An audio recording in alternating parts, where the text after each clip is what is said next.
I present to you a world where, with power and money, you can do anything. But someone who has nothing appears and beats everyone, beats men, beats women, beats those who hit women too. Let's go. ありがとう。 The Valhalla Academy is one of the top 3 hunter institutes in the world. Every year, many hunters try to enter this institute, but with a success rate of 1 in 500, few succeed. And even among those who do, only 150 students can graduate. You can see that the level of difficulty is just like real life, right? On the first day of class, there's already a bunch of people training. And anything goes. People with nothing in their hands against people with swords. Watching them is the senior combat instructor, Lee Sang-cheol. After a while, someone named Yu Min-jun arrives to see the candidate from his family, who deserves all our attention. Yu So-hyun from the Yu Shin family, one of the 5 most prestigious families in Korea. Everyone who crosses her path is defeated due to her talent with mana and the sword. She is a promising talent, but she doesn't draw much attention from the instructor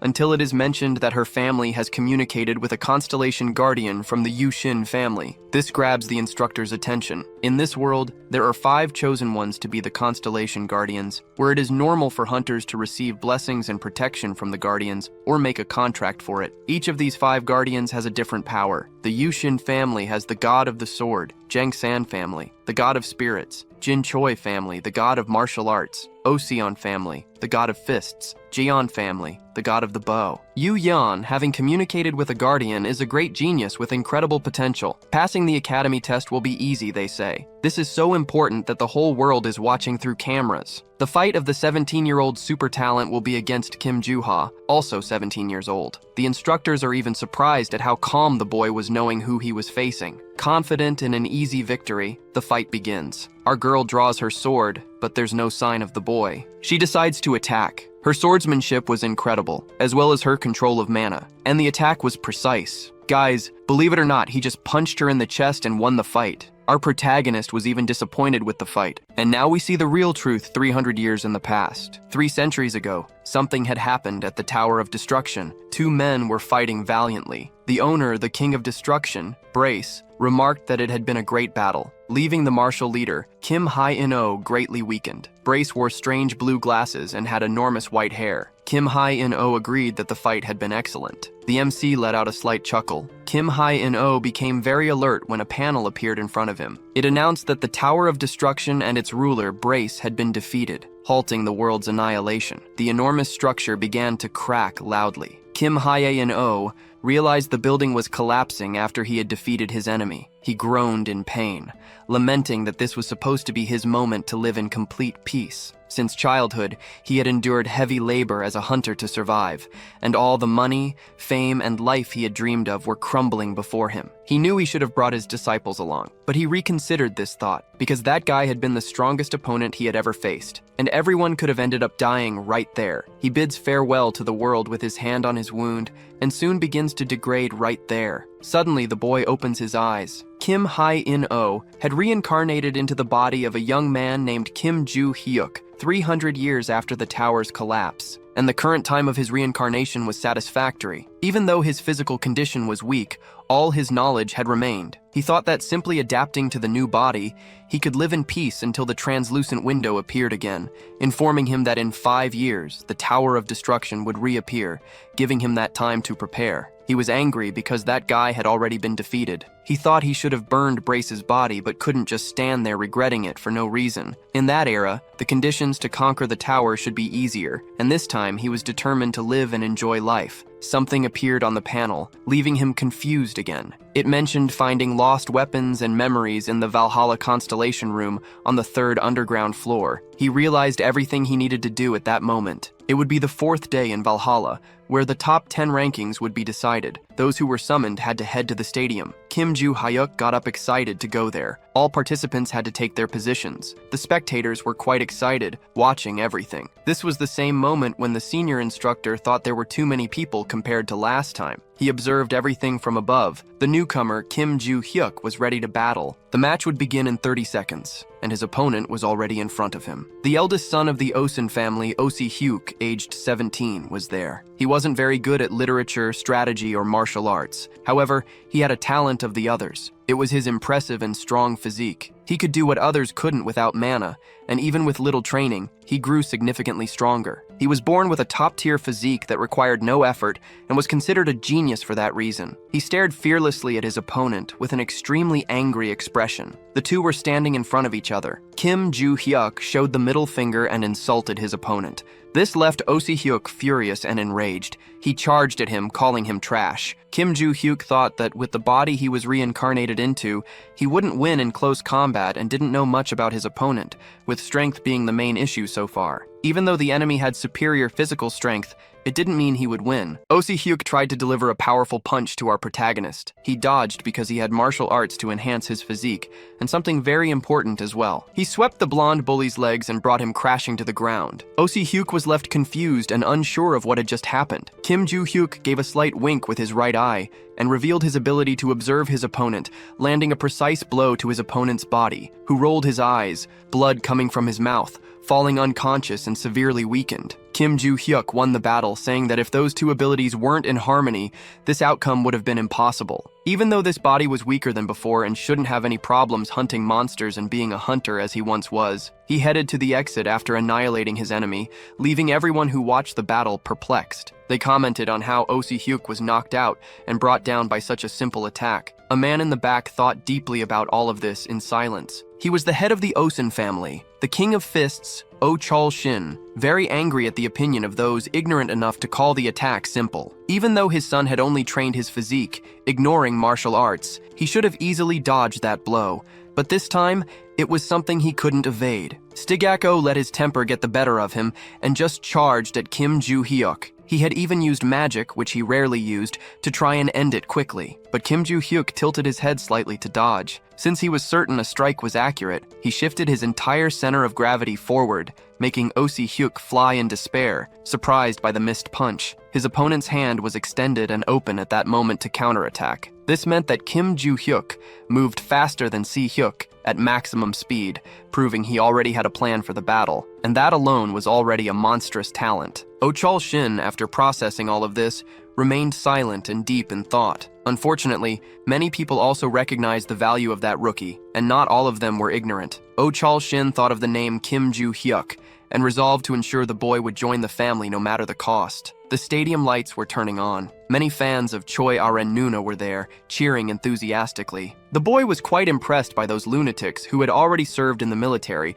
yet were clamoring for a 17-year-old girl calling her Nuna. That would be the final ranked match. Kim Joo-hyuk was set to fight Choi Ah-ren, the second daughter of the Choi-jin family. At the start of the match, she immediately drew her sword from its sheath, preparing to strike for the first time. Kim Joo-hyuk faced her with a calm, serene expression. The two stood still for a moment, neither moving nor speaking. He quickly assumed she was waiting for his first move, and the fact that she was at least trying to read the situation made her better than his previous opponents. He chuckled lightly, pondering what he should do at that moment. Then he started walking toward his Q opponent, who was on guard. He observed her with a frightening expression, his hands in his pockets. She stared back, fearless and unafraid. She gripped her sword with great strength and determination, releasing flashes of lightning. Everyone was impressed because the girl had mastered the Choi-jin family's elemental exchange ability at just 17 years old. She charged at her opponent with all her courage and determination. The boy took a slight step forward, giving her the opportunity to strike. She immediately delivered a blow with her sword, unleashing a torrent of blue lightning with immense power. But she was left baffled because her enemy had disappeared from in front of her so quickly. Suddenly,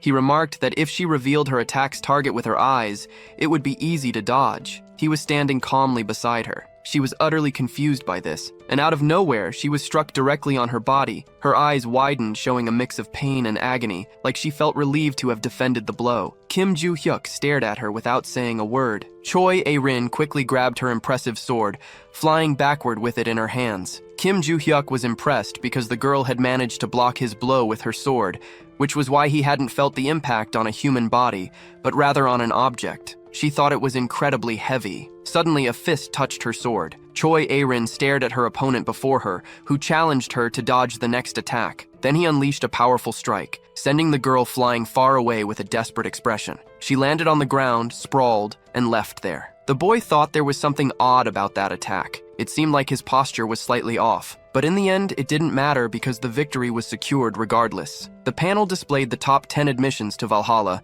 and Kim Joo-hyuk ranked first. He was walking nearby, adjusting his shoulder. Suddenly, many voices left him surprised and confused. A crowd had gathered, begging for his attention and acceptance into a group. Annoyed, he shouted at everyone to shut up, wrapping up this chapter. On the news page, a headline was that Kim Joo-hyuk was on the verge of madness, described as a crazy psychopath. 92 comments criticized him, claiming he was likely a bad person due to his reprehensible actions. For a rookie, the boy was seen as very arrogant and over the top. The comments continued discussing his potential and negative behavior. Meanwhile, in the grand, towering buildings of Valhalla, the freshmen were being warmly welcomed. Kim Joo-hyuk thought all the introductory information about Valhalla's history was boring and tedious. Then he noticed a boy behind him. The boy averted his gaze with a nervous and shy expression. Kim Joo-hyuk figured he had attracted a lot of attention the previous day. But there was still an unresolved issue, that claim about weapons and memories that the panel had ordered some time ago. On his way, Kim Joo-hyuk thought he only needed to get in and out, which seemed like an easy task. Yet he noticed something nearby. The opening ceremony had already ended by then. The virtual combat simulation room was just ahead. The former chief instructor of Valhalla from the Trojan Guild, Kim Lee-goon, wondered why the class distribution was arranged that way. Ahead was Yu So-yeon from the Yushin family,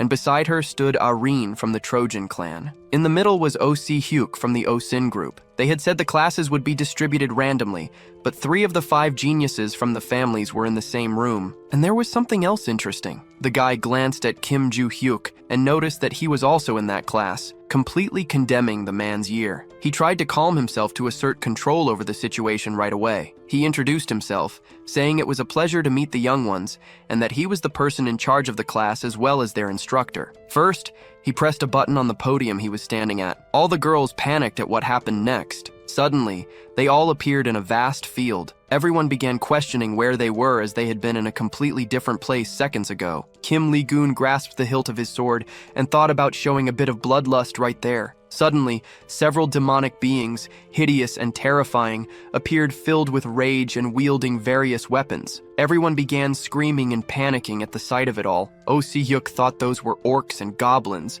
and there were at least 100 of them. Suddenly, the ugly green monster started moving toward him. One tried to strike him with its sharp clawed hand, and another tried to leap toward the boy, but it was stopped by the protective barrier. Kim Lee-goon thought everything was going according to plan because the barrier was working perfectly. He then called Kim Joo-hyuk closer. The latter approached the podium and was promptly asked by the instructor if he could handle all those monsters entirely on his own without any help. These were the monsters surrounding the barrier. The boy thought silently about his answer. Kim Lee-goon reasoned that he was now certain of the boy's diminished ego, which was natural since most had only ever seen monsters in books and comics. He told Kim Joo-hyuk to stop pretending to consider it and just say no so the lesson could proceed. The boy gave a slight smirk. This made the instructor angry because the boy was laughing, and soon he discovered that Kim Joo-hyuk could, in fact, handle the monsters alone. He thought the boy was bluffing and told him to try since he was so confident and certain about it. Kim Joo-hyuk questioned him, saying that such a thing couldn't be done on the first day without some kind of reward for the mission. After saying that, the boy was really speaking his language and was quickly asked what he wanted to bet on at that moment. He replied that if he handled all the monsters, the instructor would fulfill all his wishes as long as they were within his power. The boy placed his hand on his chin, thinking, and said that although it wasn't a big deal, he would accept the deal. The instructor tried to intimidate the boy, who simply asked for the sword quickly. Because it would be impossible to fight bare-handed without any weapon to assist, he immediately placed his hand on his sword and handed it over for the boy to use. Kim Joo-hyuk observed the weapon with a delighted and excited expression. He placed it on his back, looking at the enormous challenge ahead. The instructor watched everything with a downcast expression. All the young people were also watching, thoroughly entertained. Kim Joo-hyuk firmly gripped the weapon and began to fight bravely and fiercely against the monstrous beings, concluding this chapter in a furious and angry expression, continuing to bravely eliminate all his opponents. One of them tried to strike him cowardly from behind, but the boy quickly gripped his weapon firmly and blocked the potential strike without a moment's hesitation. He thought he wasn't doing too badly, considering it had been 300 years since his last action with the blade. Back then, due to the monsters, humans couldn't fulfill their roles and all types of weapons were used to kill them. But even so, the sword remained a very familiar tool. He attentively observed 2 things as he had noticed something strange. There was a monster trying to attack him mercilessly and cowardly from behind. Kim Joo-hyuk quickly dodged the cowardly strike, and everything was just as he had imagined, following a very simple pattern. It was just a very well-made NPC monster simulation. Everyone inside the capsule watched him thoroughly impressed. Kim Lee-gun thought it was impossible as he had only lent the boy a mere, almost useless sword. It had no magical power or fast fencing capabilities, yet the boy was cutting through everything with incredible ease and mastery. It was as if the sword was absorbing all those monstrous beings. The girl was stunned, and the boy reflected on all that madness. She observed him through the protective capsule, standing completely still. She remained silent, not uttering a single word, with an expression of amazement and perplexity. Kim Joo-hyuk stated that he wanted to go to the Constellation Room since he had defeated all those weak enemies. He left the area and headed toward the protective barrier. He then asked if the instructor would fulfill his promise, making him visibly angry and irritated. The sun was already setting amidst those towering buildings. Kim Lee-gun wrapped up his class and advised the tired students to rest in their dormitories without lingering in the area. The boy was slumped in a chair in the classroom, thinking the class was too long and wanting to grab his belongings to leave as quickly as possible. He also thought about how he never wanted to teach students and hadn't even gone to school himself before. And while the class had been boring most of the time, he had managed to gather a lot of important information, especially regarding topics related to the history of constellations. In his previous life, there was no such thing speaking of it. Constellation was the term used to describe the transformation of those who amassed great fortunes into deities, often connected with hunters. Valhalla in Korea was the third largest academy in the world, containing various constellation relics. Kim Joo-hyuk thought that everything about slaying monsters and swordsmanship seemed useless, and that he should head to the dormitory to focus on practicing martial arts, as his body was quite weak. But suddenly, he noticed something unusual. It was the white-haired girl approaching from behind. Meanwhile, in the professor's office,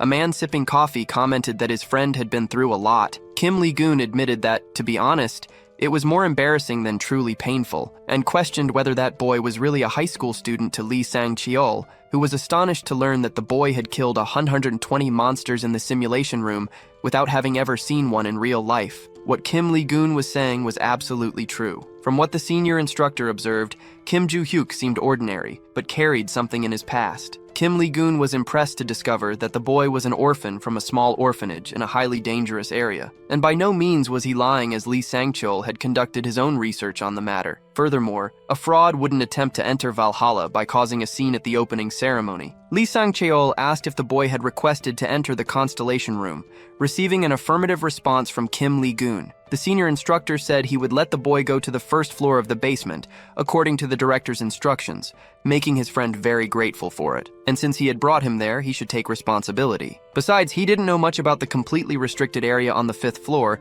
but there should be no problem with a quick visit to the first. Kim Lee-gun expressed concern about what might happen in the next year, leaving his friend confused. His class had 3 students from the 5 families, and it wasn't easy to manage even one of them, which the senior instructor fully understood. He didn't try to comfort him, but mentioned there was an exchange student from the Ventric family in another class, leaving him quite surprised. Rockdale Ventric belonged to the Direct Ventric group. Kim Lee-gun had heard that the boy had been expelled from the British Academy for causing trouble. He took a deep breath, still somewhat worried, and said that after hearing that he felt his situation was better than the neighboring class. Kim Joo-hyuk looked at the girl with a dubious expression. She also stared back at him without saying a word. He broke the silence, asking what had happened. The girl asked him to teach her all those swordsmanship techniques concluding this chapter. Kim Joo-hyuk didn't quite understand all of it. The girl was very eager to learn the swordsmanship he had demonstrated earlier, but he responded negatively, and she questioned his decision. He replied that it was simply because he didn't want to teach, and since the girl had nothing more to say, he would leave. She looked into his eyes and asked, "Please." He answered again that he simply didn't want to teach her. Insulting her, he called her deaf and told her to stop following him immediately because Kim Joo-hyuk had no intention of teaching her. He walked away from the spot immediately, leaving the girl there alone, looking sad and disappointed. The next day, in the grand buildings of Valhalla,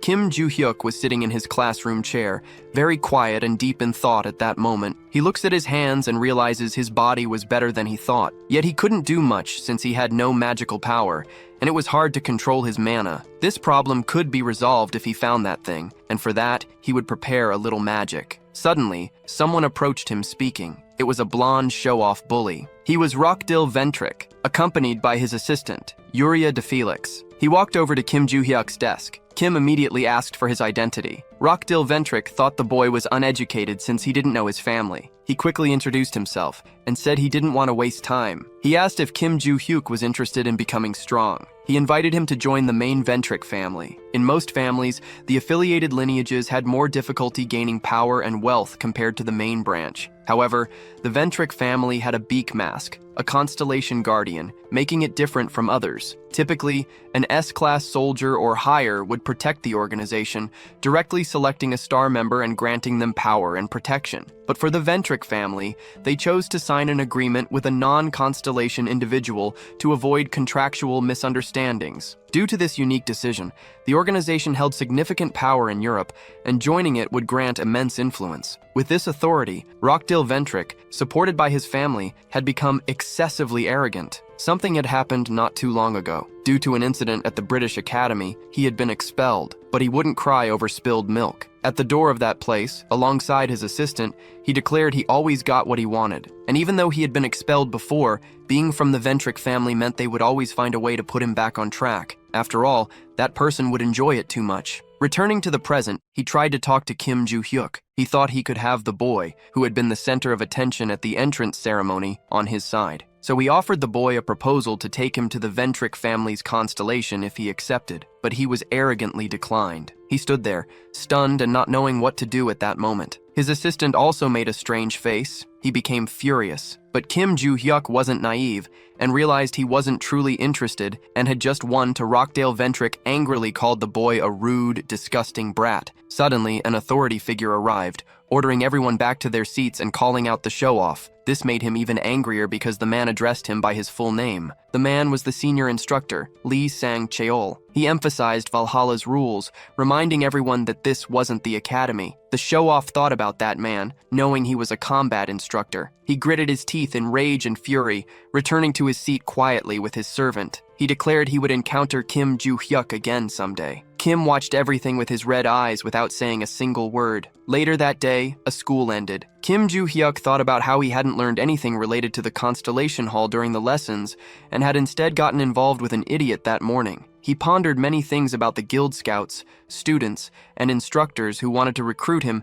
despite his criticism of them. Once again, someone approached him from behind. It was the persistent girl asking him to teach her fencing again. He became annoyed, realizing it still wasn't enough for her either. Back in the Grand Valhalla dormitory, in the highest class hall inside, someone was seething with anger, smashing chandeliers with uncontrollable fury. It was the annoying and arrogant Rockdale Ventrick. He was infuriated by the orphaned Kim Joo-hyuk, who had humiliated him. He demanded that Yuria immediately call Dazara, as he needed someone to deal with a certain person, ending the chapter. Rockdale Ventrick continued to simmer with rage. He once again called his poor assistant by name. She stayed quiet and still as he spoke. He grabbed her hair forcefully and demanding she respond immediately. He then asked if she still believed herself to be the eldest daughter of the palace family. He threatened to throw the poor girl out of the group, prompting her to beg him out too. He swiftly threw her to the ground with all his strength. Once more, he ordered her to call Dazara as there was someone for him to deal with. It also instructed her to inform a second-year member of the Rise family that he wanted to see him. The terrified, helpless blonde assistant replied affirmatively. At the Valhalla dormitory, specifically in Kim Joo-hyuk's room, he was meditating with bright blue magic radiating from his body. He was deeply focused on what he was doing. Suddenly, he coughed, releasing a lot of smoke, realizing once again that his body was truly useless and couldn't summon any magic with it. He entered a deep silence, lost in thought. He began recalling his return to the dormitory that afternoon, when the girl had appeared behind him once again and approached him for the second time. They had already reached the dormitory door, and she kept following him. She repeated her request like a parrot, being so irritating and almost begged for action to be taken. He then proposed 10 million won per lesson. The girl lived deeply saddened and disappointed again, and since she probably couldn't afford it, he had decided to leave. Suddenly, she asked for his phone, leaving him utterly confused and unsure of what was going on. He asked why she was doing that. She was adding her number so it would be easier to transfer the payment, leaving Kim Joo-hyuk even more astonished. Out of nowhere, he received a notification on his phone. It was a transfer of 100 million won, and now he was supposed to teach her his impressive and masterful techniques. He said he wouldn't do it and would decline the transaction. Returning to the present, he reflected on how shocked he had been earlier. How could a high school student have 100 million won? If he were to teach her, he wouldn't have to reveal all of his secrets. But the sheer amount of money was overwhelming. He figured he could use it for what he needed, so it didn't matter, even if his mana was as limited as a beggar's. He stood up, ready for his mission, taking his first steps toward victory. He was going to find the secret vault at that moment, even amidst complete darkness. He walked through dense vegetation. He thought about how he had checked beforehand, but most vaults hidden 300 years ago had been destroyed. According to his research, only 4 might remain, and it was likely that just 3 were left. One thing was certain, they would be in the Valhalla Mountains, and he would search without giving up. He began to channel all of his blue magic. The vault's location could be determined by sensing the marble,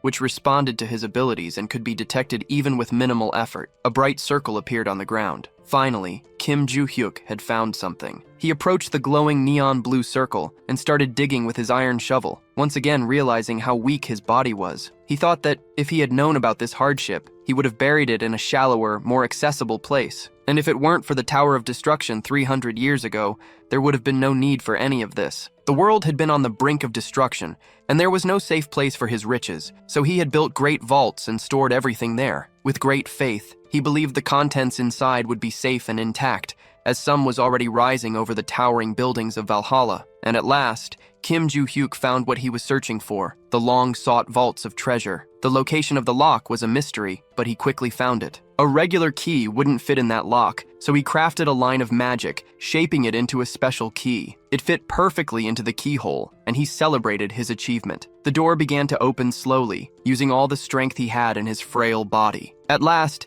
he managed to enter the vault, landing on his feet in front of countless golden treasures. With a wide smile of joy and excitement, he even asked how his riches were doing, concluding this chapter. He stared silently at all that money with a thoughtful expression. Now that he didn't have to worry about money, he could search for what he needed in peace. Suddenly, he was startled by something he saw. The storage stones were right before him. To maintain the vaults, he had imbued them with a bit of magic, and the day to use them had finally arrived. He picked up a magic stone in his hand. It began to emit a bright blue light. This was expected of a storage stone, as its magical power should overflow in exactly that way. He stopped extracting the magic and said he would first take care of the remaining storage stones, deciding to transport the lighter jewels before the heavy gold bars. The day was beautiful in Valhalla. Kim Joo-hyuk was once again sleeping in his chair like a zombie. He thought he must be a cursed lunatic for planning to build a vault in the future, as his muscles were already aching just from dating a little. Suddenly, the girl appeared in front of him again, asking him to teach her swordsmanship techniques. It really seemed like she wasn't going to let it go. He reasoned based on his information why she had chosen him to teach her swordsmanship,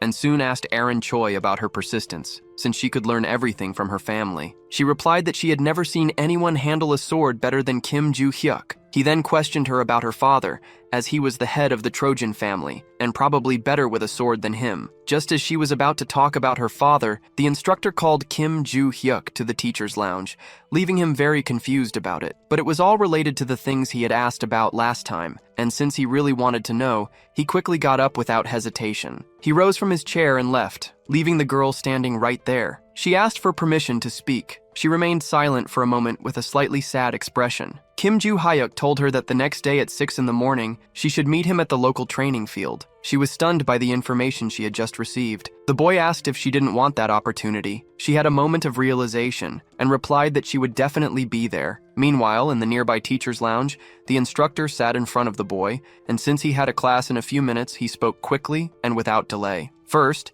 Kim Joo-hyuk's access to the Constellation building had been approved, and he only needed to go to the building's basement. However, he was not authorized to enter any floor below the basement. He replied affirmatively and promptly asked when he could do it. He found out he could go that same night and confirmed he would do so. Kim Min-goon was very surprised as he thought the boy would make a scene about not being authorized to go below the first basement floor. Finally, the two parted ways to attend to their respective duties. The boy left the room immediately after that. Megan had already fallen in Valhalla. This was the place they sought. It was the treasure of Valhalla Academy in the Constellation Hall. The boy observed everything around him. There were 2 guards dressed in black standing and keeping watch. As he carefully observed everything, one of them was speaking into a radio with someone. Kim Joo-hyuk remarked that the security was stronger compared to the main gate and was told that this demonstrated the importance of the Constellation building. He thought not only about the guards, but also about the exterior walls. They were covered with all kinds of magic, completely surrounded except for the entrance. Kim Joo-hyuk wanted to ask his professor for clarification. He then questioned how someone could descend to the second basement floor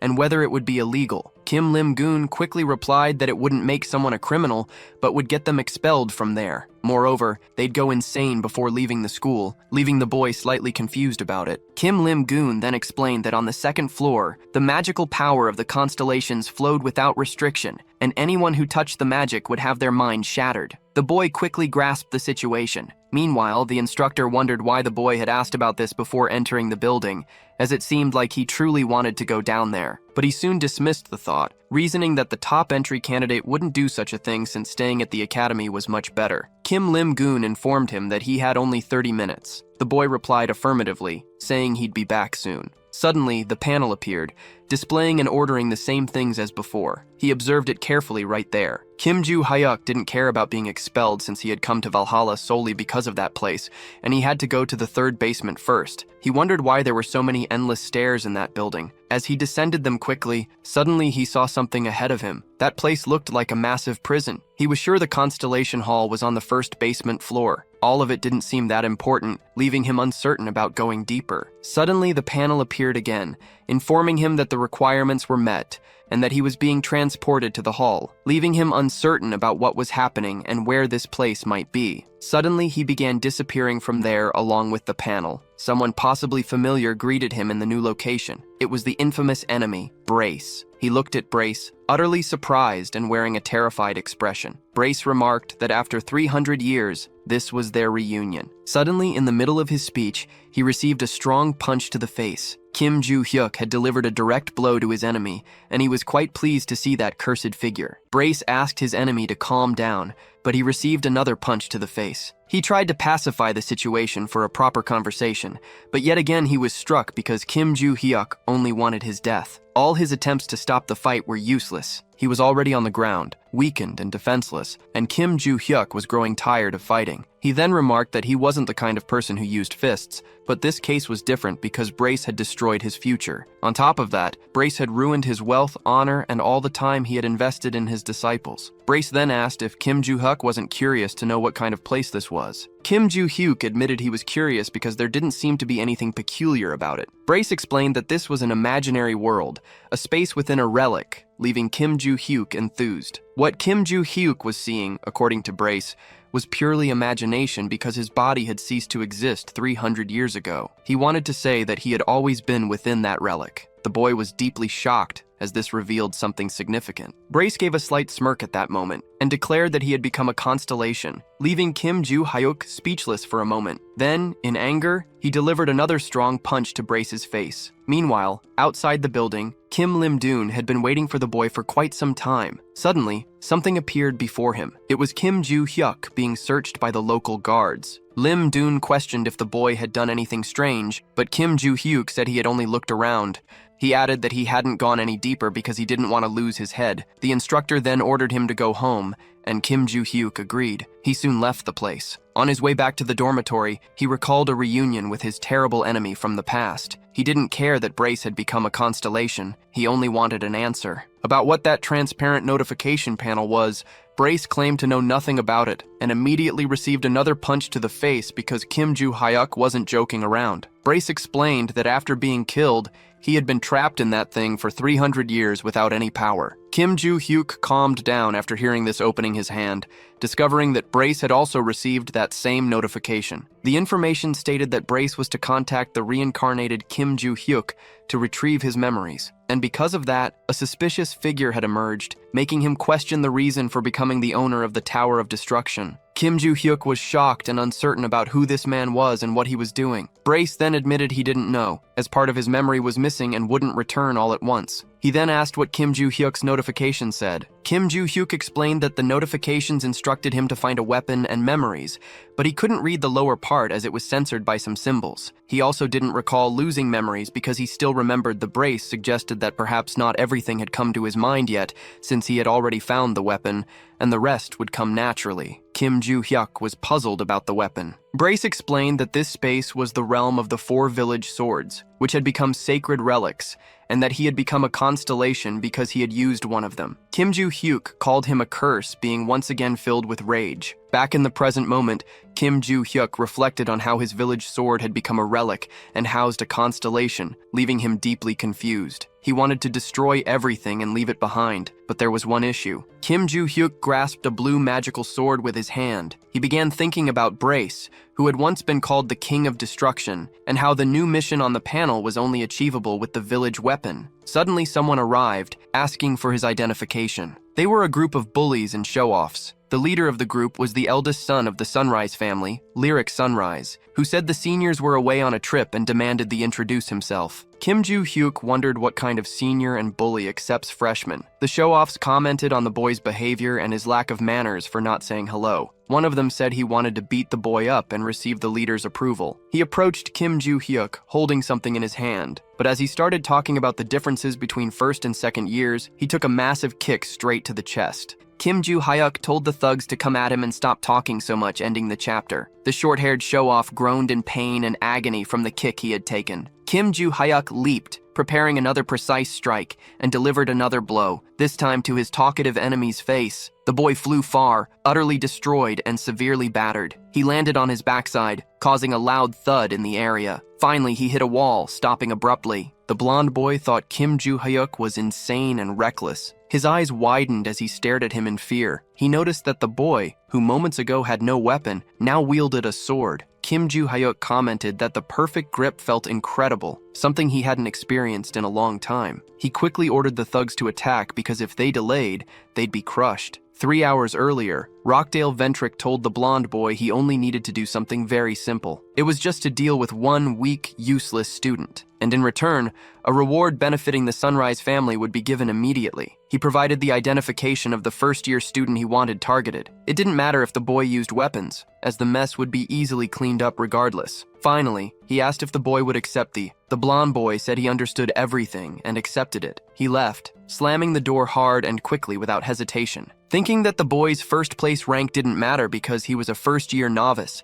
and couldn't compete with someone from the second year. The difference in rank between people was inevitable due to the first year's contracts with the constellations. Valhalla students had to visit the constellation room in the second semester of their first year to form a contract and become second years. Once they became contractors, they could invoke and use the power of the constellation, and in the blonde boy's mind, Kim Joo-hyuk didn't have an active guardian. He thought it would be easy to crush the boy, that's what he believed, but there was a problem with all of this. At that moment, the boy was already moving his sword, striking down yet another show-off. One of them cursed him, holding a sharp, blood-red knife. But suddenly, he heard something approaching him. It was the rookie's sword mercilessly annihilating him without hesitation. Out of nowhere, Kim Joo-hyuk heard something heading in his direction. It was another thug trying to attack him cowardly, the boy throwing his sharp, pointed sword, but it struck only the dirt floor. The attacker stood there, confused as he had missed his powerful, strong strike, and Kim Joo-hyuk was already beside and mocking him relentlessly. He promptly landed a precise sword strike to the thug's filthy, ugly face. The attacker flew far from the spot, leaving his friends stunned at what they were witnessing. And finally, after flying through the air, he landed headfirst on the ground brutally and harshly. The blonde boy was shocked as the rookie was taking down the second years one by one without even breaking a sweat. Before becoming contractors, second years should have better skills than first years, but these had proven to be useless and weak. The blonde boy wondered about the strange, unprecedented swordsmanship technique. It seemed like the boy was just moving around with moderate strength, but those hit could barely stand. Kim Joo-hyuk then faced the remaining opponents and said he would crush anyone wasting time during the fight. The blonde boy thought everyone there was deciding whether to attack or run away immediately. He told his team not to be afraid because the boy was just a weak, useless rookie. Kim Joo-hyuk remarked that the bully leader had a lot of nerve. This comment made the blonde boy furious and enraged, and he charged at him without hesitation. But suddenly, he felt something touch him. It was Kim Joo-hyuk's sharp sword striking his body. He mocked him for standing still even knowing he would be hit, and finally delivered a strong and precise blow to his opponent. Using all the strength he had in his body, the blonde boy wondered when the rookie had managed to get so close, and then collapsed to unconscious. Kim Joo-hyuk immediately opened his palm and slapped the boy's face several times to wake him up. He also asked who they were and why they wanted to fight him without any apparent reason. The blonde boy explained that they were all senior veterans. Kim Joo-hyuk thought this wasn't normal and suspected there must be someone behind this pointless fight. The pale boy with earrings admitted it was just to break the nose of the rookie ranked first and nothing more. Kim Joo-hyuk mocked them, speaking about their supposed loyalty as bullies, and as he was leaving, he was called back by the arrogant little boy. The boy warned him that if people found out about the incident, the rookie would be expelled immediately, but Kim Joo-hyuk didn't care, saying everyone would know about this embarrassing and shameful defeat for the losers. Several second-year students had attempted to beat up a freshman, but ended up losing miserably, which would be humiliating if it got out. So the blonde boy should think carefully if he wanted any chance of joining a guild. Kim Joo-hyuk left after saying that,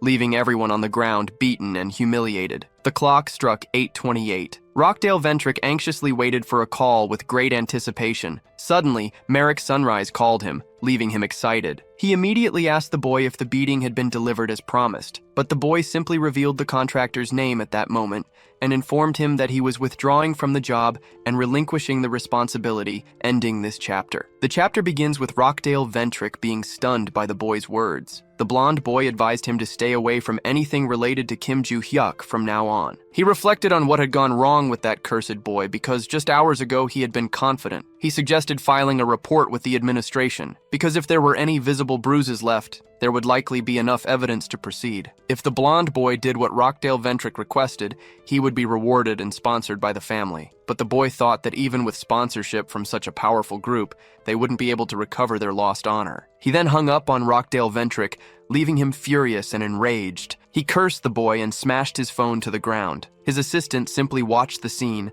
standing still and silent. He then called for Yuria, who responded affirmatively. She had already carried out Rockdale Ventrick's orders, but since Desira was far away, it would take a long time for him to arrive. This made him even angrier because the boy was so distant. Meanwhile, in the beautiful country of Mexico, more specifically at the Aripia Academy, several boys lay sprawled on the ground. A brute was looking at his high-tech phone amidst all the chaos. He was the fearsome Desira Ventrick and noticed that his brother wanted him to go to Korea because he would have to deal with someone named Kim Joo-hyuk, and the reward was already prepared, leaving him excited to hear this. He thought there was no one he could turn to for money after being kicked out, and now a great turnaround had happened in his life. The next day, at 6 p.m. in Valhalla's Grand Training Hall, Kim Joo-hyuk was impressed by the size of the enormous space and was already excited, ready to run tirelessly with great determination. Suddenly, someone arrived and questioned his presence there. He discovered it was Barge in the sealed sword, leaving him surprised. Kim Joo-hyuk was only impressed because he thought the boy had escaped somehow and would need to beat him up and put him back, but since that wasn't the case,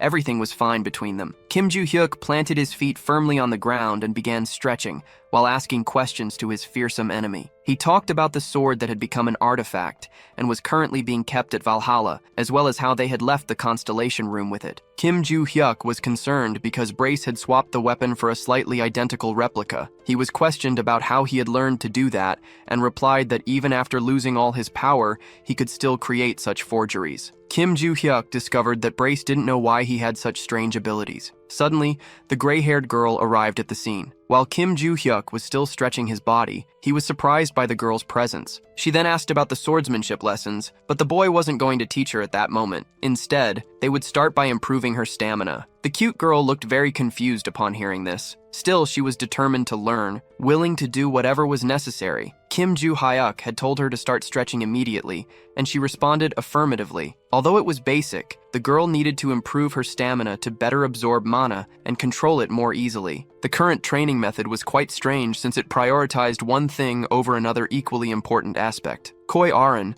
despite possessing a lot of mana, only had the stamina of a student wielding a simple sword. She informed him that she had finished stretching. Kim Joo-hyuk immediately said they would begin real training at that very moment. The two then started doing a lot of push-ups, and they also did squats of great determination. Additionally, they performed upper body exercises. Koya-ran ended up utterly exhausted, collapsed on the ground, physically destroyed and gasping for air, but she was astonished to learn that this was just the beginning of the crazy and intense preparation. Kim Joo-hyuk told her to stop being lazy and get up immediately because they still had to run 20 long kilometers around the area. Meanwhile, in Valhalla's first year, Class A, Kim Joo-hyuk wondered about the girl's physical condition and commented that she had a body with great development potential. She was next to him, apparently tired, with dark circles under her eyes and a physically worn-out expression. The class teacher then called for silence from everyone present. The superior class instructor and supervisor of dimensional monsters, Lilia, informed them that they would have a simple written exam that day. Even though she had briefly explained it on the first day,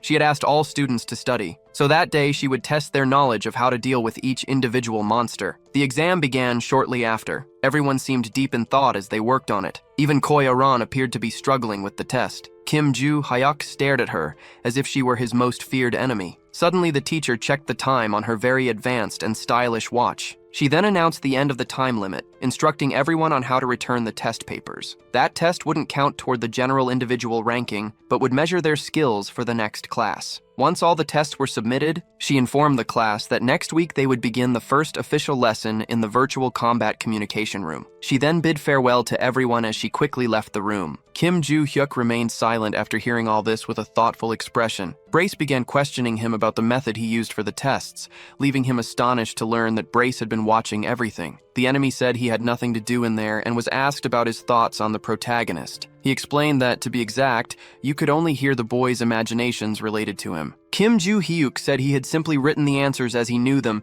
and his enemy replied that he understood. Meanwhile, in Valhalla's first-year teacher's lounge, the teacher was quite annoyed with Kim Joo-hyuk because he dared to call those useless phrases answers. Kim Ling-gun was walking nearby with a cup in his hand. Suddenly, he heard some strange noises around him. There was the teacher, extremely upset and furious at the moment. He approached and asked if those were the tests from his class, receiving an affirmative response. She explained her method for preparing the next lesson and highlighted that there was valuable information within the seemingly simple test. She noted that, as expected from Class A, which consisted of prodigious children from the best families, everyone had done very well, leaving Kim Ling-gun surprised. He then said he would be on his way, and the teacher responded affirmatively. He continued sipping his mysterious drink from the white cup. Suddenly, he was startled by a loud scream, causing him to spill the entire contents of the cup. That was the moment the furious upon looking at Kim Joo-hyuk's test. He approached her and asked if the prodigious boy hadn't tried hard enough. He discovered that the boy had been mocking the class in such a way, leaving him astonished and shocked. Lilia stated that this couldn't be ignored, and that she would show all the answers in the next class, because it wasn't that easy to deal with monsters in such a manner. A week later, during a virtual combat simulation at Valhalla, Lilia announced that she had graded the tests from the previous class,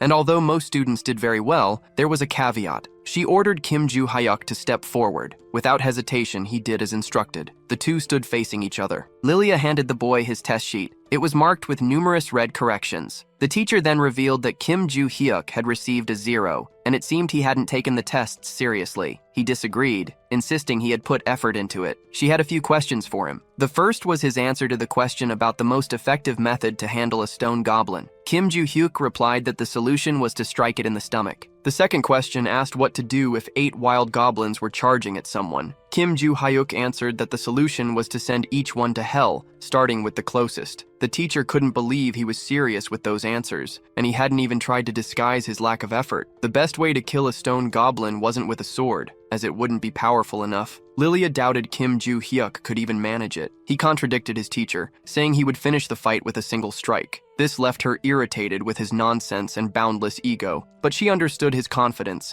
and since Kim Joo-hyuk was so sure of his answer, she decided to give him a unique opportunity. Suddenly, a loud noise echoed through the area. A monster roared, trying to intimidate everyone. It stood in front of the prodigy boy and the protagonist. The teacher then informed him that if he could kill the stone goblin exactly as he had explained, she would immediately change his test grade. Kim Joo-hyuk said he understood. He placed his test on the control table for the time being. He then selected a single sword from among all the weapons and charged towards the stone goblin without hesitation. The goblin stared at him with a horrifying, grotesque expression. The teacher already knew he had killed 120 goblins before, so she was confident in his talent. But there was a catch. Against this stone goblin, a random sword alone wouldn't suffice. Suddenly, the goblin began to scream in pain and agony. The boy had already started landing precise blows. The teacher was astonished at what she was witnessing. The goblin groaned desperately, with a gaping wound in its body and a deep crack in its head. Kim Joo-hyuk then began channeling mana into the fight. He discarded the simple sword, throwing it far away. He finished the battle easily, without any real excitement. With a single strike to the goblin's stomach, the fight was over. A little girl was impressed because,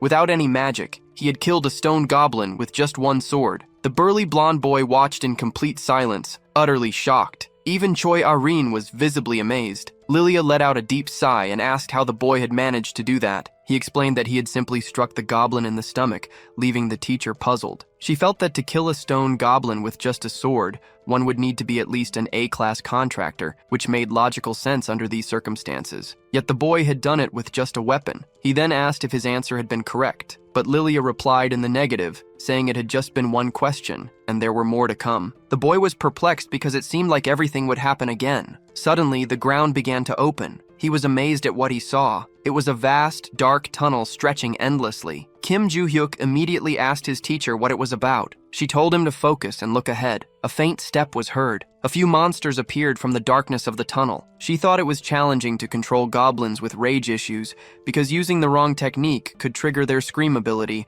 attracting more goblins from the area. Typically, one would fight them with magic and kill them all at once or simply flee. And although the boy could only see 3 goblins in front of him, 5 more would appear with every mistake he made. Even if he could use his sword, it would be difficult, and Lilia had heard that his speed with it was quite slow. He then began his series of strikes, hitting the enemy squarely in the forehead, making the others furious and enraged. The green goblin remained alert during the battle, but was soon struck in its cursed mouth and fell brutally to its knees. The teacher was impressed by all of it while the boy boasted, because he had also answered the second question correctly. On another day at the training center in Valhalla, Kim Joo-hyuk and Choi Arin were training on the treadmill, running at an incredibly fast pace. The running numbers were off the charts. Soon, the gray-haired girl collapsed to the ground, utterly exhausted. Once again, she was gasping for air. Kim Joo-hyuk looked at her without saying a single word, with an almost amused expression. He then asked if she didn't train in her clan, as she was struggling with such a simple exercise. She replied that she didn't push herself in that way. He retorted by asking how Choi Arin would fight against those strong and horrifying monsters. She responded once again,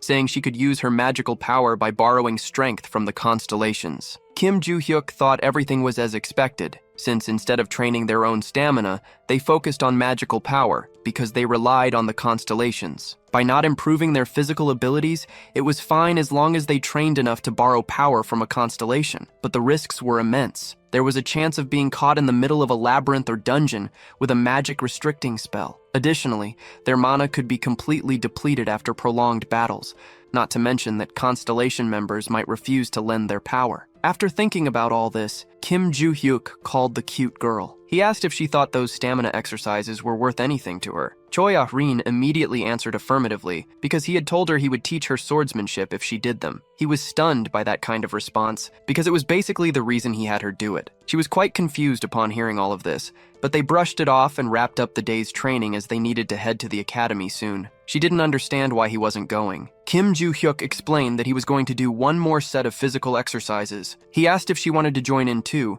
but he reconsidered and dropped the question. Choi Ah-rin quickly bid farewell and left the place, leaving Kim Joo-hyuk alone, holding a giant weight. Brace immediately asked if Choi Ah-rin was the girl's real name, to which his enemy replied affirmatively. The villain was astonished that she had endured the training without even complaining. Kim Joo-hyuk explained that he had only decided to train her in swordsmanship because she had pestered him so much. He also responded to another of Brace's questions, saying he had never revealed the truth to her, but he suspected she already knew. Both of them found it interesting that the girl had grasped his strength just by observing, which was why Kim Joo-hyuk would teach her some skills. Suddenly, the boy heard something around him. It was a muscular man bench pressing right there, with enormous heavy weights. The guy was drenched in sweat and groaning from the effort. Out of nowhere, he also noticed Kim Joo-hyuk's presence. The two stared at each other briefly, without saying a word. Kim Joo-hyuk then asked how long the man had been there. The man explained that he had been around since the beginning, as it was customary for him to train after class. He quickly excused himself and left the area. Kim Joo-hyuk began contemplating the martial skeletal structure and skills of Si-hyuk-ho. Brace immediately questioned why the boy was interested in that muscular man. He explained that Si-hyuk was destined to be smarter than those who only train in magical power. Kim Joo-hyuk asked Brace what those cursed constellations did, to which Brace replied that he wasn't entirely sure. The boy mocked his enemy for only being able to say that. Brace explained that even as a constellation himself, he had been isolated there for 300 years, knowing nothing about the others. He also mentioned that Kim Joo-hyuk could probably learn more about them if he completed the new mission in the Systems tab. This left Kim Joo-hyuk deep in thought about the subject. The panel suddenly appeared with some information and precautions to be taken. It mentioned the center of the Great Valhalla Forest, home to Madagascar, leaving the boy pensive. It was a place he had heard about in class and was the final survival location they had visited during the first semester. He thought that if it weren't for that cursed mission, he would just leave after recovering his belongings, but it seemed like he needed to be stealthy for now. Brace immediately questioned the boy's thoughts, which he quickly justified by recalling the fight that had happened, and said that if he hadn't done what he did, his head would have been crushed, just like Brace's had been. Kim Joo-hyuk also thought that, in any case, until he completed the mission, he couldn't leave, so the secrets of reincarnation would reveal themselves automatically. Meanwhile, in the United Kingdom and London, more specifically at the Ventric Mansion, the place had many old-fashioned details, with eerie paintings covering all the walls. An enormous table with a man and a woman seated at it came into view. The woman immediately began her inquiries. She was Adelia Ventric, the vice head of the household, demanding to know what had happened. The man reported that the labyrinth near Reading had been solved. Adelia congratulated him on this and asked if there was anything else to report at the moment. He mentioned that he was considering recruiting a few competent men he had encountered along the way, particularly a survivor from the robber clan. The leader questioned him further, to which he replied that the man was very strong and the others were A-class contractors. Adelia agreed to grant them the Ventric's blessing, instructing him to conduct capability tests for them, to which the man affirmed. She then asked again if that was all for the day. Suddenly she learned that the man had a report regarding Rockdill Ventric. He mentioned hearing about a recent incident. He informed her that Desira had been summoned to South Korea. This left Adelia furious, her expression filled with rage. Desira Ventric was the black sheep of his family, the worst delinquent to exist. He had committed numerous heinous acts using the family's name, including killing 5 people at the British Academy at the age of 19, simply because of an argument. At 20, he was completely disowned by the Ventric family. Adelia reflected on how he had been hiding for many years and was now going to meet Rockdill. She then ordered surveillance to be placed under Rockdill's name, to which she received a firm affirmation. The man was also instructed to inform the arrogant young boy, because if he was caught doing anything suspicious, you would be removed from the family immediately. The man affirmed this once again, saying the report was complete, and excused himself promptly, leaving Adelia alone in the enormous room. She remained silent, her expression contemplative, thinking about all those cursed fools using powers they didn't earn through merit. That ability was something beyond normal. On her chair, the words, "All for one and everything is only for one person" were inscribed. In the end, all abilities were meant for her. Lost in thought, she sought confirmation from something. It was the eerie painting of the Guardian constellation on the wall. Back in the classroom at Valhalla, the professor was discussing the formation of the word malefactor. In modern society, this noun was primarily used to describe someone who used the powers of constellations for evil. Malefactors operated both alone and in groups. Among these organizations, the most notorious was the group Onagad. Kim Joo-hyuk thought that while exercising made him feel stronger, he also had a knack for using mana. Though not at a genius level, he was much better than before reincarnation, yet something still felt off. This made him question the reason for the poor condition of his body earlier. When he tried to circulation on the first day, he could barely finish as his mana was below that of an average person, and his physical state was so poor that just digging a little left him feeling faint. Yet even with a body like that, it shouldn't have deteriorated to such a degree. Something must have happened in the past, but there was no reason to stress about it now. Suddenly, a finger tapped on his desk. He looked at it, calm and composed. It was the beautiful Yu So-yeon. She left a crumpled piece of paper on his desk. The boy was surprised by the note. On the paper, a large "Hi" was written. Kim Joo-hyuk, wondered what was going on now. A little while later, Kim Lim-goon announced that the students would be allowed to leave campus over the weekend, but they needed to submit separate requests. He concluded his lesson with that simple announcement. Kim Joo-hyuk reflected on the idea of leaving the campus. He quickly filled out his request for a Saturday outing with a rather trivial reason. Brace was surprised by the boy's decision, which he confirmed was genuine, and asked where he planned to go. Before he could answer it, he heard a voice calling him. It was a cute girl wearing a tire. The two had a brief conversation about what had happened hours earlier. Kim Joo-hyuk had even responded politely to her note,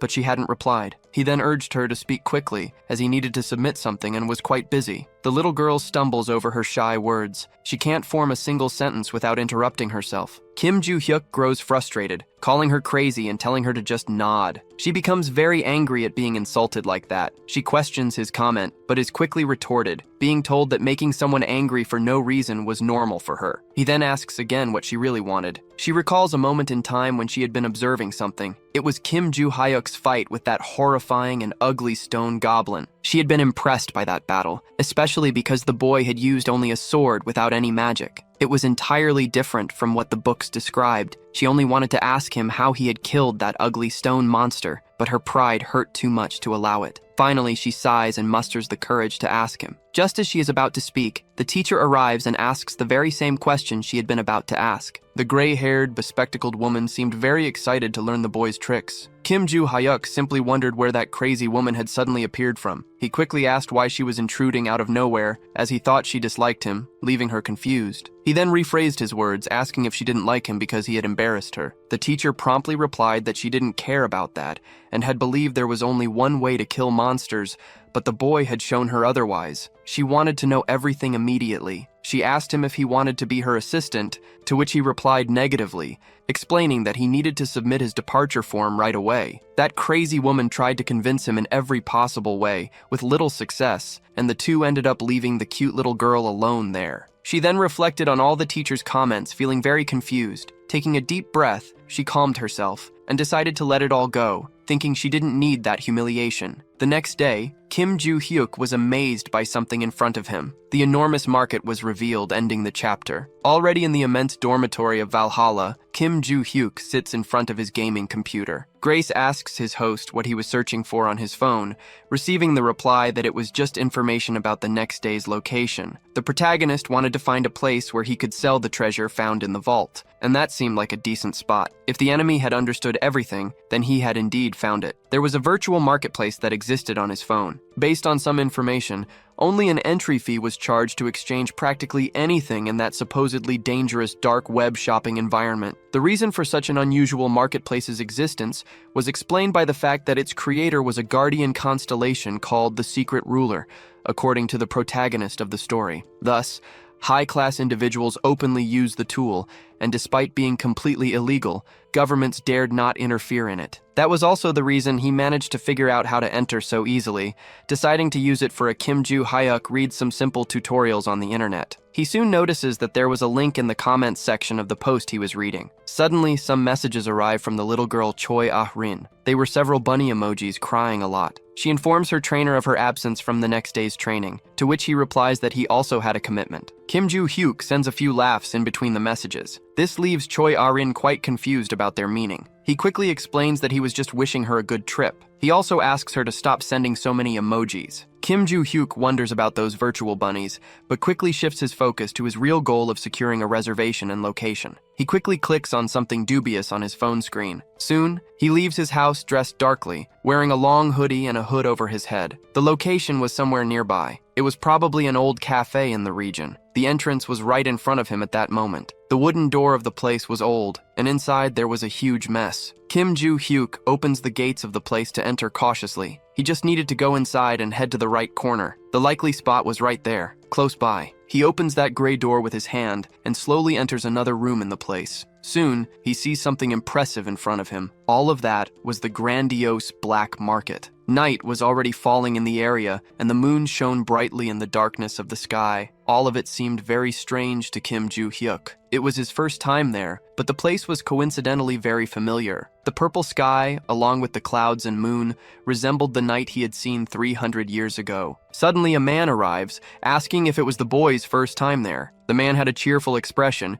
wearing black clothes and bangs in his hair. Kim Joo-hyuk wonders if that guy was the employee from the posts, as his leather jacket seemed very familiar. The man confirms the information and comments on the marketplace's usage, but the protagonist only knew the rules to a certain level. He quickly hands the man a thick bundle of cash, which the guy thanks him. Kim Joo-hyuk, after doing that, reflects on the money he spent and was about to earn there. There was something he wanted to ask the man in black. The question was where to find the right place to sell all the jewels he had, but he didn't want to auction them, as the man in black assumed. Instead, he just wanted to get rid of them quickly. The man responds that he should go to the market in the 3rd district, as many merchants there would buy anything. Kim Joo-hyuk hesitates, wondering who the most trustworthy guy in the area might be, and the man replies that it's a certain Morris known for offering the best prices. The man in black provides directions to the 3rd district, leaving the little visitor very grateful. But he had one more small piece of advice. He recommended that Kim Joo-hyuk wear a mask in that area. He explains that due to the nature of the goods traded there, everyone wore something to cover their faces most of the time. And that mask was a complimentary gift given to Kim Joo-hyuk,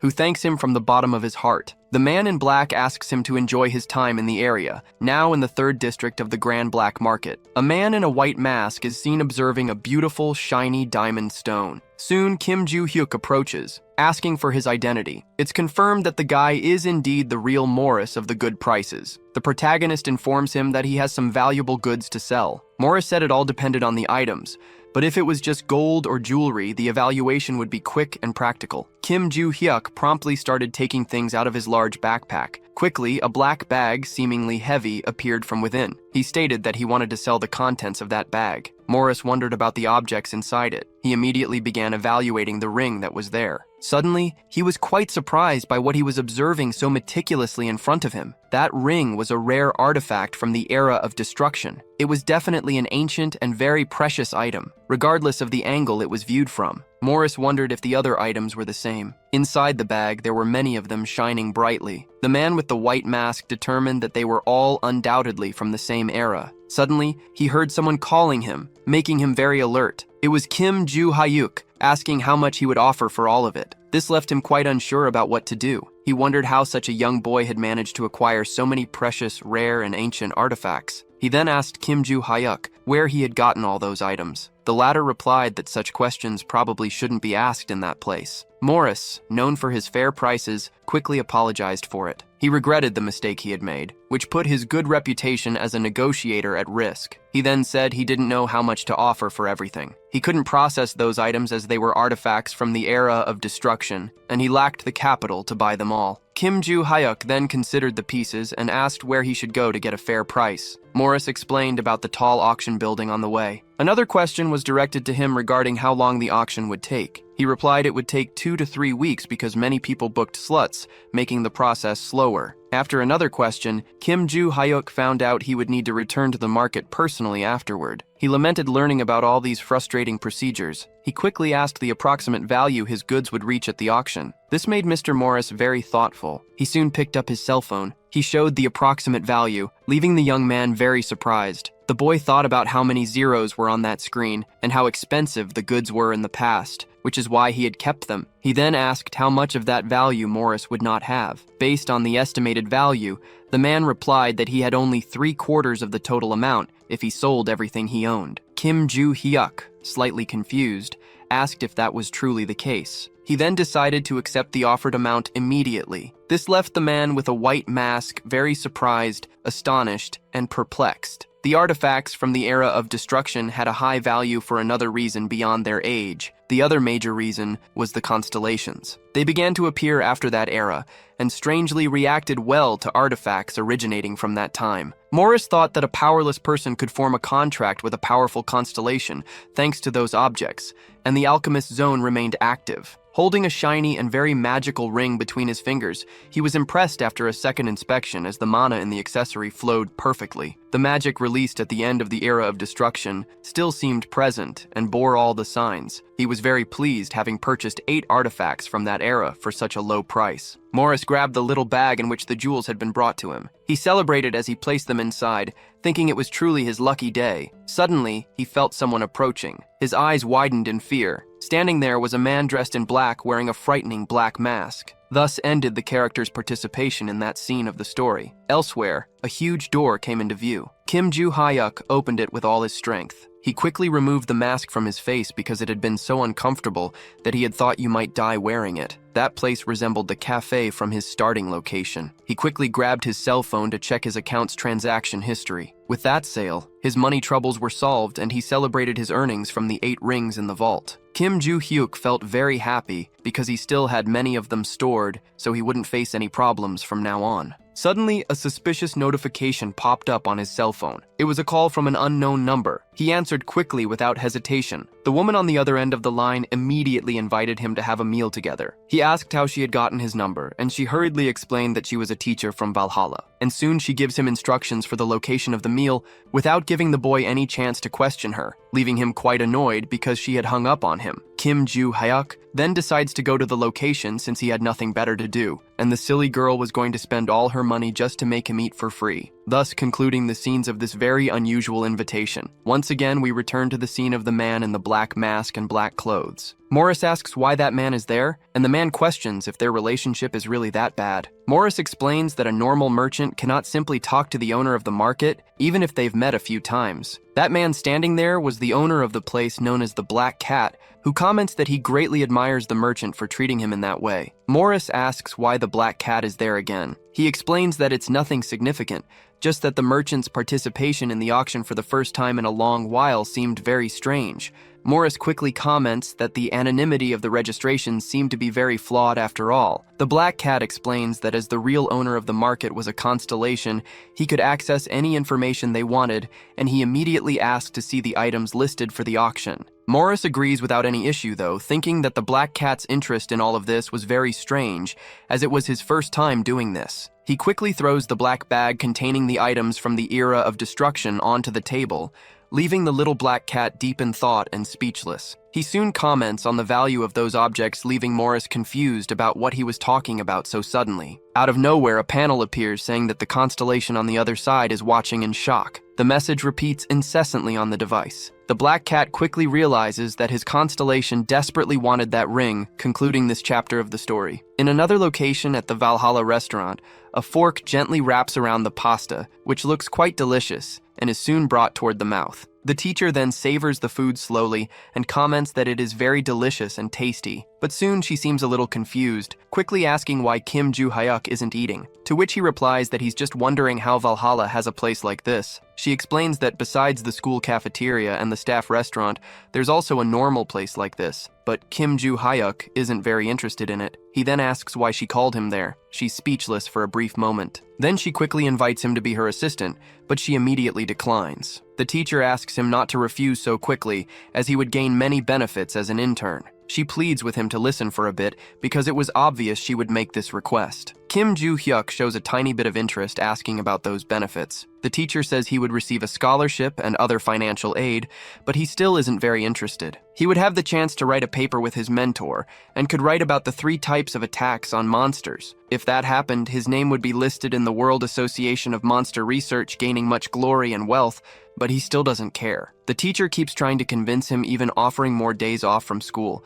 but Kim Joo-hyuk remains unimpressed, leaving her deep in thought about her next persuasive proposal. She tries to appeal to his oversized ego and fails miserably. Frustrated, she tries to end the conversation by imposing that he become her assistant. Kim Joo-hyuk responds again that he doesn't want to, thinking that her proposals weren't tempting or decent enough to accept. His urgent goal at that moment was to reach the center of the great forest, and even with the teacher as his instructor, it would be difficult to pass the performance evaluation. The protagonist then delivers a checkmate in the conversation, firmly stating that he doesn't want to be an assistant or write papers, leaving her very upset. The teacher quickly proposes to exchange information instead. She suggests giving some news of interest to Kim Joo-hyuk in exchange for the mysteries of the impressive monster attacks. He's interested in this, quickly learning that the gossip was about Choi Aran. Kim Joo-hyuk soon says he's no longer interested while thinking he was only helping the girl, but then hears that she might be disowned by her own family. He's left a bit speechless upon hearing this and quickly tries to leave, leaving his teacher desperate. Kim Joo-hyuk explains that he's finished eating and the benefits weren't attractive enough, so he should leave. The teacher becomes very angry because she expected some information in return. He tries to explain that he doesn't care but has already heard everything. Kim Joo-hyuk asks permission to ask something he's very curious about. He asks why the teacher seems so strict in class despite being overly childish. She explains that as she teaches about mysterious monsters, many problems would arise if they were treated as a joke. The attacks could directly impact the students' survival rate, and since they were somewhat foolish, more strictness was required. Kim Joo-hyuk thinks it's all just a simple ideology, but it wasn't only that it was the duty of a true teacher. He mockingly scoffs at these things in a very arrogant manner. As he was about to leave, the teacher calls out to him again. She presses him for information, but doesn't succeed, thus ending these funny and tense scenes of the story. Meanwhile, in Sejong at the Choi-jin family's temple, a man was seated at a table in front of two young people. The guild leader, Choi Jan Seok, had called them there to ask about their intentions before the classification test to uphold the family's reputation. One of the young people present was from the group True History, a combat leader, and the eldest son of the Choi-jin family, Choi Jin-jin. The second person was also a member of the Choi-jin family, known as Choi R-in. The leader began explaining that if they passed the classification test, they would have the chance to form a contract through Cheon Wol-do, one of the sacred relics, a testament to the rightful successors in the family. But there was a huge caveat if they failed. They would be literally cut off and expelled from the family without any further ado. Choi Jan Seok then asked if they were truly willing to go through with it. The boy affirmed without hesitation. Choi R-in also responded the same way without a second thought, and soon both were stared at by the leader for a few moments. Deep in thought, Choi Jan Seok decided to relay all the necessary information. He explained that the test would take place in 3 weeks, and that they could leave the premises for now, which they affirmed. The two then began walking slowly toward the exit. Suddenly, Choi Jin-jin asked if the girl had managed to read the stars. She looked a bit confused, as she hadn't quite understood the question. The boy then asked if she had noticed their father's reaction when she confirmed her participation in the test. She remained silent, pondering that for a few seconds. Her brother commented that Choi R-in was evidently eager to become the family leader, and also to prove herself as a fully legitimate daughter. Hearing this, the girl began to get quite angry. Yet her brother continued to tease her, commenting on her threatening expression and doubting her chances of succeeding in the test. Choi Jin-jin kept mocking her, saying she hadn't even received a blessing from a constellation and wouldn't be a match for him already with a foreign contract. The girl appeared deeply saddened to hear all this from her own family member. He mocked her further, saying she might as well give up and continue leeching off the family's wealth, but it would cost her dearly. He said he would see her in exactly 3 weeks. He then left, leaving the vulnerable and cute girl alone in that space. She soon began having visions of a woman from her past. The woman had told Choi R-in to become the family leader because with that goal achieved, she would be free to do whatever she wanted. She quickly opened her eyes, her expression now fearless and determined to face her challenges in the upcoming chapters of the story. Meanwhile, in classroom 1A, all the students were attentively following the teacher's lesson, except for Kim Joo-hyuk, who seemed very thoughtful at that moment. He was impressed because Brace was worrying about the time of the school's midterm exams. The protagonist explained that he usually didn't pay attention in class, so he didn't care much about what the teacher was explaining. That gray-haired teacher mentioned that everyone should already know the importance of Valhalla's midterm exams, because in both the midterm and final exams, students with the lowest grades were immediately expelled, so they needed to organize themselves well. The teacher also urged them to prepare thoroughly for both the theoretical and practical tests to avoid low scores. Kim Joo-hyuk was more concerned about the theoretical test than the practical one, as he was already very skilled at the latter. He thought he needed to stay in that school until he could reach the center of the great forest, even though he didn't know how to get there. So he quickly decided to call Barch, who responded immediately. He asked if Barch had already attended most of those classes, receiving an affirmative reply. Kim Joo-hyuk immediately decided that Barch would take the test for him, leaving the latter very confused about this. You would only check his opponent's responses to tell if something was wrong. Barch thought this was a bit unfair, as it felt like a representative was taking his test, but Kim Joo-hyuk countered, saying everything would work that way one way or another, so he should just do it alone. Meanwhile, the professor concluded the class for the day, wishing everyone good work, to which they responded affirmatively. Kim Joo-hyuk immediately grabbed his backpack to leave the place, but suddenly someone called him as he was on his way out. He quickly asked what that little girl wanted. She questioned whether there would be training that day. The protagonist replied affirmatively, asking why she was asking, but Choi Aran explained she didn't want to stop, leaving him a bit confused. Kim Joo-hyuk then asked if she wanted to learn fencing, since it was already time to start that process, considering she probably didn't even know how to use a simple sword. He explained that it wasn't fencing or martial arts, but that he would show her how to handle some weapons. Thinking that besides this, it was also past time for her practice with her own weapon, he quickly told her to meet him at the academy's training hall, to which she agreed, concluding this scene from chapter 17. Already in the school's training center, Kim Joo-hyuk asked Choi Aran how long it had been since she used her sword. She replied that it had been a day and a half since she last touched it, as she had been focused on strength training. Her trainer quickly discovered that before that, she practiced every single day. He asked her to show him her sword immediately. She then grasped her weapon's hilt firmly and drew it out with seriousness and care. Kim Joo-hyuk then began instructing her on more professional techniques for using the weapon, leaving her a bit confused about the position of her ring and pinky fingers. But when she finally got the positioning of her hands and wrists right, something magical happened. She didn't understand what was going on at the moment, but it was the mana from her sword manifesting beautifully. Choi Aran thought she hadn't even infused magic into it, and it felt more secure and stable than before, even when held with both hands. Kim Joo-hyuk then asked her to attack him with all her strength. She responded affirmatively without hesitation. He quickly began drawing his sword firmly, and then brandished it facing his weak little student. She warned him she was about to begin her attacks. She immediately started running toward her opponent, the professor. In doing so, she began noticing something strange about her foot speed. Kim Joo-hyuk easily defended her blow without any effort. He commented that the little girl had gotten much faster, but there was a caveat. He quickly instructed her not to use too much unnecessary magic on her feet. She responded with affirmation and understanding. Once again, she prepared her beautiful sword to restart her attacks while firmly planting her feet on the ground with all her focus. Finally, she darted toward her professor, delivering a quick and well-planned strike. Kim Joo-hyuk immediately commented that her charge had been very good, but there was a catch when she stopped. She needed to rotate her body a bit more. Choi Aran said she understood those instructions for improving her strikes.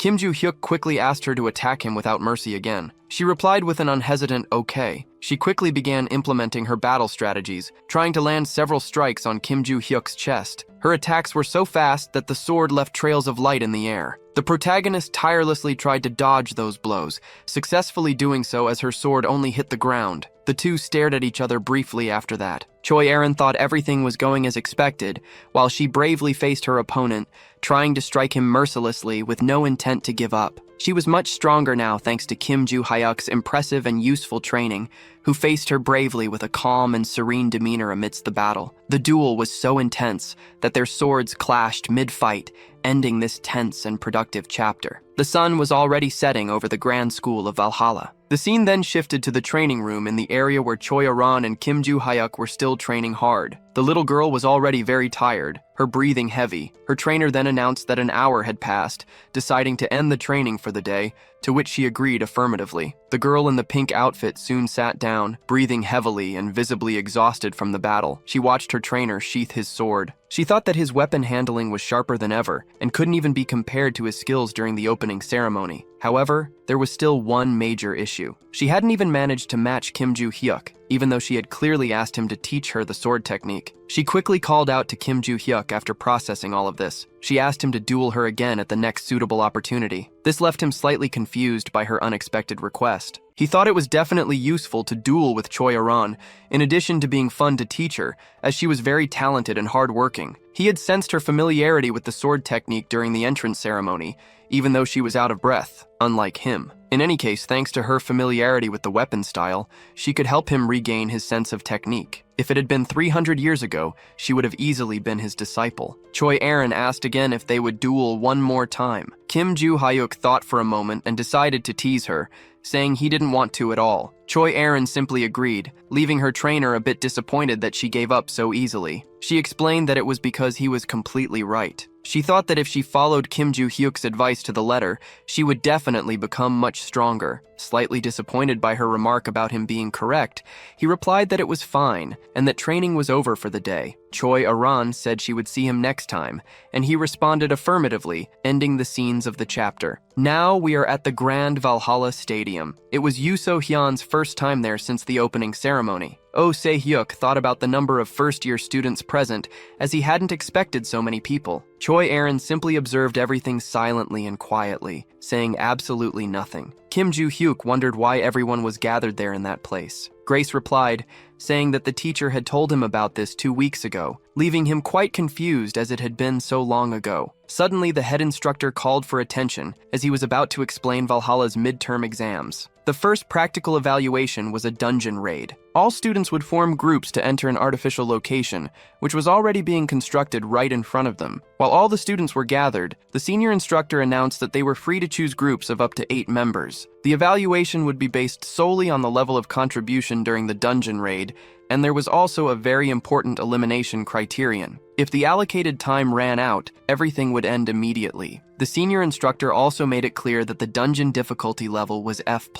He then gave the order to start the exam immediately. The timer began counting down right away, and murmurs, along with the desperation to form teams, quickly spread among the Valhalla students. The teacher and senior instructor agreed on the students' eagerness, but there was a catch to all this. Yoo So-hyun remarked that the dealer in her team wasn't good enough and looked for someone else, even though the boy claimed he could handle it without any issues. She thought she didn't need to choose someone better than herself, as 5 hours was enough time for 8 people in a dungeon of such a low level, because what mattered was contribution, and a team of 6 members could combine good skills and great talents. She quickly gave the command to start while also considering how difficult it would be to stand out in the task. The senior instructor thought everything was as expected as a 5th-generation child understood the exam's objective, while the rest of the students didn't. They would usually enter with a group of 20 people, or typically with teams of 8 members. And if a team wasn't well balanced, conflicts would occur, making these 3 outcomes plausible. After considering this, the instructor told the teacher that in 30 minutes the students would enter the dungeon,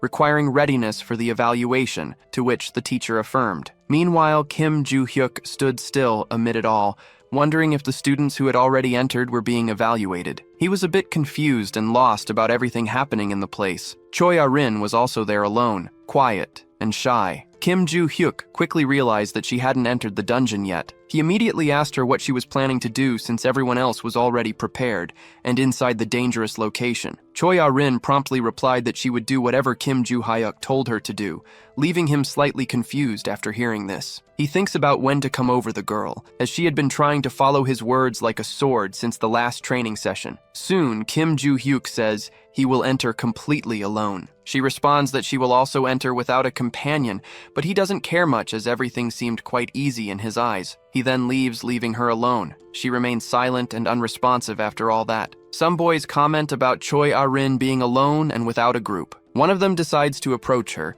looking to start a conversation. He tries to convince her to join his group with a sweet and kind invitation, but she apologizes and says she will enter alone, rejecting everything. The boy tries to stop her, saying she would likely be eliminated easily. Choi Ah-rin responds that she will manage because Kim Joo-hyuk said it wasn't difficult. This leaves the boy even more worried and exasperated, but all this advice is ignored and futile as she enters the dungeon alone, concluding this chapter of the story. Everyone at the Valhalla Stadium had already entered their respective dungeons along with their groups. Meanwhile, they were being monitored from the observation room. The professor watched everyone attentively, remaining silent and focused. Suddenly, a monstrous being appeared in one of the group's dungeons, and soon, Bi-yoon Kyung-yoon earned 2 precious points. Bi-ba Ye-ji scored 1 more point than him. Meanwhile, Bi-yoon Jin-soo managed to secure only 1 point. The senior instructor observed everything with a serious and focused expression. The professor thought everything was going as expected, as the scoring system was difficult, highlighting the rigor of the training, and they were evaluating with speed and precision without errors. When Lee Sang-chul was active, they called him the Clear Master because he was a legendary contractor with a 99% success rate. The professor believed he understood the essentials of dungeon attacks better than anyone, which allowed him to evaluate so effectively and deserved immense respect. Meanwhile, he was watching everything happening on the battlefield, thinking it was an excellent year overall. He He believed the fifth-generation students were active as a whole, and among them, there was an exceptional student, the impressive and fearless Yoon So-yeon. At that moment, she was giving orders for positioning and actions to her teammates. They were in a frantic battle against the monstrous beings in the dungeon, which attacked them mercilessly. Yoon So-yeon quickly informed her team that the front line could not fall under any circumstances, and immediately ordered all archers to shoot. The minister groaned in pain and agony from the arrow's hits, while Yoon So-yeon attacked him mercilessly, with precise and powerful strikes, eliminating him after the intense battle, and causing him to disappear as a hologram in the simulation. Lee Sang-cheol thought all of that was incredible, as it resembled a standard dungeon attack. Yoon So-yeon had to find fixed roles for the team members to perform, managing to score points and even form an effective midline with the group. In any case,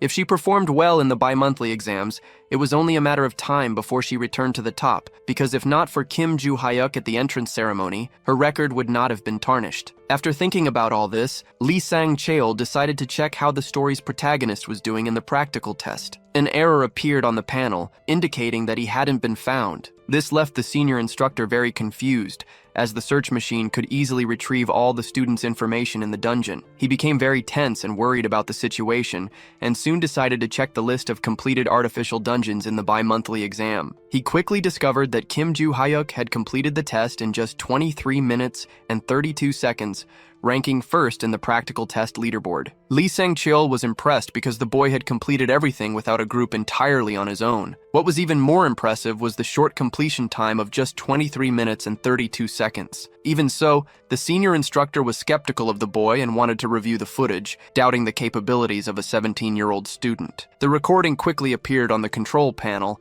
and there was Kim Joo-hyuk, simply standing there holding his sword. He seemed calm and composed in the face of his enormous challenge. In front of him were numerous monstrous beings intent on intimidating and eliminating him, but the boy merely stretched slowly and calmly in front of it all, and soon began running swiftly toward those ugly opponents, who observed everything with fiery determination in their eyes, grunting loudly with the intent to intimidate him. But Kim Joo-hyuk remained calm, his expression filled with anger and determination to complete his mission successfully, without a moment of hesitation. He soon delivered precise and powerful strikes to the monsters, leaving the remaining ones filled with rage and fury. He was cutting through the wild goblins effortlessly. His face was calm and focused on his mission. He stood against two enormous and ferocious enemies.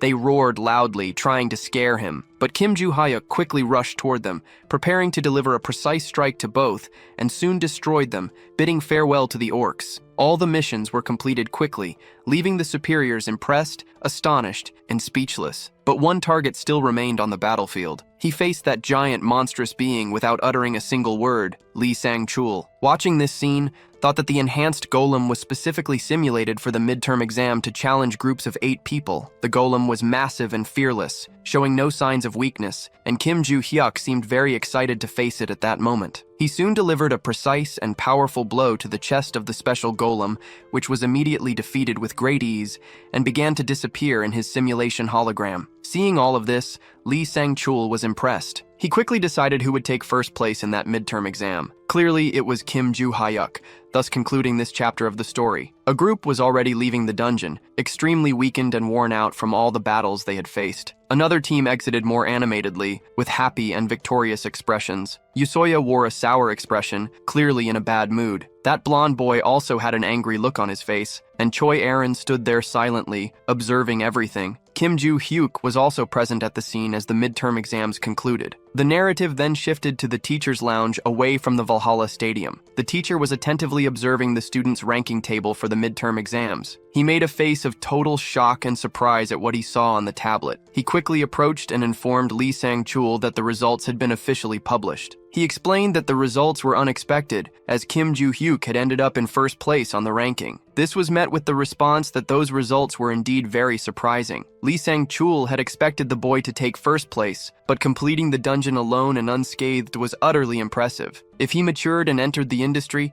South Korea could regain its title as the #1 in the world. The teacher then discovered that this award was given to the strongest professional in the world. Lee Sang-cheol expressed his enthusiasm and amazement, stating that it had been a long time since so many geniuses had appeared. He also mentioned there would be a surprise in this exam according to the teacher. It was definitely the cute girl, Choi Erin. Kim Joo-hyuk's time was unbelievable, but they hadn't expected her to instead of Yoo So-hyun. Lee Sang-chul didn't know what had happened, but Choi Erin had decided to challenge the dungeon alone, just like the protagonist of the story, and she had taken very little time to finish it, despite coming out injured, successfully completing the dungeon. The senior instructor knew she was a quiet and hard-working type, but never thought she'd be the kind of person capable of finishing such a challenge on her own. If the exam had focused solely on teamwork, Yoo So-hyun would have undoubtedly had the highest score, but Kim Joo-hyuk and Choi Erin received better scores. However, even with these results, Lee Sang-chul would never recommend this path for students. Both agreed that this wasn't something ordinary trainees could accomplish. The teacher couldn't stop thinking about Choi Erin. He had met her when he was an executive in a guild, during which she had a weak aura, and how she decided to face the dungeon alone remained a mystery. The teacher suspected the reason for this was Kim Joo-hyuk, but he couldn't believe what he was thinking, so he decided to put those thoughts aside to prepare the students' grades. The next day, the students checked their scores on a paper posted on the school board. The spreadsheet displayed the results of all first-year students, and Kim Joo-hyuk was undeniably in first place. Rockdell Ventrick and his assistant Julia DePalis observed this with great anger and fury. He immediately asked her if Desira was in South Korea, to which she confirmed affirmatively. He then ordered the girl to make a call to him and get ready to leave immediately, thus ending these tense scenes of the story. In the great city of Seoul Jamsil, night had fallen and the lights illuminated the streets. Rockdell Ventrick and his assistant, Julia DePalis, calmly arrived at the restaurant. Someone greeted him rather rudely right away. It was Desira Ventrick, and it had been a long time since they'd seen each other in person. Rockdell immediately sat at the table with his friend. The man ate like a classless animal. The blonde man in black clothes watched with deep disgust and contempt. Then a conversation began, initiated by Desira Ventrick. He asked what the target, Kim Joo-hyuk, had been doing. He was told that nothing much, just acting like a fool full of himself, and that he had caused considerable embarrassment due to his humble origins, for which he would have to pay immediately. Desira then asked if he could kill the target in one go. Rockdell replied that the decision was entirely in his hands. The brute then said he needed to prepare the council properly, leaving the preppy man confused by the statement. He immediately pointed his finger at someone. He was pointing at Julia DePalis because, thanks to her, there had been a significant conflict with that family. Desira wasn't sure if it was due to the number of people in the group, but he had already killed some because rumors had spread far. But the people in Valhalla were different, as their feats weren't impacted by causing chaos there. Rockdell understood everything from his friend's words. He promised to do his best to organize a scenario so that he wouldn't have to worry. The deal with Seal and Desira also demanded a good reward for the mission, thus concluded this part of the story. A week later, Brace, talking to Kim Joo-hyuk,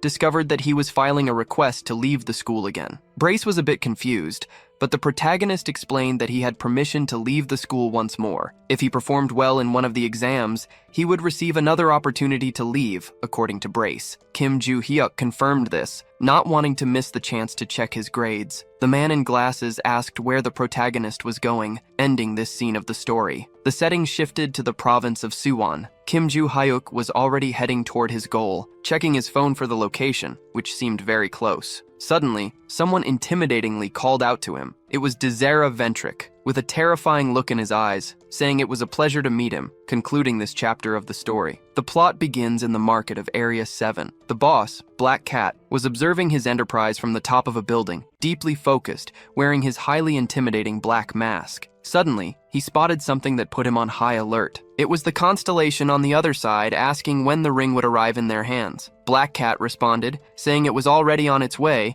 and would go through normal procedures before arriving via the portal. The ruler on the other side said he was utterly insane. Black Cat wondered what was happening. At the request of the former black feline, he had been researching whether this was indeed an artifact from the era of destruction, but such a reaction was unprecedented. Suddenly, a noise beside him caught his attention. A black box had just arrived through the magical portal. Black Cat celebrated its arrival, thinking it would likely appease those concerned with its contents. Finally, he began to open it with his hands, and soon the highly magical ring was revealed. He He then informed the constellation that the accessory had arrived, but there was no response, leaving him puzzled. A message soon appeared saying they were present. It began repeating uncontrollably, ending the scene of the chapter. In another part of the story, back in the province of Suwon, Kim Joo-hyuk asked the man who he was. The bothersome man mocked him, saying he didn't need to know such information. Kim Joo-hyuk presumed the man wanted something from him. He was entirely correct, as there was no other reason for them to meet in such a remote, massive mountain. The protagonist asked if the man's intention was to eliminate him. He received an immediate and affirmative response. The man explained that it wasn't just his good intuition. Anyone could tell the boy's intentions simply by observing him. Kim Joo-hyuk had figured it out a few days earlier. Dizzer Eventrick lost his composure upon hearing those words,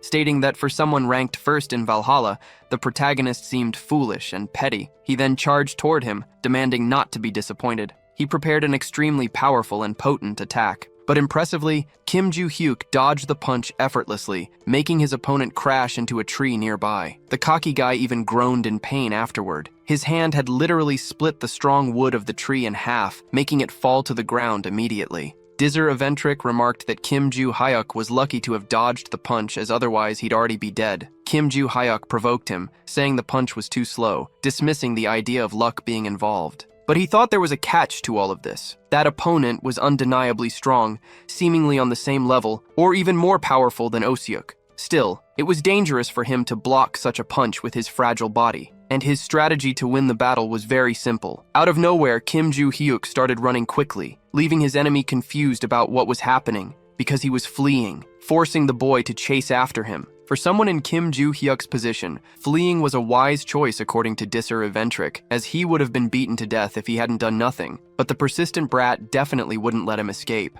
Suddenly, Kim Joo-hyuk stopped his fast run abruptly and asked if his enemy wasn't at least using that rotten brain of his. Dizzer Eventrick wondered how the boy had gotten so close, as he hadn't even noticed his punch until it was right in front of his eyes. And then he took a blow straight to his ugly face. The impact was so powerful that it sent him flying away instantly, making him crash to the ground, ruining an immense pain and agony. And when he finally managed to open his eyes, he was met with a terrifying sight. It was Kim Joo-hyuk's foot approaching to stomp right in the middle of his face, but he quickly dodged the crushing stomp. If he hadn't, it would have surely ended him for good. Even the ground couldn't withstand the force of that stomp. Kim Joo-hyuk was impressed by this, because the guy was very lucky and managed to dodge it so quickly. After hearing this, Dizzer Eventrick became furious and enraged, and he asked what Kim Joo-hyuk had done. Kim Joo-hyuk responded by stating his rank in Valhalla, as his opponent should already know. This made Dizzer Eventrick even angrier and more infuriated with the overwhelming strength, thus ending this scene in the story. The narrative continues at the Eventrick family's residence, where,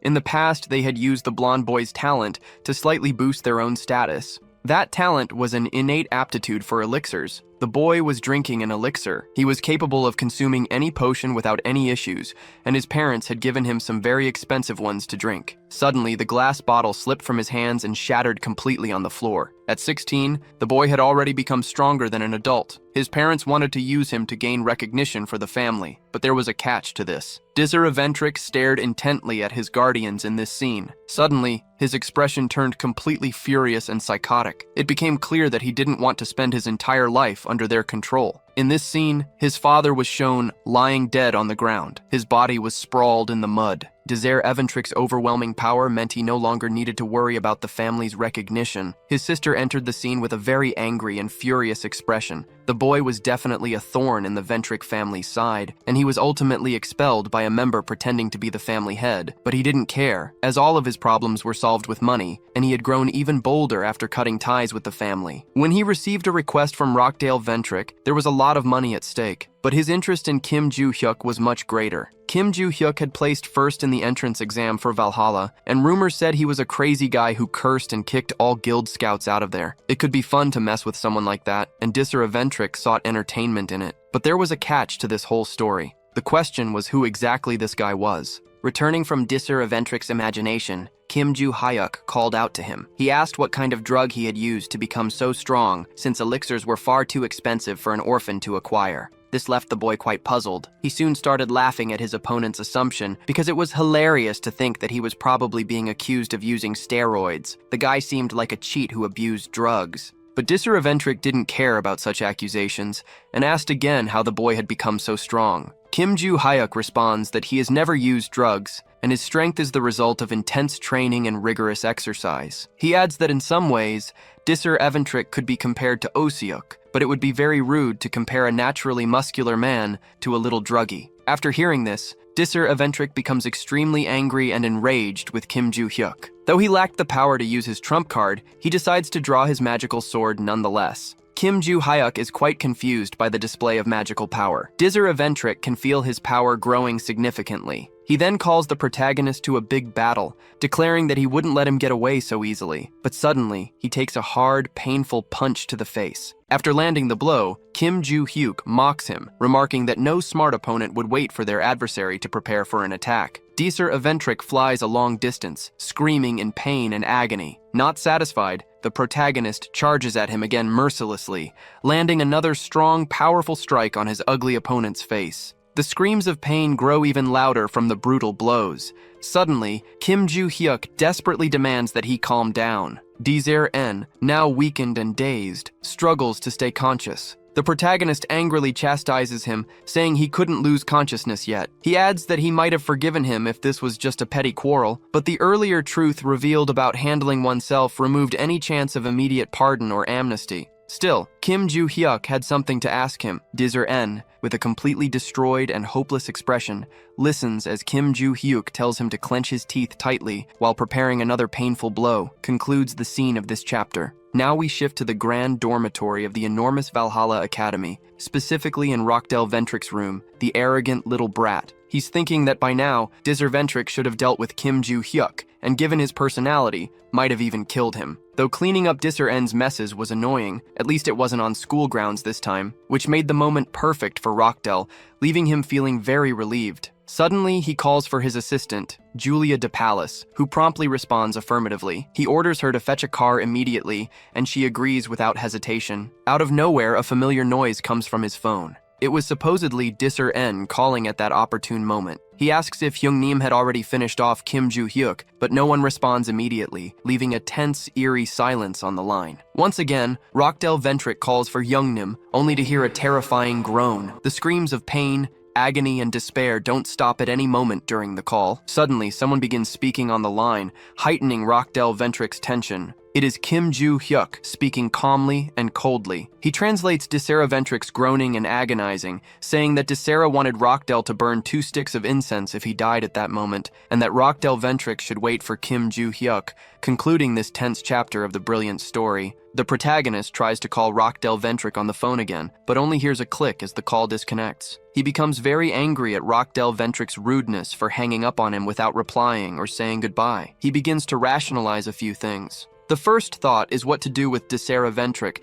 who was unconscious and debilitated in front of him. Meanwhile, far away, a cup of tea is poured into a beautiful teacup, served on an elegant saucer. Julia de Pallas informs her annoying boss that his tea is ready. He remains completely silent, saying not a word. Julia tries to inform him again, but is quickly cut off by his rudeness and arrogance. Delicately, she says she understands his offensive words, leaves the tea there, and departs immediately. Rockdell Ventrik cannot stop thinking about his powerful enemy, Kim Joo-hyuk. He never imagined the boy could defeat Disser even after the incidents with Larrick, and now he's left with a huge question about what to do. Now he knows who is behind everything, and it's likely that Disser ruined the entire plan. It's only a matter of time before the news reaches the family, spiraling out of control. Rockdell Ventrik tries to convince himself that the problem isn't that big. Since Kim Joo-hyuk comes from such humble origins, he wouldn't be able to reach them. The blonde boy decided out of caution not to talk about these matters for a while and simply lay low, concluding all of his desperate thoughts. Now return to Kim Joo-hyuk's journey through the forest. Brace and the protagonist converse telepathically about Disser Ventrik's cunning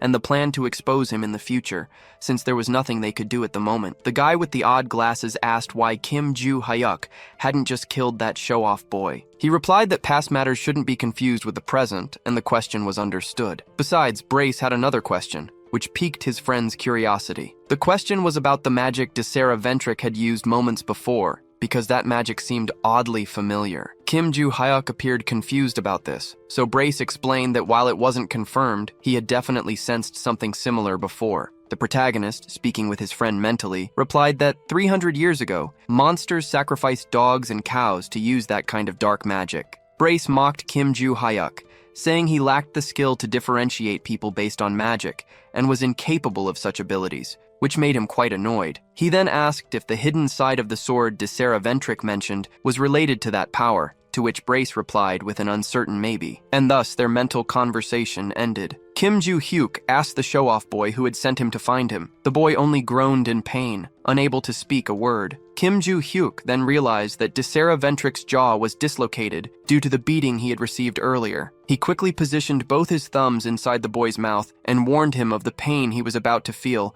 before yanking his jaw back into place with all his strength. Afterwards, he began another conversation, asking again who had given the order to Desera Ventric. The boy stayed silent and thoughtful for a moment. Kim Joo-hyuk stared at him with a very serious expression. He urged him to answer, saying he had fixed his jaw for that purpose alone, and threatened him, stating that staying silent was not the best option at the moment. Desera Ventric asked why he was holding his fingers. Kim Joo-hyuk suddenly made a sharp motion with the boy's hand. He screamed loudly in pain and agony as his fingers were completely twisted. The protagonist threatened his opponent again to extract the information he wanted. Desera Ventric revealed that his brother had sent him on that mission. Kim Joo-hyuk had already suspected it was that guy who had stirred up trouble once before. He immediately asked for all the information about the affiliation of that brute, as he didn't seem to belong to Valhalla. Desera Ventric replied uncertainly, then threatened the protagonist, saying he would find out another way. After hearing this mockery, Kim Joo-hyuk broke 2 more of the boy's fingers. He then revealed that Desera was from the first species and worked as a mercenary handling various assignments. Kim Joo-hyuk had heard of such a group before and mocked him, saying the boy was just a bully who got paid for his deeds. Desera replied that Kim Joo-hyuk saw everyone as trash and was just a lucky guy. He then revealed that the constellation revered by the first species was the hidden side of the sword, and that he also had a contract with it naturally. He added that if he had had 30 more seconds to charge his magic, the outcome of the fight would have been entirely different. Kim Joo-hyuk told Desera he talked too much, and that he would have let him go if he had just shut up and named the person who sent him without stalling. Once again, he shoved his thumbs into the boy's mouth and told him he looked much better silent, while dislocating the boy's jaw again, thus ending this tense scene of the chapter. Many messages appeared on Kim Joo-hyuk's phone. As expected, everyone agreed that those guys were a malicious group. Still, the protagonist was upset because he couldn't find the notes, and Rockdale Ventric continued to make him look suspicious. He thought about how to ruin that show-off brat's life,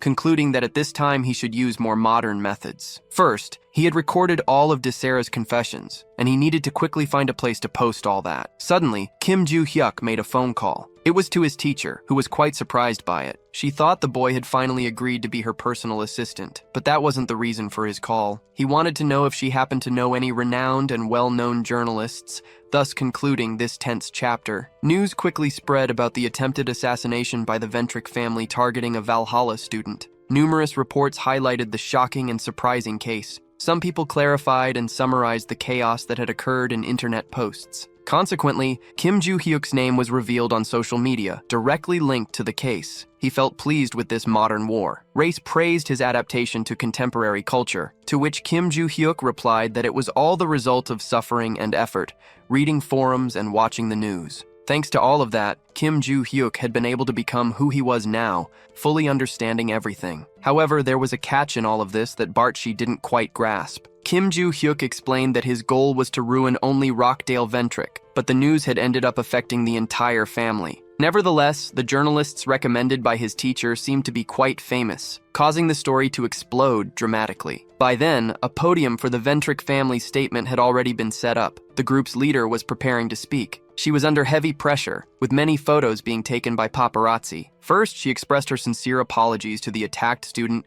and Valhalla Academy. She then gave the official position of the Ventric family regarding the incident. She explained that the attack had been carried out in rebellion by Desera, who had since been excommunicated from the Ventric family. However, in a recorded confession, he alleged that Rockdale had given the order attempting to escape the dilemma he was in, according to the family head. Thus, she believed the Ventric family had no involvement in the incident. But since it was a crime committed by a banished family member, the moral responsibility to rectify the situation fell on the family. With that, the organization's leader decided to visit the victim to apologize personally. She also mentioned that Rockdale Ventric could indeed be connected in some way to the perpetrator of the crime. As a result, he would return home, where an investigation by the prosecutor's office had been scheduled to resolve all doubts. After finishing her speech, many photos were taken again by the paparazzi. The family head immediately left without answering any questions about her planned apology to the crime victim. Meanwhile, Rockdale Ventrick was watching everything on his phone, with a face full of anger and frustration at how far the situation had escalated. Suddenly, a call from his father came through. He answered immediately, without hesitation. His father ordered Rockdale Ventrick to return to England for a while, effective immediately. It was a command from the entire family, which he complied with without thinking twice. After hanging up, he was furious and enraged, cursing everything and everyone, leaving his maid, Julia de Palis, utterly frightened, concluding this shocking scene. Meanwhile, DeZero was being pressured to reveal who was behind everything. He insisted that the Ventrick family was correct, as he alone was behind the crime. Kim Joo-hyuk was quite impressed because the boy was swallowing his pride. DeZero despised the Ventrick family. The protagonist was left wondering who might apologize to him personally, as the entire situation had already become uncomfortable. Suddenly, he became quite alert to something. He was already near the faculty office. He thought the class might have ended early, uncertain about whom to ask for a favor, concluding these scenes. Now,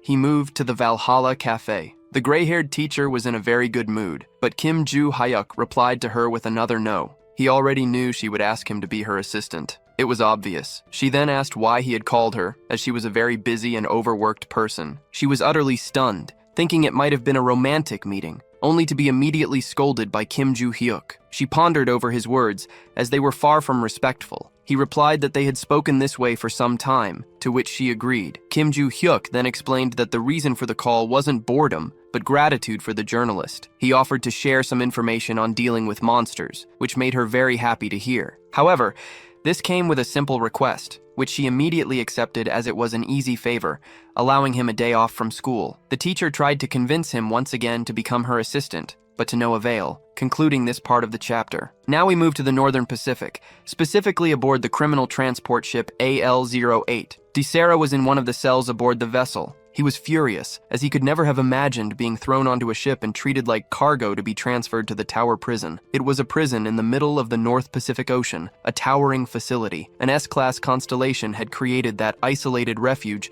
to turn all contractors into normal human beings. But DeSera didn't care about any of that. He was only staying silent to keep Rockdale from being kicked out of the Ventrick family and to have his sentence reduced by 5 years. And 5 measly years meant nothing to him. Suddenly he heard a loud noise nearby. A bright red light quickly flashed past, unidentifiable. Then someone appeared in front of DeSera, concluding the chapter. The person who had appeared in the previous chapter was Cook. He immediately stabbed DeSera in the stomach with a dagger and stood there staring at him, firmly holding the blade in his right hand. Cook wished for DeSera's death, saying the first species didn't need someone like him. DeSera groaned in pain from the knife wound in his abdomen and soon collapsed face first onto the ground, unable to endure it. Cook watched him lying there with no intention of helping. Now we are at the Grand Ventrick family mansion. The leader of the group was visibly angry and furious over the recent events. She glared at Rockdale Ventrick and his father, Eden Ventrick. First, she called out to the show-off boy by name. He responded affirmatively without hesitation. She asked him what he was going to do, leaving him quite confused. Immediately, he responded with a sincere apology, but she thought it was far too little considering the gravity of the problem, and because such apologies wouldn't fix anything at all. The leader then ordered Rockdale Ventrick to explain in detail why he had committed such a malicious act, to which he responded without hesitation. Concluding that part of the conversation, after the explanation, she stared at him. She understood that he wanted to deal with Kim Joo-hyuk, and was right about it, but she was very angry about the whole situation, because the explanation she was receiving was shallow and petty. Rockdale acted alone because he believed Kim Joo-hyuk had insulted the Ventrick family, but in truth, it was his own pride according to the leader, and as a result, he had dragged the family's name through the mud. The leader was undecided on the punishment she would give the show-off boy, and he became desperate, unsure of what to do. He quickly said he would do anything to restore the fallen honor of the Ventrick family, but the leader didn't understand what he was saying at that moment because the only plausible way to restore the Ventrick family's honor was by expelling him. The boy's father contested this possibility, arguing that such a punishment was far too severe. Then she asked Eden Ventrick if he wanted to be expelled in place of the boy, leaving him somewhat nervous, silent, and unsure of what to say. Meanwhile, the leader thought she would rather see the boy dead or expelled immediately, but that would make it evident that Rockdale Ventrick was guilty of ordering Desera to carry out the assassination attempt. She prepared to address the boy. She called him by name, and he immediately responded affirmatively, kneeling before her. Then she said she wouldn't expel him for now, ordering him to return to Valhalla quietly, and after his encounter with Kim Joo-hyuk, she would reconsider the matter. After hearing this, Rockdale Ventrick thanked her sincerely. She also ordered Eden to keep a close watch on his mediocre son, as his position would depend on the boy's behavior, to which he agreed. Then she told everyone to leave immediately, and they obeyed without question. The two left, walking with serious and angry expressions. Eden Ventrick then ordered his son to remain silent from now on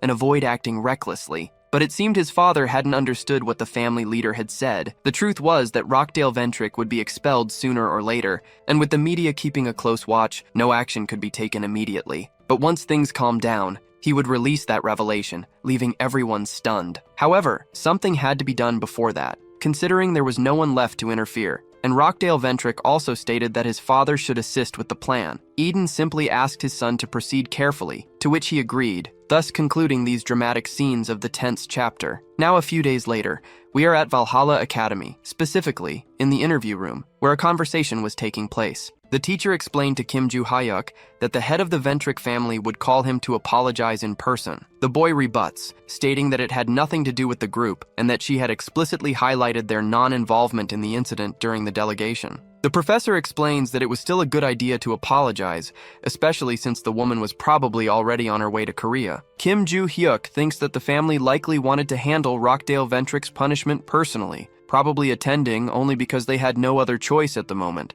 and honestly, he found it very irritating. After that, the professor expresses his and instructor Lee Sanctual's concerns about the situation. He also mentions that according to the event protocols, a Valhalla student had been attacked and the perpetrator had confessed to being ordered by someone. However, there was a catch. He couldn't believe the family's attempts to preserve their reputation by dismissing the evidence, though they seemed busy trying to cover up the truth. To protect the students, either Rockdale or the family leader needed to be expelled. But according to the professor, the group had donated a significant amount of money to the school in the past. He couldn't believe that Valhalla's funds came solely from donations, so the school would likely turn a blind eye if they paid well. Kim Joo-hyuk understood everything his professor said and affirmed that he would have a conversation with the family head. The professor was stunned by something at that moment. It was the boy's reaction, and it had been very composed. Kim Joo-hyuk replied that he had always been like that. Suddenly, there was a knock at the door. The professor informed him that the family head had arrived and that he would let her in. He then left,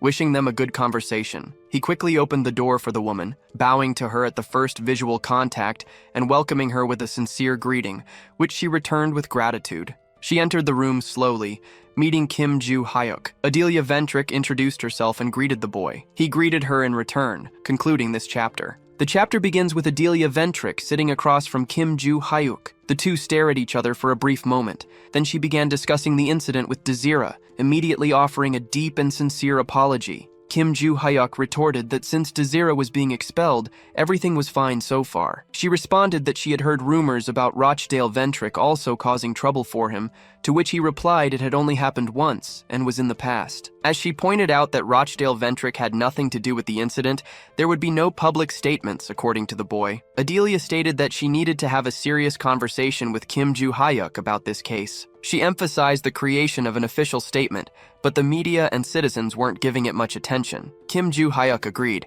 thinking that the family was known for lying, which is why no one believed them. So she proposed creating an opportunity to resolve the misunderstanding. She then asked if Kim Joo-hyuk could help them, to which he responded with a firm no as expected. She tried to convince him, saying that if he helped just this once, she would ensure her support throughout his graduation. She also offered to recommend him to a guild sponsored by the family, so that their help could extend even after school, aiming to make him a successful hunter. Kim Joo-hyuk asked if making a statement would really end everything. It became evident that they were offering a substantial amount just to silence him. They were desperate. Adelia Ventrick's expression became very serious upon hearing this from the boy. Kim Joo-hyuk explained that he was angry because they were trying to cover everything up, and his assistants wouldn't support such actions. He didn't mean to reward, he only wanted to see the disgrace that Rockdale Ventrick had brought upon them. The woman became furious and insulted him upon hearing this. She transformed, revealing her anger at being spoken to as if she were an ordinary person. Kim Joo-hyuk mocked her, saying she was showing her true self because she couldn't hold back anymore. She replied that she had come to make things easier for him,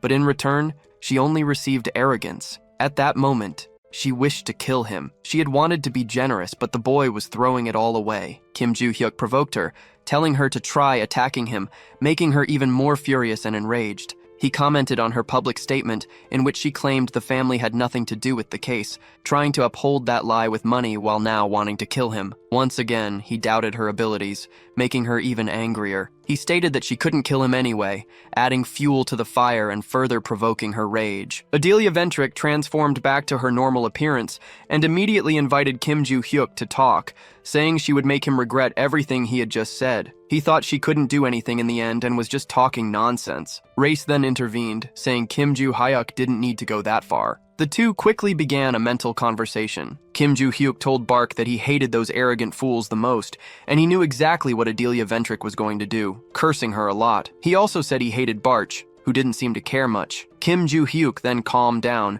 thinking about how he didn't have any more classes for the day and could head to the training center early in the morning. Now we are in front of the Valhalla Stadium. Kim Joo-hyuk was walking there scrolling through his phone, and suddenly he ran into someone becoming quite surprised. It was the cute girl, Choi Ah-rin, right there. Standing in front of her was the eldest son of the Choi Jin family, Choi Jin-min. He was saying that she wasn't capable of defeating him, and that training a lot in Valhalla wouldn't help at all. He also said that if she really wanted to remain a member of the family, she shouldn't go to the selection test that weekend, because he didn't want to see her humiliated, but he was quickly contradicted by her negative response. This left him quite confused by her reaction, because according to him he was giving her a chance and she refused, seemingly unaware of what was happening. Choi Ah-rin tried to respond, but someone suddenly interrupted, calling him a fool and saying he was the one misunderstanding the conversation. This made him very angry at being insulted. Kim Joo-hyuk had insulted him because he was trying to discourage someone who was putting in so much effort. The boy was confused about who the protagonist was,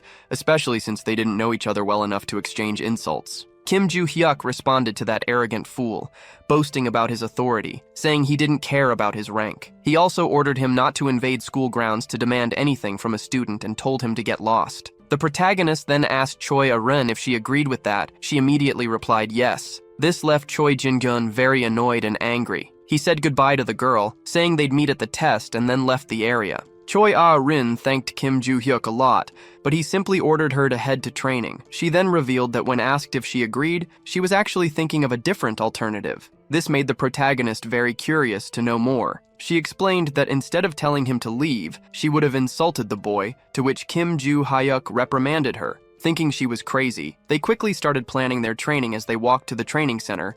A few days later in the city of Shihung, more specifically near a mountain, Kim Joo-hyuk was in the middle of a dense forest. He was searching for the right location using his cell phone. Brace asked if he was there to find his notes again, receiving a positive response. Even so, Brace questioned him since he had already found several relics, and Kim Joo-hyuk explained that he wanted to know how many written notes were still missing. He elaborated that he wanted to look for them because of the incredible things they might hold, leaving Brace quite confused. Kim Joo-hyuk said that if he could find them, he would overcome the great difficulties he had faced when he was Kim Hyun-ho, and that if he had met Brace more than 300 years ago, he might not have killed him, leaving Brace rather flustered. Now we are at the grand house of the Choi Jin family, where a large concentration of reporters, paparazzi, and people had gathered. Some of them were discussing the individuals present for the group's selection test. Suddenly, a major authority figure of the family arrived at the scene. The leader of the Choi Jin group, Choi Jeon-se-duk, announced that the selection test would begin shortly. He reinforced what he had said earlier,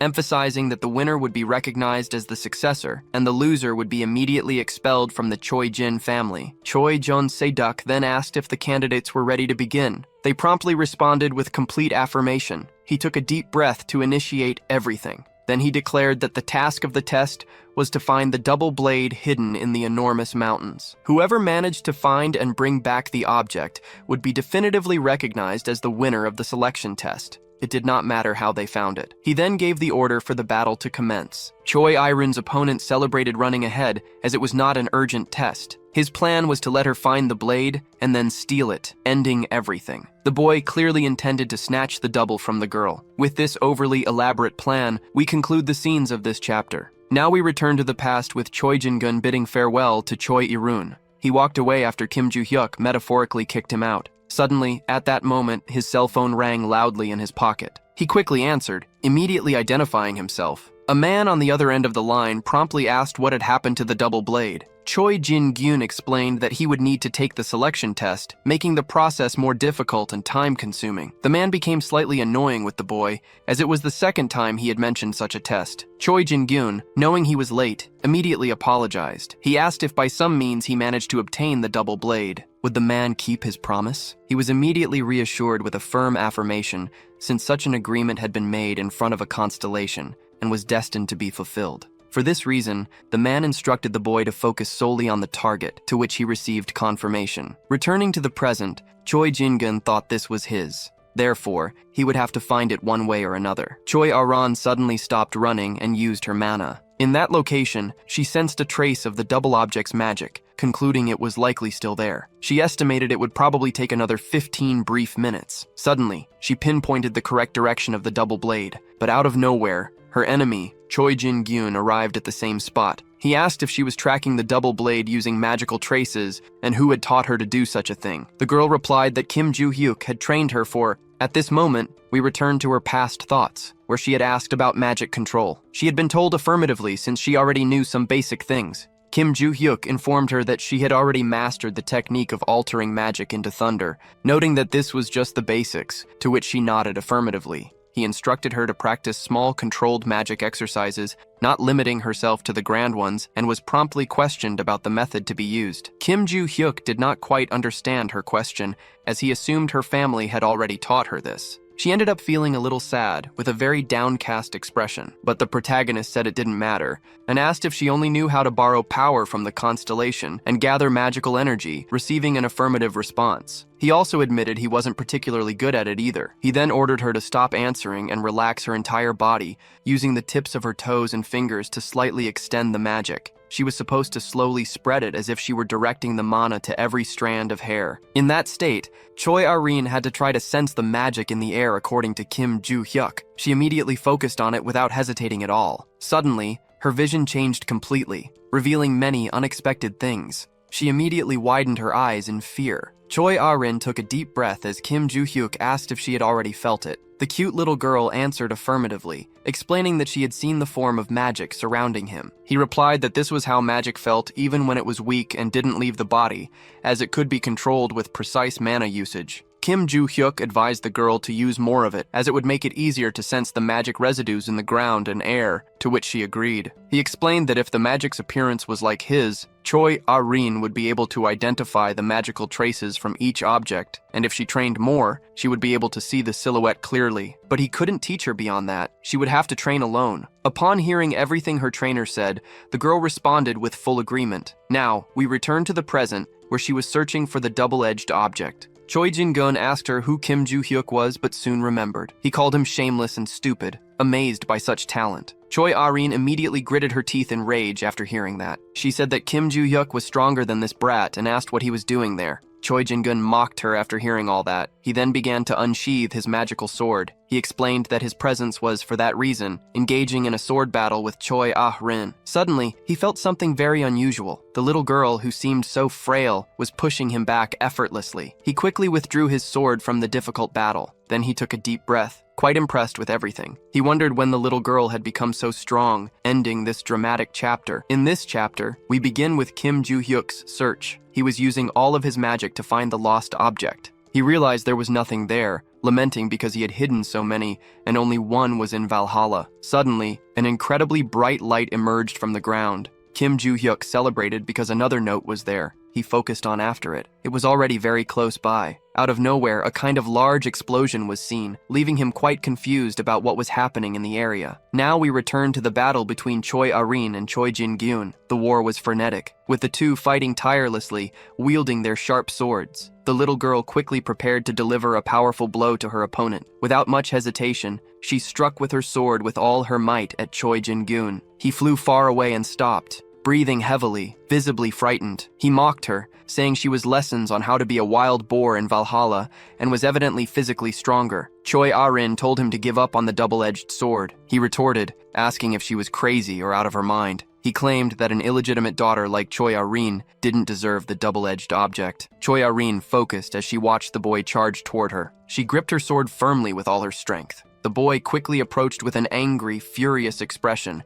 ready to attack her. She thought about quickly rotating her sword, executing that move. Then she slashed upward with rapid rotation. While his sword was on the ground, she aimed to hit him squarely, executing all of it without hesitation with great success and mastery. Choi Jin-gun showed a lot of pain and agony on his face. He soon fell to the ground, sprawled and defeated, unable to react quickly. Choi Ah-rin took a deep breath, greatly relieved by it all. She had thought she could land at least one hit on him, but never imagined it would be such a critical attack. She immediately focused on going after the double-edged sword. Suddenly, she heard a voice saying she had won so easily, widening her eyes in fear. It was Choi Jin-gun, standing up, fully recovered from the powerful and strong blow filled with rage. He said he had mentioned something before. It was that the girl's blessing was a joke because she could never defeat him since he had a contract. Choi Jin-gun explained that Choi Ah-rin had hit him while he was off guard, so he would give her credit for that. She asked about the magic surrounding the boy's sword as he seemed like a villain, wanting to make it very clear why that was the case. He then provoked her, saying she didn't need to know about it and mocking her blatantly. Choi Ah-rin immediately prepared a precise attack. The boy, without hesitation, charged at her quickly. The girl was surprised because he dodged her attack from an extremely short distance and then landed a strong, precise blow on her body. She fell to the ground, groaning in pain with a defeated and tense expression. The boy quickly stood over her, asking if she really wouldn't get up, even recommending she stay down and not rise. She groaned in pain, noticing something strange on her small body. It was a large wound bleeding profusely. Choi Jin-gun mocked her, saying it would really be better to stay down and quiet to avoid death. She asked about the boy's contract and whether it was with some malicious and wicked constellation. The boy explained that, as the leader of the Jinsa Guild, he had signed a contract with an A-level entity but was now allied with the devotees, leaving the girl surprised. She had heard that name before. They were the third most dangerous evil group in the world. Choi Ah-rin responded that she didn't understand the devotees' constellation contracts, asking if their membership benefits were better than enjoying life. The boy mocked her for questioning that, preparing to respond. He said they were incredible powers and commands, along with the authorization to detach from the leaving. Choi Ah-rin, very confused and doubtful about what he had said. Choi Jin-gun explained that he had joined the Jinsa Guild at only 12 years old. He'd been working for the family since childhood, at an age when he only wanted to play, and he remained in the guild due to his father's oversight, not by choice. He also said that during his adolescence, filled with desires, he ended up meeting someone from the devotees. The man had encouraged him to join the group, saying he could fulfill all the desires of his heart. Choi Jin-gun felt that perhaps this man had already known his temperament, leaving the girl confused about that. He explained that his desire was to break fragile humans, but he couldn't just join them. He first had to fulfill the condition of obtaining the double sword relic, and if the girl had simply given up earlier, he would have received the double sword without significant trouble, and she wouldn't have had to start the second test. After hearing all this, Choi Ah-rin felt somewhat confused about this test, as if she couldn't remember, leaving him astonished. He explained that 10 years ago, the eldest daughter of the Choi Jin family, Choi Ah-jin, had participated in the first selection test, leaving the girl perplexed by the revelation. She soon discovered that her older sister had disappeared while taking the evaluation. Choi Jin-gun said he hadn't been able to control his perplexing desires, revealing that before the search for the double sword, he had killed the girl in the mountains. But in the end, he failed to find the relic, ending up badly injured and failing miserably. Otherwise, he could have joined the devotees 10 years ago. In any case, the father had already found the daughter, secretly institutionalizing her, and Choi Jin-gun had left her there intending for her to disappear, but something had happened. Choi Ah-rin became curious about where Choi Ah-jin was at that moment, only to be told that now was not the time to look for her, and that it was better to give up. The villain elaborated on the collapse of the little girl's mother, who always cried endlessly in despair, and the reason was that she saw her daughter's face in Choi Ah-rin. Choi Jin-gun then concluded his revelations, returning to the main focus, the double sword. He then prepared to strike the girl, telling her to send a greeting to her deceased sister, and then unleashed a blow with all his strength toward Choi Ah-rin's head. But suddenly, a loud noise echoed in the same place. Choi Jin-gun was completely shocked and very surprised by this. Kim Joo-hyuk was right there, and had just defended Choi Ah-rin from what would have been a completely fatal blow, concluding this tense and exciting chapter. Kim Joo-hyuk, acting heroically, asked what Choi Jin-gun was doing. He replied that it was a family matter, and told him to mind his own problems. The protagonist said that group was completely insane, as he glared a strong blow on the guy pointing a knife at his own little sister. The same boy flew far from there with an expression of intense pain. Choi Ah-rin then tried to communicate with her heroic friend, calling out his name and demanding attention for a moment. She quickly asked what he was doing there. Kim Joo-hyuk thought he had only gone to that place to unearth his vault, as it was in that direction. Meanwhile, Choi Ah-rin was trying to stop the blood flowing from her stomach with her hands. The protagonist widened his eyes upon noticing such a grave and deep wound. He finally answered her question, saying he had some matters to handle there, ordering her to step back and gather some magic to heal the wound. She immediately responded affirmatively. Meanwhile, Choi Jin-gun stood up, wondering who that guy who suddenly appeared was, and if he was perhaps the rude student from Valhalla. He reiterated that those matters were family business only. At the same time, he cursed in charge of the protagonist of the story with his huge and sharp sword. He poured all of his magic and strength into it, making it glow with purple mana.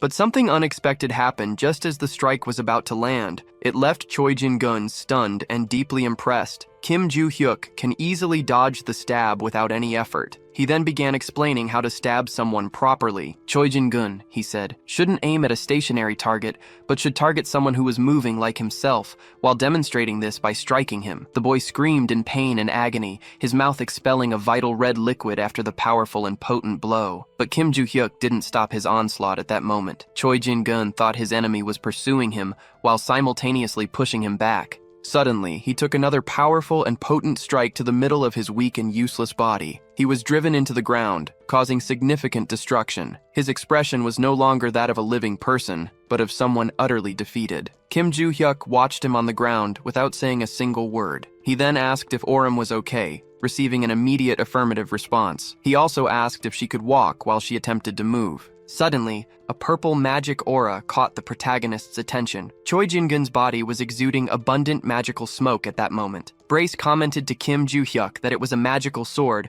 receiving an affirmative reply along with a question about whether that guy was evil too. Suddenly, the villain firmly planted his feet on the ground. He quickly stood up, cursing furiously at the protagonist of the story. He also said that the protagonist was just a useless freshman from Valhalla. He accused him of underestimating the offensive leader of the guild while preparing a strike with his sword. But that stab was easily blocked by Kim Joo-hyuk. Choi Jin-gun then thought that even magic could make the protagonist move. Kim Joo-hyuk immediately called the guild's offensive leader. He asked if he had chosen a different position because it fit better, striking him as he spoke. The leader was sent flying far away, his expression completely battered and destroyed, unable to answer the question. He wondered about the power of that guy since he blocked attacks and even counterattacked, not seeming to be just 17 years old. Choi Jin-gun saw no alternative but to use a trump card. It would have many side effects, but if he kept getting beaten, he would quickly lose. So he thought about using it with the artificial remnants. He could manage a temporary contract with a constellation. Kim Joo-hyuk stared at him while he strategized his victory plan. Choi Jin-gun then began laughing very maliciously and wickedly. He soon revealed all the magic emanating from his body.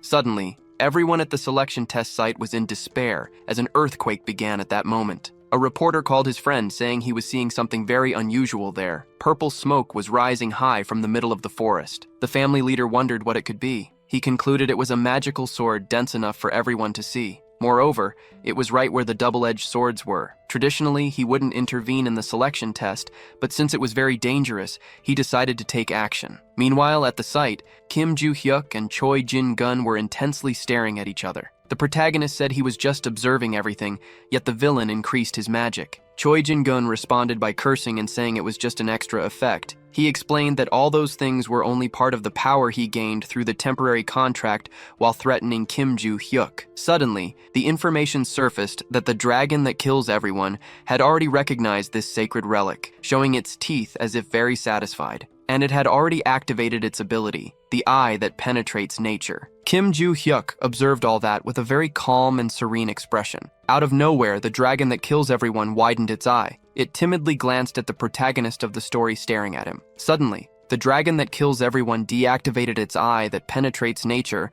then reactivated it immediately, looking quite jumpy. It was evident that it was overcome by fear. They exclaimed that it had to leave immediately, leaving Choi Jin-gun utterly confused. The dragon that kills everyone declared that it rejected the call of this sacred relic, ending the contract. It reclaimed all its power and quickly fled, abandoning Choi Jin-gun. Kim Joo-hyuk and Choi Ah-ren watched as all its magic dissipated. The protagonist then initiated a conversation between the two of them. Immediately, he placed the tip of his sword against Choi Jin-gun's stomach, asking who would kill whom that exact moment. After that, he delivered a powerful strike with the sword, sending Choi Jin-gun flying far away, screaming in immense pain and agony because of his abdomen. The boy collapsed to the ground unconscious and defeated. The leader of the devotees, the Dragon King Han Nibble, was astonished by what he saw before him. That dragon that kills everyone was claiming it had gotten into big trouble because of him. Yelling loudly, it asked if he wanted to disappear from this moral plane. Han Nibble immediately tried to apologize to the constellation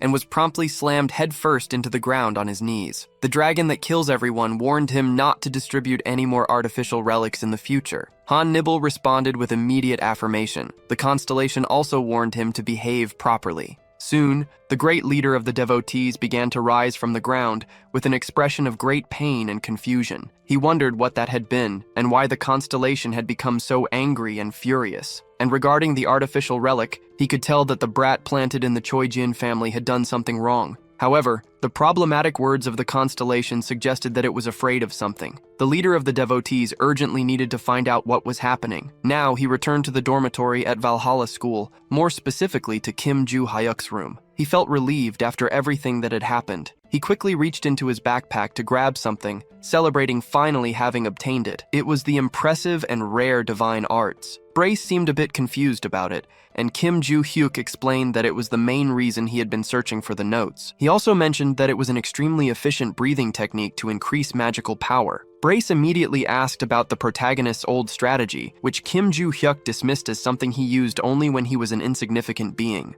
Additionally, he explained that when he had found those divine arts 300 years ago, he couldn't change because they had already been ingrained in his body. When Kim Joo-hyuk fought Barchi, he ended up being defeated because of the horrible breathing technique, which drained his magical power. But now he could start anew with that new body. He decided to stop training his physical body for a while since he needed to learn the divine arts first. Brace then asked about the situation that had happened earlier, noting that Kim Joo-hyuk had left Choi Ah-ren alone with the unconscious villain. The protagonist explained that someone was approaching, so he left in a hurry, but everything would work out somehow. Now we rewind the story, returning to the battle. Choi Jin-gyun was lying face down on the ground, unconscious. Kim Joo-hyuk watched him with a tense and concerned expression. Brace quickly asked if he had killed the villain, to which Kim Joo-hyuk replied that he couldn't kill him because he had already been involved in another incident in Valhalla, compromising everything. However, since there were faint traces of magic, the boy would probably survive, which Brace confirmed positively. Kim Joo-hyuk then asked if Choi Ah-ren could stand up,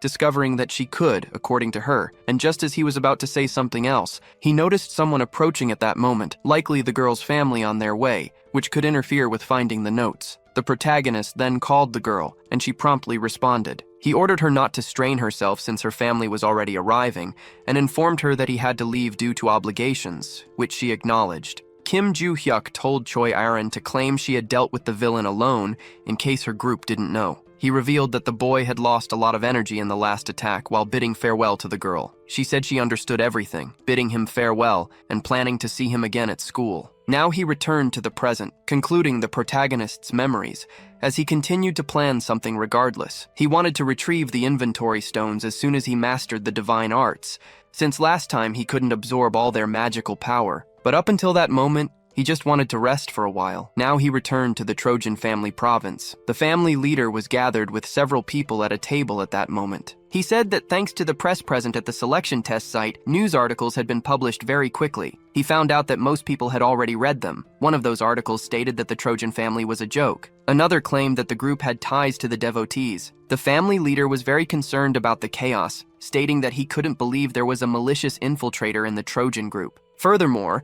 he revealed that an official letter had been released by the association with a declaration from them. He said that something similar had happened to the Ventric family, and since their ties were distant, they had remained silent. But this approach would no longer work. The leader asked about Choi Aaron and also informed him of Choi Jin-gun's arrest, learning that the little girl was safe and being treated in the family hospital. He also discovered that the injury had been significant, but the bleeding had stopped and the organs had not been damaged, eliminating the need for surgery. Upon learning this, the leader expressed his great relief. Someone at the table informed him that there were some articles about Ms. Aaron. The news praised her, saying she had defeated a member of the devotees despite being just a student. Following in Kim Joo-hyuk's footsteps, the family leader was a bit confused since the little girl had gone against her own group, yet the reports were celebrating this. Then, a man sitting at the table said that all of this was a relief because the selection test had ended in chaos, but the next family head had been confirmed. It also explained that those kinds of articles would certainly help Choi Aaron establish her position as the successor, with the leader agreeing. The leader thought it was good for the little girl to have a legitimate chance to prosper, but defeating Jin-gun on her own raised many strange suspicions. At this point, we can go back in time to the leader's memory. It was when he and his assistant saw Choi Aaron sitting in front of Choi Jin-gun. She explained that her brother had chased her with dark magic, which was why she had knocked him out. The leader questioned how Choi Aaron had done that, as much magical power had been seen emanating from the mountains. Meanwhile, the girl was lifted by the assistants. She quickly responded that Kim Joo-hyuk had taught her that. Now, return to the present with the family leader. He was reading articles about the protagonist and thinking about him concluding this tense and enigmatic chapter. We begin this chapter at the mega school of Valhalla. Kim Joo-hyuk had just arrived in his classroom at that moment. Suddenly, he saw something that caught his attention. It was Choi Aaron sitting quietly and calmly in her chair. He thought she would still be in the hospital, but she seemed completely fine. She then turned her head toward him. She waved at him shyly with a small, happy smile on her face. A boy wondered if that smile was meant for him, but Kim Joo-hyuk brought him back to reality with 2 quick illusions. Now, we go back a little in time to the protagonist reading his notes. Suddenly, he heard a familiar noise, becoming very alert. It was Choi Aaron, informing him that she wouldn't be able to train for a while, which was expected given how much blood she had lost. Kim Joo-hyuk quickly responded, saying it was no problem since he would be solving some issues in the coming days. She then sent several stickers, making him quite nervous with so many messages in a row. Suddenly, Grace appeared saying he had something to reveal, piquing his curiosity. He informed him that the dark magic was very familiar. Kim Joo-hyuk questioned him about his memory, but Grace couldn't recall anything. He explained that he hadn't forgotten, but seemed to have something blocking his memory. Kim Joo-hyuk hypothesized that the cause was that pesky guy Brace had mentioned before, and Brace agreed. Brace said he wasn't 100% sure, but satisfying the second condition might theoretically overcome that block. The protagonist then associated this with the center of the Great Forest. He thought it was just an area used for performance evaluations, but it also served for the final practical exam, where the worst performers were immediately expelled. Kim Joo-hyuk then reached the unfortunate conclusion that he would have to wait until the exam period, losing a lot of time. Now we return to the present, where the protagonist emphasized that he needed time to adapt to Shingon anyway, quickly deciding to search for the center of the forest. Suddenly, the teacher entered the classroom, ordering the students to organize themselves. He informs the class that an announcement would be made before the lesson begins. He asks about the inter-school competition happening next month, and learns that the students were already aware. Kim Joo-hyuk ponders over the battle, and Brace adds that the teacher mentioned it after the bi-monthly exam. The gray-haired man explains that the school intends to select students with highest scores in the final exams to participate. Right after saying this, he calls the protagonist to his office, leaving him confused. Now, leave the classroom and head to another location in Valhalla. The teacher remarks on how often they meet there, and Kim Joo-hyuk responds that it's the teacher's fault. He agrees it's his fault, but says this time the matter concerns Kim Joo-hyuk's participation in the inter-school competition. Before the teacher gets to the important part, Kim Joo-hyuk declines the invitation. However, he's still asked about the competition, and the teacher promises to explain it in detail once again. It involves the 3 largest hunter training institutions in the world, including Valhalla in Korea, White Lotus in China, and the impressive Heroes in the United States of America. Each selects several first-year students to represent them in a competition involving combat, maze escapes, and various other challenges. For this reason, Valhalla plans to send those who scored the highest in the practical exam. Kim Joo-hyuk then shows clear disinterest in the matter. The teacher tries to explain the benefits, but Kim Joo-hyuk says he's not interested in money or similar rewards. He reaffirms this, though the teacher doesn't seem too concerned. The teacher then brings up the Great Forest Center in the conversation. catching the boy's interest as it is the location of the final exam. The teacher explains that since the final task is at Valhalla, it will involve entering the Great Forest's center, essentially bypassing the winners of the last exam. However, if someone fails to complete it, they will have to attempt again during the final exams. After hearing this, Kim Joo-hyuk confirms his understanding. He then announces his desire to participate in the inter-school competition. Now we shift to the vast Ventrix estate, located in the United Kingdom.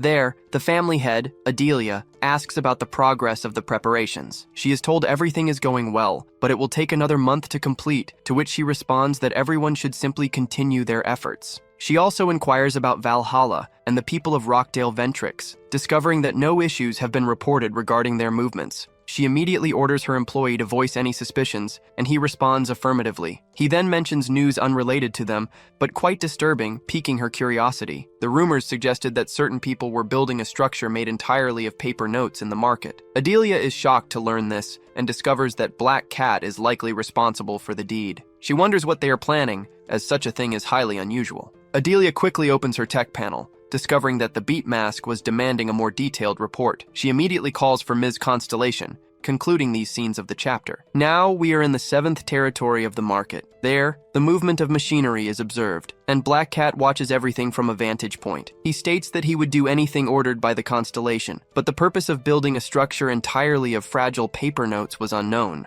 Then someone appears, revealing that it was a gift to be given, tensely ending the chapter. Black Cat immediately asks why he was ordered to build a structure entirely out of money. The two-faced ruler replies that it was a gift, making the little black feline very curious about who the grand gesture was for. He starts to think of someone, but keeps it a mystery for now. The two-faced ruler then asks if he has found the boy who sold the rings. Black Cat replies negatively, explaining that the seller didn't leave clear characteristics of the boy. However, since the deed's contact information was recorded, the search is being conducted using all available records. The Constellation, upon hearing this, urges haste, making the feline respond affirmatively, visibly tense and desperate. Now we leave that scene and move to the staff room in Valhalla. The gray-haired teacher is seen struggling to sort things out. Suddenly, Lee Sang-kyul enters, asking if he has chosen all the members for the competition, to which he responds affirmatively. Lee then requests the list of selected students. He discovers that apart from Young-jin, all the participants are from the gray-haired teacher's class. He is surprised to see Kim Joo-hyuk among the participants. The teacher explains that the boy initially didn't want to join, but when he mentioned the Great Forest Center, his opinion changed suddenly. Lee Sang-kyul finds this very strange,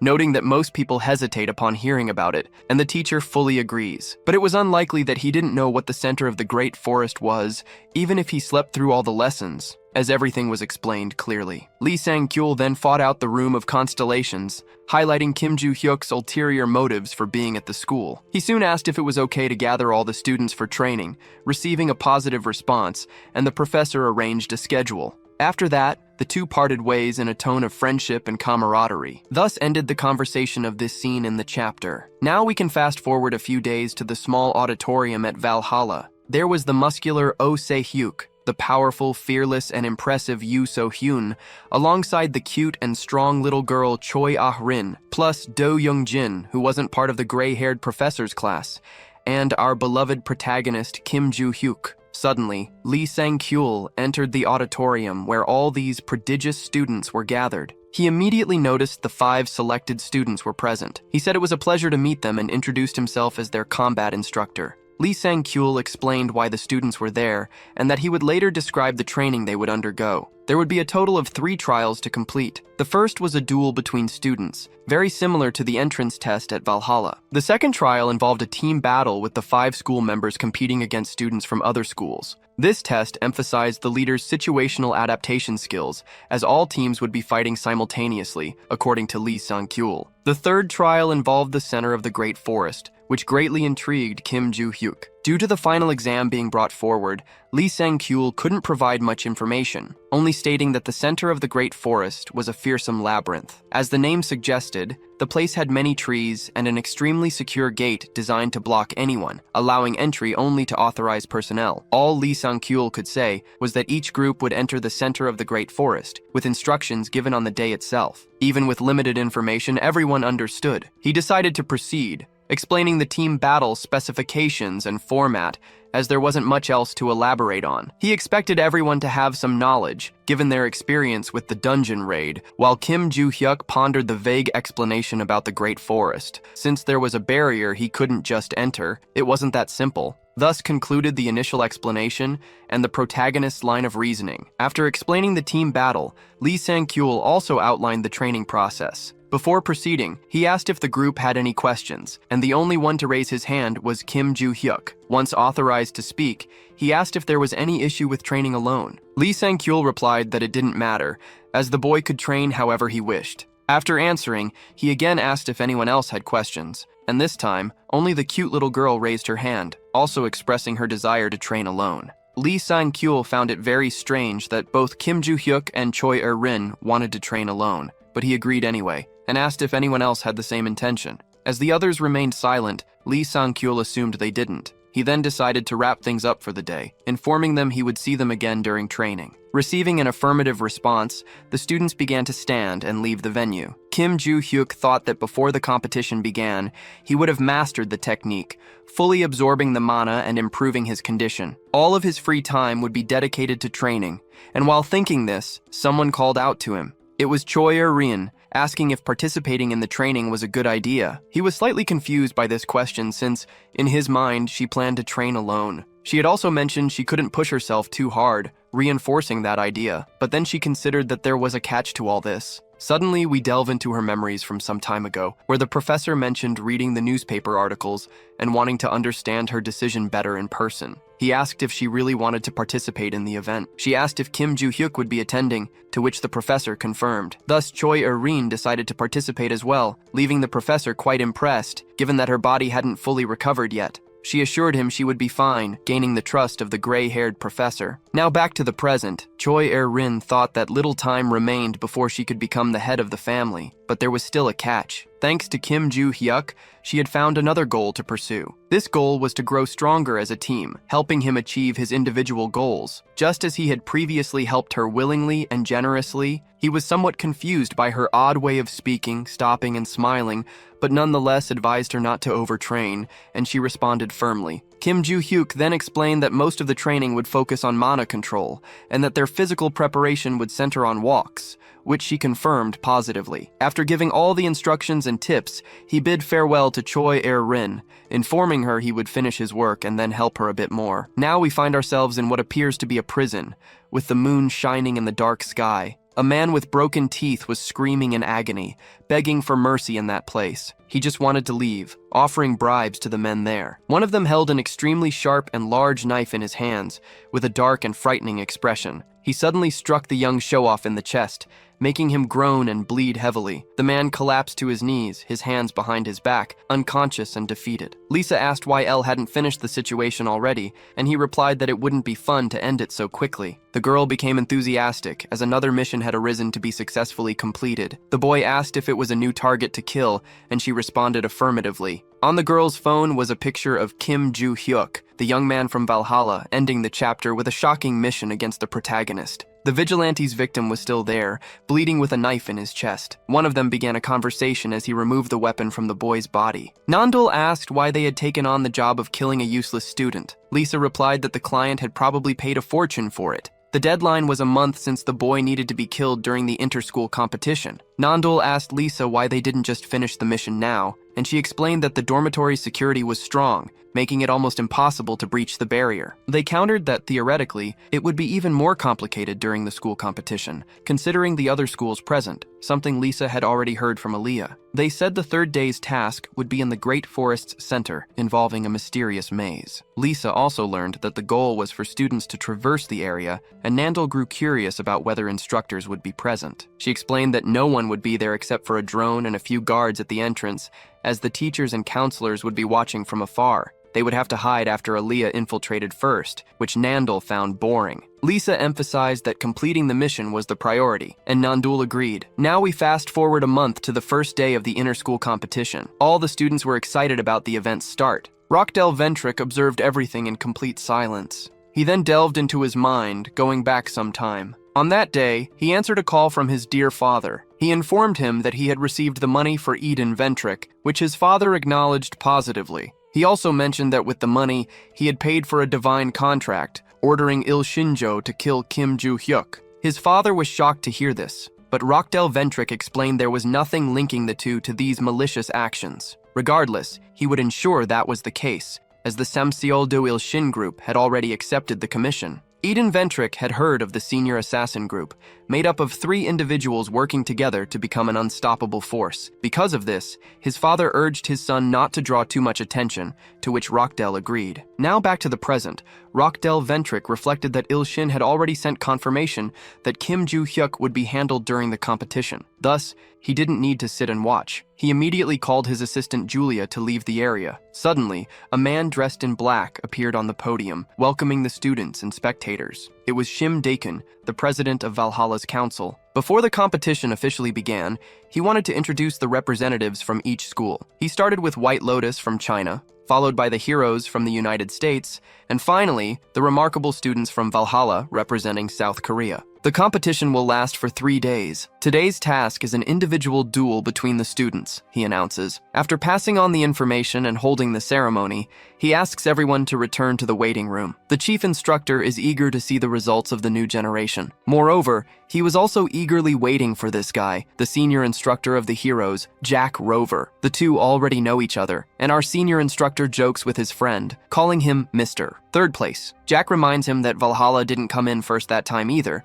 but now it will be different. This year, the heroes will definitely come in first place. The Americans' confidence was high, the reason being the pinnacle of all contractors, the only one. Sankyo mentions that this is the guy called Logan, the Destroyer. To our instructor's surprise, this guy's son is at the academy and will represent the United States. The genius boy is right there, Logan Jr. From his appearance, our instructor recognizes that he seems very competent and is eager to see him in combat. Jack mentions that the boy made a contract with the same constellation as his father. Despite this, Jack also heard that Valhalla has incredible talents this year, especially that boy Kim Ji-hyuk. He was quite excited about the fight between the boys, but our instructor was no longer interested. He only mentioned that soon he would understand why he didn't have high expectations. And to our delight, the first fight announced was between Valhalla and the heroes. The 2 boys were selected for the first match. The president announces that the rules are simple, they just can't kill each other. The security system prevents fatal damage, so the hits landed in this arena will be transformed into pain by electrical impulses. In other words, feel free to go all out, because here you don't need to hold back. After the countdown, they can begin. Our protagonist was calm, he didn't need to overdo it. 3, 2, and 1, Ji-hyuk quickly approached and struck. To his surprise, until today, no one had ever blocked any of his blows. But it just happened. Who is this guy? He is strong. Logan asks if the protagonist thinks he is strong with such an attack. Ji-hyuk said he still has a long way to go. Really? He said that the protagonist is more modest than he thought. For a moment, we believed that the opponent was strong, but it's not quite like that. Ji-hyuk asks if he can withstand his blows over time and spins the boy in the air. Then he lands a precise blow to the nipples. This time, Logan acknowledged that this blow was heavy,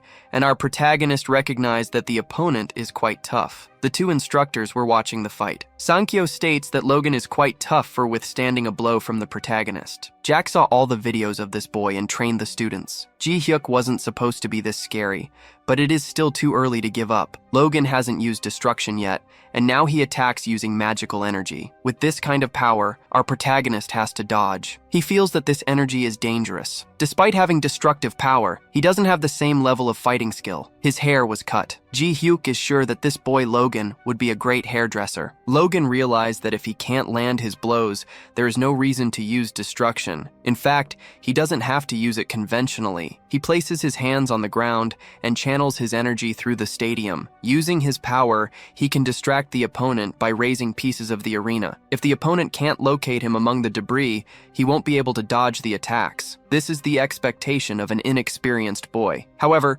Ji-hyuk easily saw his movements and was able to dodge and even throw a piece of rock at his opponent's face. The protagonist uses this moment to tell the boy that if he is hiding, it becomes easy to find him. If he is using magic, he can simply sense the energy. Why not try throwing a punch like this without magic and hit the opponent's nose? With just one more precise blow, the victory went to the Korean team. Sang-gyeol was confident in this result, but Jack was stunned. That boy is a monster. The next duels took place and all the enemies were easily defeated. When there were no more enemy opponents to face, Valhalla had to face their own team in the final round. And to fill the protagonist with pride, Choi Arim was the finalist. The girl also talked about this. Valhalla's victory is guaranteed, so there is no reason for them to fight with full strength. However, it is the winner who will receive a scholarship, and she doesn't need the money, so if Joo Hyuk wants, she can forfeit. Joo Hyuk replies that he also doesn't care about the money, but still, Arim can't forfeit. He also wanted her to show how much she had improved, so he asked her to give her best in the fight. Without hesitation,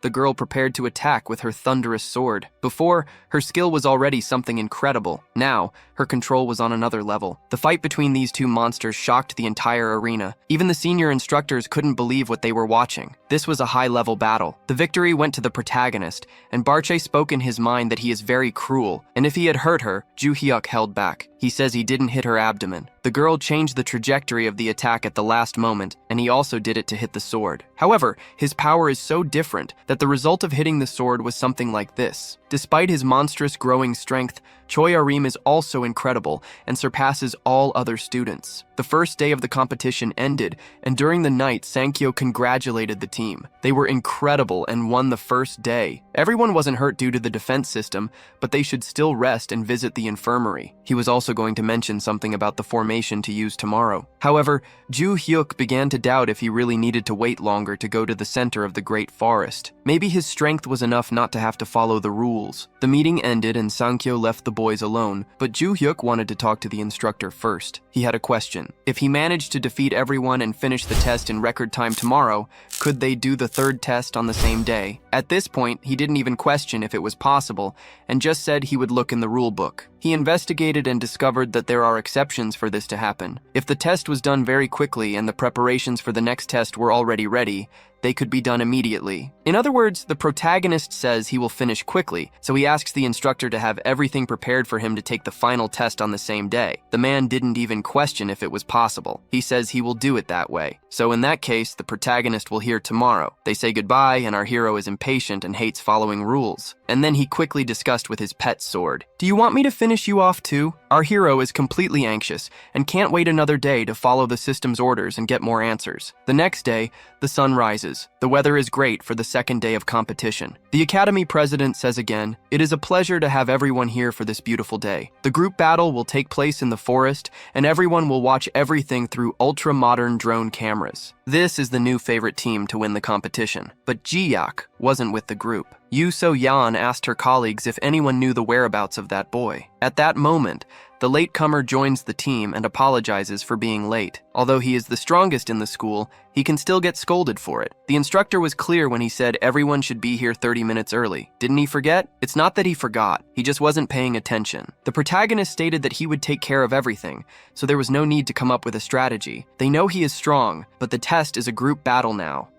So Yeon questioned if he thinks he can face all 10 enemy students at once. None of the boys wanted to interfere in this discussion. Only a girl would have the courage to face this guy. Aram then intervened. She wanted to go with Ji-yak too. His response is no. They all must wait here now. Although Yoo So-yeon didn't understand the boy's intentions, she tried until the end to change his mind. Then, when the countdown to start the test began, 3, 2, 1, the White Lotus team was ready to recover the points lost yesterday. Within seconds of starting the test, they were located and couldn't even prepare a defense. Ji-yak even acknowledged that they are good because they reacted quickly. White Lotus has been eliminated. Logan is the leader of his team and thought that Valhalla focused on the White Lotus team so they wouldn't have a chance to join forces against them. That guy is very strong and also very smart. The boy on the team detected magic coming towards them at high speed. It's a person at high speed. They know it's the bogeyman coming after them, so they prepared a reinforced magic shield. Melissa would prepare the most powerful reinforcement magic she could. Bella is responsible for defense and will support the barrier. With everyone focused on defense,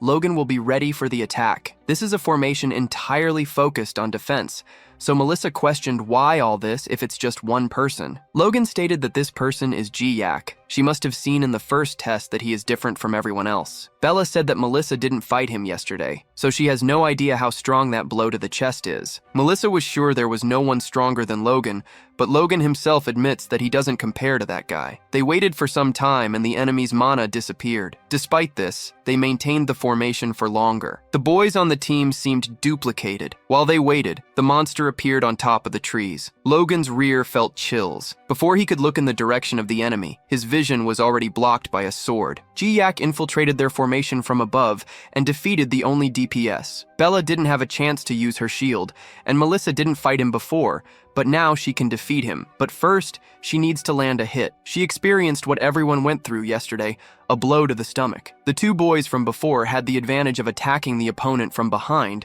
but lost with just one blow. With 4 attacks, Ji-Yak defeated the 5 opponents from the American Academy. But heroes have been eliminated. The protagonist could no longer wait to go to the forest. But before that, can you tell me where this boy is looking? The fastest test in history has just been completed. In the monitoring room, the Academy president asked the others if the clock was correct. Ji-Yak finished the test alone in 23 minutes. They all agreed. So the president was going to end the second day of tests right then. But the senior instructor Sankyo mentioned that the rules allow the third test to be done today if the second test is completed very quickly. The president understands what he means and authorizes them to discuss if this is possible. That Ji-Yak is indeed a demon and did what he said. Jack agreed with Sankyo to bring the third test forward, but they still needed the approval of the White Lotus instructor. According to Jack, after watching the first and second days, he had no doubt that the result would change. Valhalla has a terrifying monster this year. He also understands why Sankyo didn't doubt that Ji-Yak could lose. In the restroom, the Valhalla team was there, but they weren't tired because they didn't even lift a finger for this victory. Yu So-yeon couldn't stop thinking that this guy is a monster. He is totally insane. She was going to try to take the lead in this test and couldn't. Yesterday, she was defeated by Choi Arim in combat. There are rumors that she is being trained by Ji-Yak. The girl feels that at this rate, she is falling far behind, and it is distressing. So she wonders if she could set aside her pride. Would he teach her too? The seductive atmosphere was broken when they announced over the school's sound system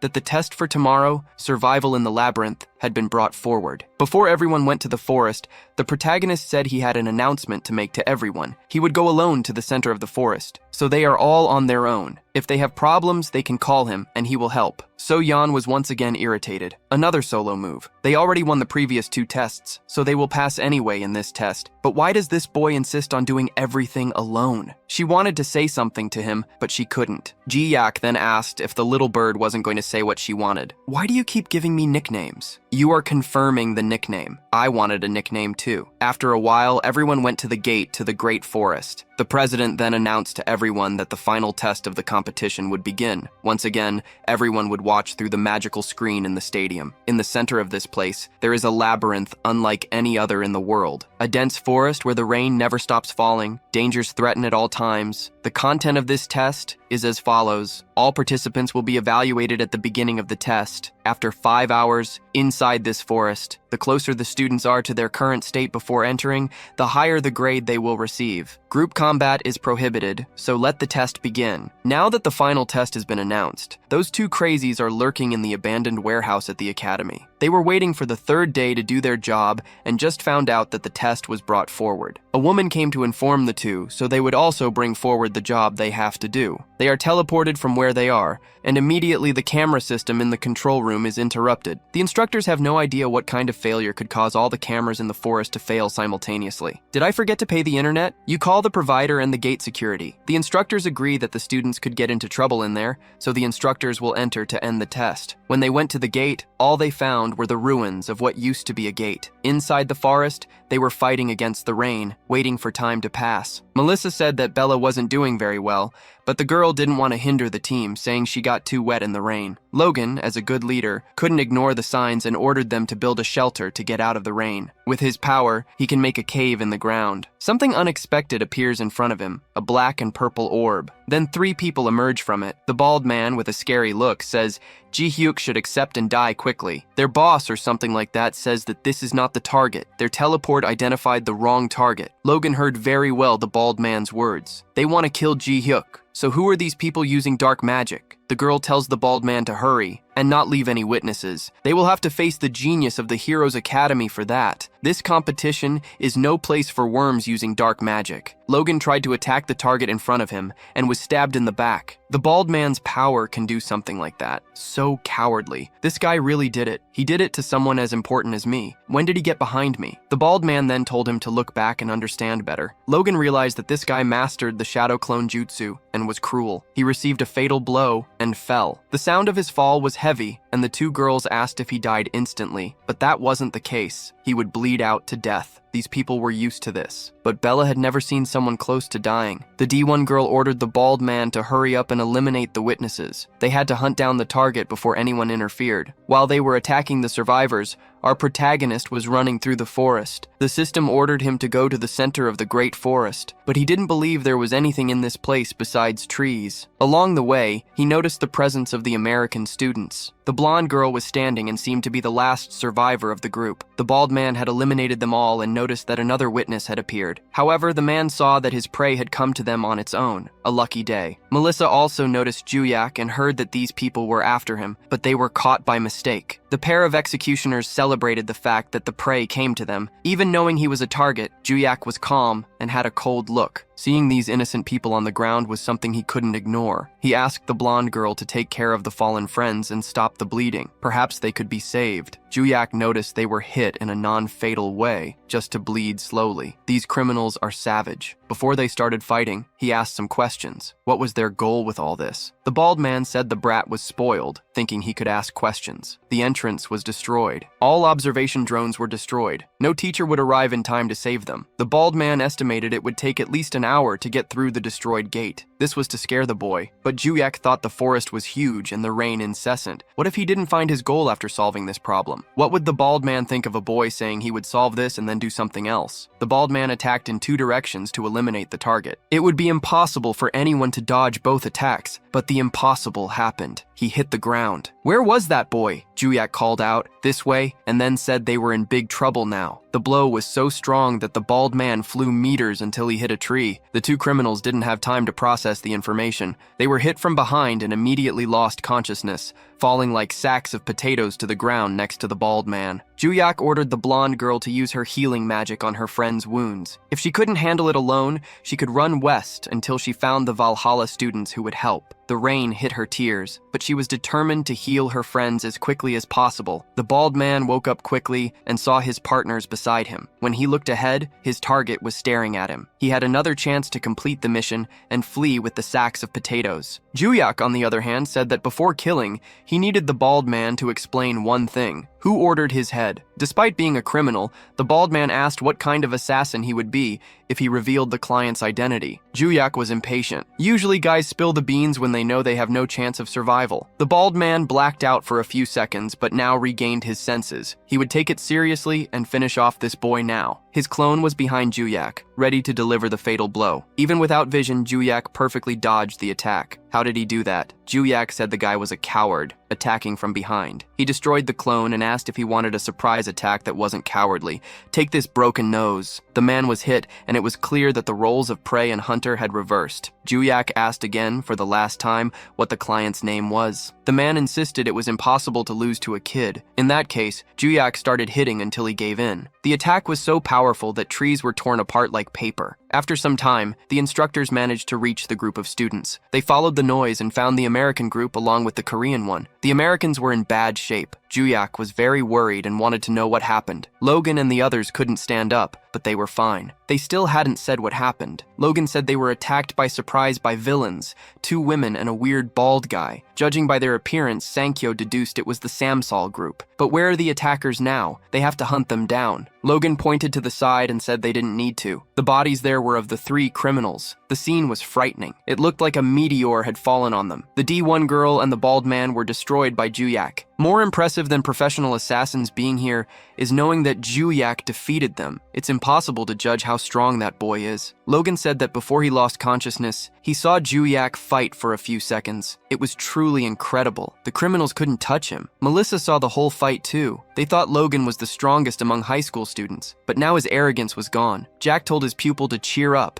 Juyak is an anomaly among everything he has ever seen, but Logan is still incredible. More importantly, they said there were 3 people. Where is the other woman? When they asked, they heard the sound of something falling to the ground. The protagonist brought the 3rd woman, trying to find out who was behind those criminals. Instructor Sankyo didn't need to ask if he was injured. They could hear the details when they returned to the academy. The teachers would help the injured students and take them to the hospital. Officially, the student competition was over. Later that night in the academy dormitory, our protagonist had just come out of the bath. It was truly a tough day. Why was that? Barcha suggested that maybe it was because he used a lot of magic today and even defeated 3 villains. Despite everything that happened, he was satisfied. Looking at the system window, he saw that he had met the conditions and achieved the goal of recovering the pearl from the house of Matagayalona. Now, he wondered how something so big fit in his pocket. He was satisfied because he fought against time, and it wasn't easy to achieve that, so the satisfaction of succeeding is even greater. The woman woke up after being knocked out, and when she opened her eyes, the protagonist ordered her to get up. He wanted to know what her ability was. He heard before that they were after a target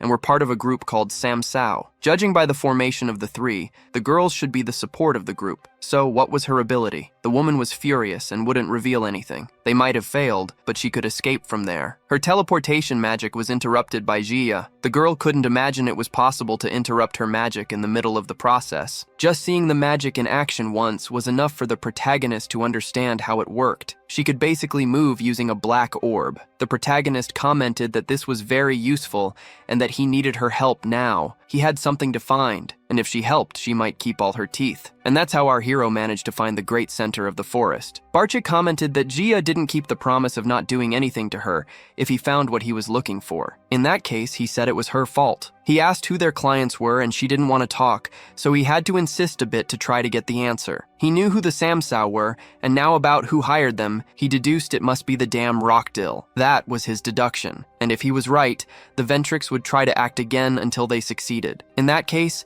the only choice he had was to eliminate the entire family to get rid of their threat. Anyway, the next step after getting the pearl was to face the lost memories through dreams. But now, did he need to sleep to do that? Barchi thought so. He also believed he would recover his own memories if Jiak recovered his. So, Jiak turned off the lights and prepared to sleep. It's hard to sleep when you try to sleep on purpose, but after some time, he managed. The protagonist relived that night he died. After the epic battle that saved Earth's fate, the tower was destroyed and the debris killed him. It's unknown what he remembers because this is what is told in the stories, but something happened that no one knows. Moments before his death, time stopped, and someone froze that moment. Someone mysterious, appearing only as a shadow, came and said to Jiak, "I will take good care of your name and the names you protected in this world." And that was all that happened. The creature disappeared and time resumed. Thus ended the great legendary hero. After this crazy dream, he woke up wondering if that was a dream or reality. Were those really his lost memories? Is that how it happened? The protagonist wanted to know if Barcha remembered anything too. Judging by his reaction, it seemed so. Barcha said that before he was a tiger. Thinking about it, Jiak asked if it was really like that. Was he an animal in his past life? According to Barsh, he wasn't that cute. Jiak asked if Barsha saw that guy too, and then questioned what his name was before. Barsha didn't remember. He only had memories of being a tiger. Now, Jiak didn't know if he was crazy from being hit in the head so much,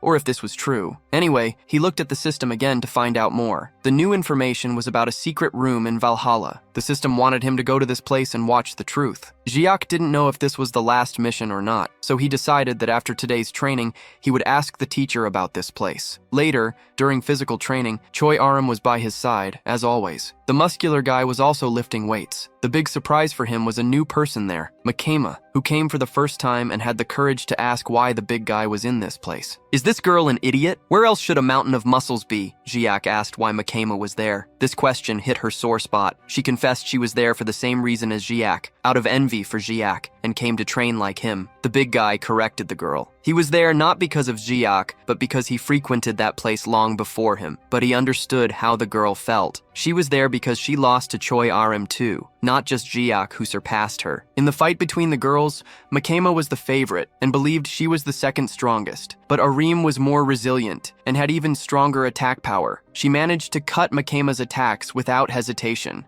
Makema tried to use her most powerful attack, but Aram surpassed her with technique. Before Aram delivered the final blow, she proved to be stronger in every aspect. It was a complete victory. Makema realized that Aram became stronger due to training with Jiak. Seeing Arim work so hard in weightlifting, she knew Jiak's influence was clear. Makema wanted to learn how to train, and even though Jiak was an expert in this, he thought it was better for her to ask Jiak for advice. Asking another noble for help was simple, but pride prevented Makema from asking Jiak for help. After all, he was poor. Despite her pride, she knew it was the right thing to do. Makema was ready to ask for help, but Jiak called her a little bird again. Once again, he's calling me that. She accepted and decided to continue. She said he was training Chuo Arim and wanted to ask for help with that too. Unfortunately, the teacher interrupted the moment to ask for Jiak's attention. Someone was waiting for him. When he finished training, he could go meet her. The person said it would be the last time they would see each other for a long time. Jiak had no idea who it was and decided to go immediately. Once again, Makema couldn't say anything and was interrupted. This time, the shame was killing her. However, the protagonist surprised her. He told the talkative girl that if she wanted to train, she could ask Chuo Arim about her routine and follow it. If she worked hard, he might train her too. Chuo Arim agreed to help the talkative girl. The senior instructor didn't reveal who the person was, keeping the suspense. He wanted to know who it was before reaching the room. The instructor just said that if Jiak thought hard,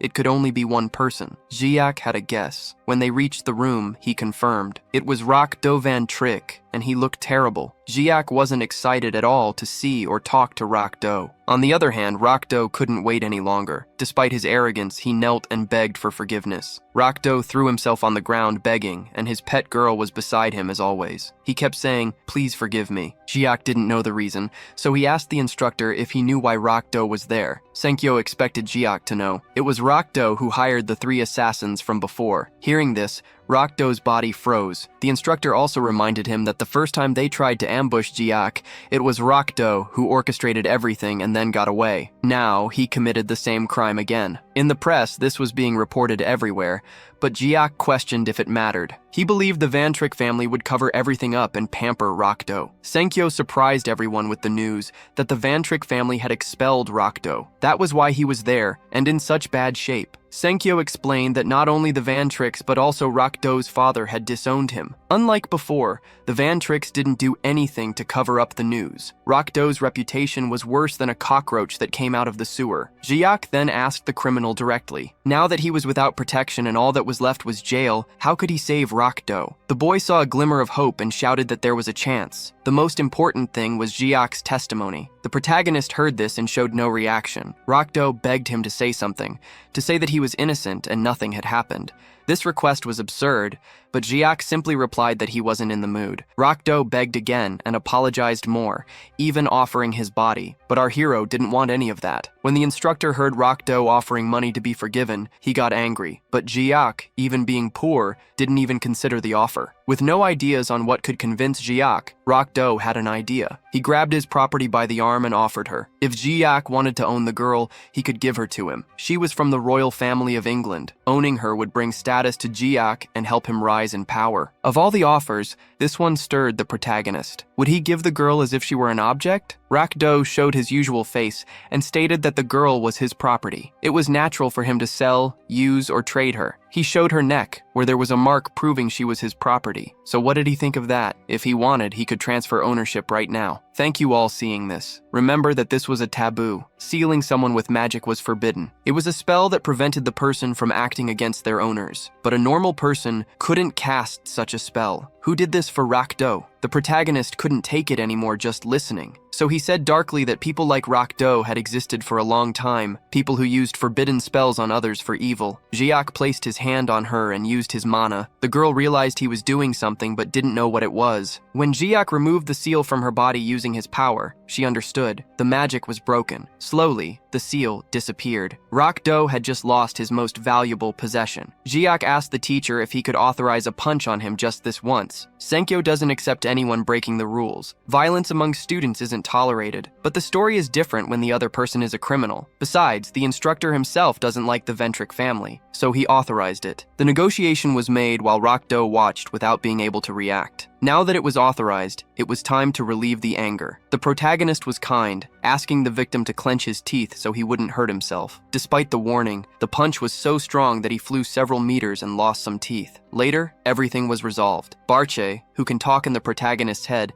commented that he thought this time Jiak would kill Rock Do. If it were 300 years ago, he would have indeed crushed that guy. The truth is that Jiak got so angry because in the past, one of his disciples did the same kind of spell, and besides, he had been in that situation before. Barsha didn't know that the legendary hero had been a slave in the past, but this conversation was interrupted by the girl Yuria. She ran to him to thank him for freeing her. The girl couldn't talk to him at the time, but she had eternal gratitude. From the information she discovered, there's no one who can understand her better in the world. Jiak said she didn't need to bother with that, and that she shouldn't look for him to try to repay anything. She should just go back to living her own life as she wished. These words reached the girl's soul. After so much suffering, she thought she would never have so much happiness again. The next day, the protagonist met with Professor Lilia to obtain some information. She responded that the Great Palace of Ahala is located in China, and more specifically, it is a labyrinth owned by the White Lotus Association in China. He even questions if it is the same White Lotus that participated in the competition. When she confirms it is, he becomes thoughtful about it. Invading a labyrinth that doesn't belong to him is a crime, and it would be much more troublesome to do so. And after all, why do labyrinths have to have owners nowadays? He also remembers that in the past,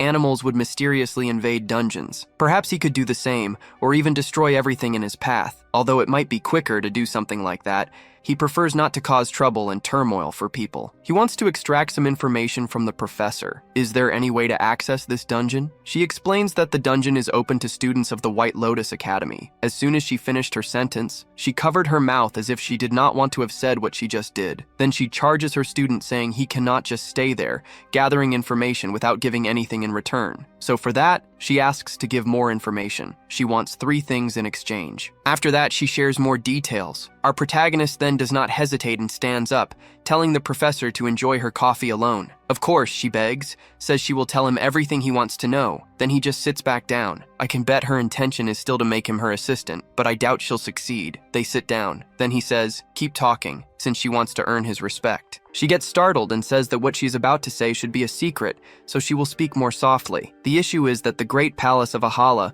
will be one of the stadiums for the World Championship in the 2nd semester. With this, very cautiously, Ju Hyuk asks if this is really true. Do other professors also know about this? She explains that no, only she knows, and in this case, he questions how she has this information. Perhaps she is boasting about information she should not have, so Lilia says she has an informant. In this case, he asks, so is it a world championship involving competition among all the schools in the world? She answers yes, but unlike the academy, where the competition is among the 3 most important schools in the world world championship is like the Olympics. Although this may seem very impressive to us, the protagonist is just another annoyance. He also isn't sure if he can participate in it, and it will take quite a while, so he questions if there is any other way to get there faster. Realizing that Ju Hyuk is so determined to reach this place, this leaves Lilia slightly surprised. She replies that she has no information or contacts with the White Lotus itself. The professor is not sure about the method, but said she will try to gain access for Ju Hyuk. In exchange, he has to do one thing for her. Lilia asks him to accompany her to the International Society of Monster Research.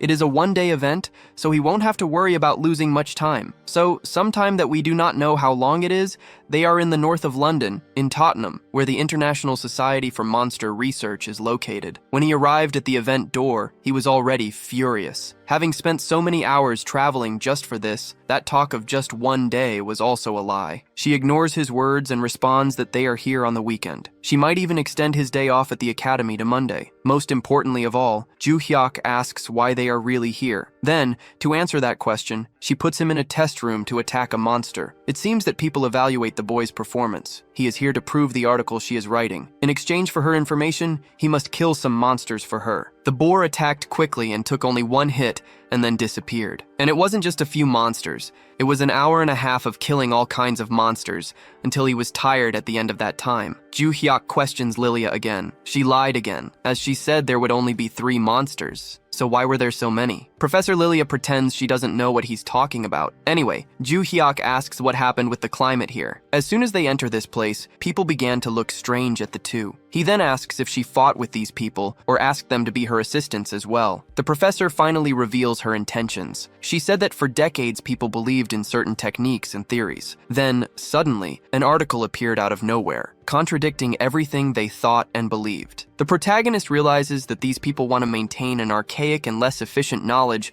than the professor taught on the first day of class. But he questions if these tests with swords prove something different. Why don't they themselves kill the monsters to prove the articles? The professor, with a darker look, says it's because they don't want to. Basically, there is an elite that controls the most accepted hunting strategy theories. They impose this on society and the world. They conduct their own tests to prove the methods they want. It turns out that the current high ranking in the society that evaluates this are incompetent people who have taken their positions only by nepotism. After hearing all the explanation, the old people didn't like having their theories refuted. The protagonist agrees that these people are disgusting, and he liked helping her with that. He has already helped the professor with what she wanted. Now she has to repay him with help to go to the White Lotus. Lilia then surprises by saying it was a good choice for him to have come here. After all, the director of the White Lotus is also at this place. Ju Hyuk is very smart and says that in that case he knows who she is. Has he seen her today? Then he's going to talk to her right now. Before he can get up, someone knocks on the door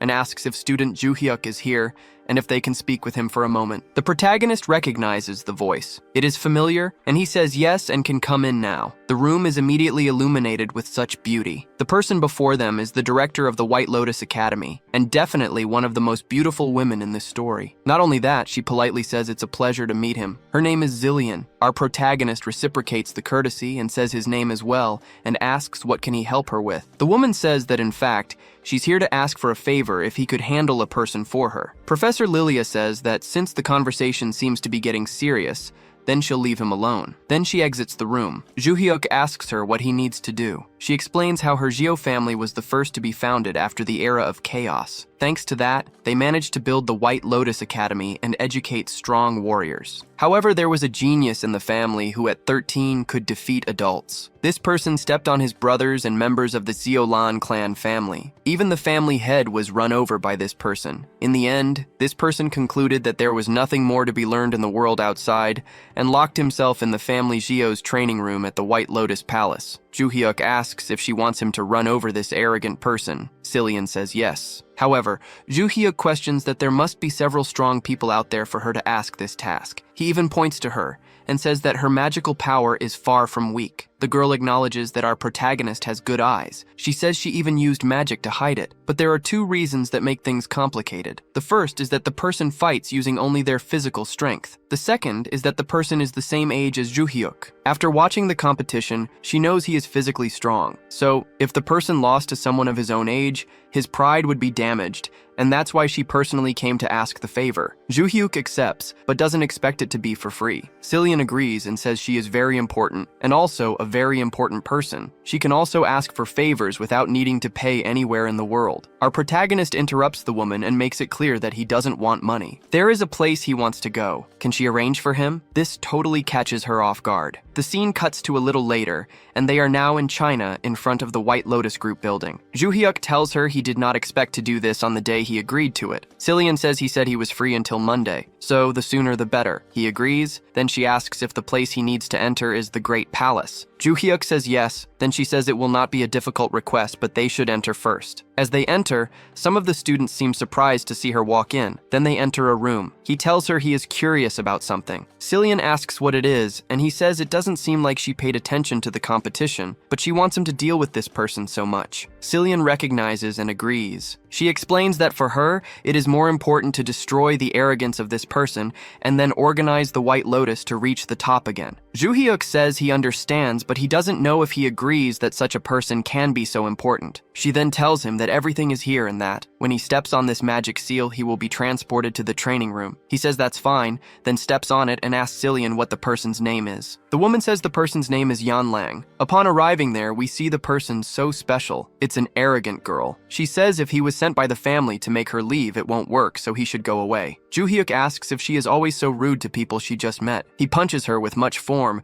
but she easily catches his fist. This surprises him. Then she hits him back with a palm imbued with aura. She calls him an idiot, asking if he will continue to underestimate his opponent, then mocks him for his punch. He tells her they should introduce themselves. However, she is surprised to see that he is not injured. He grabbed her wrist to block the attack. Ju Hyuk now attacks the girl again. She puts her arm up to block the hit. This attack definitely causes her pain, forcing Yan Lang to retreat from him. Now things are different. The arrogant girl wants to know the name of this handsome man. He tells her he is a 17-year-old high school student who underestimated his opponent. The girl now decides to keep her distance and look for a counterattack, but he doesn't give her the chance to keep her distance, then prepares another punch, hitting her directly in the stomach. This also excites him. For the first time, someone has exceeded his expectations. She staggered back with a blow to reduce the impact. Joo-hyuk recognizes that she isn't bad. Not even his students from 300 years ago had this level of mobility. Yanlang starts to think seriously about this. There wasn't supposed to be someone her age at the same level as her. She starts to smile with excitement. Since he is so strong, it means she can go all out. Joo-hyuk is glad that her pride remains intact. This gives him a chance to continue this fight as well. We see that they are being watched on a screen. It is Xiao Yi-an who is watching. Her secretary calls her and says he knows it's presumptuous but wonders if Joo-hyuk will be okay. The man says he doesn't believe a student from another school could do anything against someone from the White Lotus. He says he is currently being pressured by her. Is this a waste of time? The next words from the man really seem rude to me because he says that even the miss lost to Yan Lang. But to keep his head safe, he says that this was due to the fight being without magic power,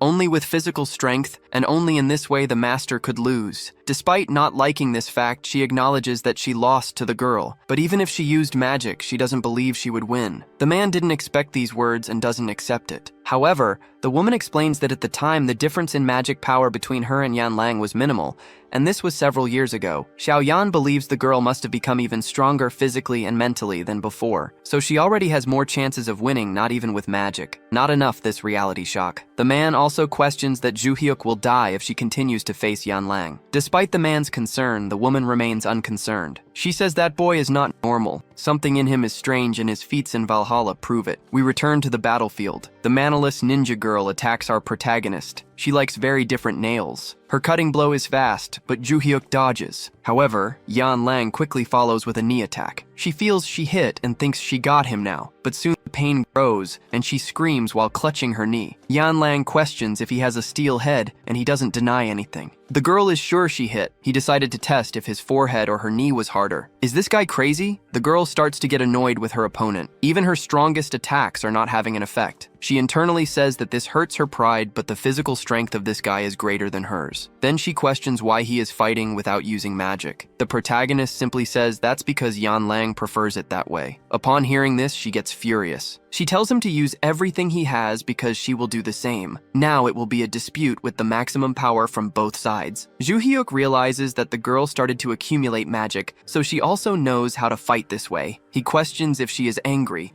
and his slight smile makes the girl even more furious. In this case, a legendary hero says he will destroy her pride now. Yan Lang, feeling his mana, loses her posture and starts to question if he is really from high school. She is sure that this boy is the craziest guy she has ever met, so in this case she won't need to hold back anymore. Yan Lang advances at high speed. Her fist is radiating magical energy and was going directly to his forehead. Joo-hyuk didn't move until she started to feel his skin. The girl convinced she hit him now, but he dodged Matrix mode and left the girl surprised. Joo-hyuk says he had a lot of fun until now, but it's time to fulfill his part of the deal, and hits the girl hard enough to lift her off the ground. The rest of the breath left in her lungs was to say, "You monster." Then another girl was defeated with these fists of equality. The protagonist was satisfied with the sensation in his fist, but in the room where they are watching the fight, the two people are stunned. They just saw the impossible. Joo-hyuk, after defeating the girl, brought her gently and entered to see Li Yan. He brought the girl after defeating her as agreed. Xiao Yan didn't know what to say, even after a few minutes after watching the fight. Then she asks if Joo-hyuk is injured, maybe a broken skull or fractured fist, but he didn't even get a scratch. The woman insists and wants to know how difficult the fight was. He says that this fight was well balanced. One time he hit, another time Yan Lan got hit. Then in the end he admits he was a bit disappointed. The way he let her fall shows how disappointed he is. The girl wakes up with the fall and wonders where she is. Was she hit by a meteor? Yan Lan is startled to realize that after years the girl was taken out of the training room where she had been in seclusion for years. I am surprised that the girl is angry when she sees Xiao Yan. The older woman, on the other hand, says it's been a long time and that they haven't seen each other. But something more important than that. She says she has to honor her agreements,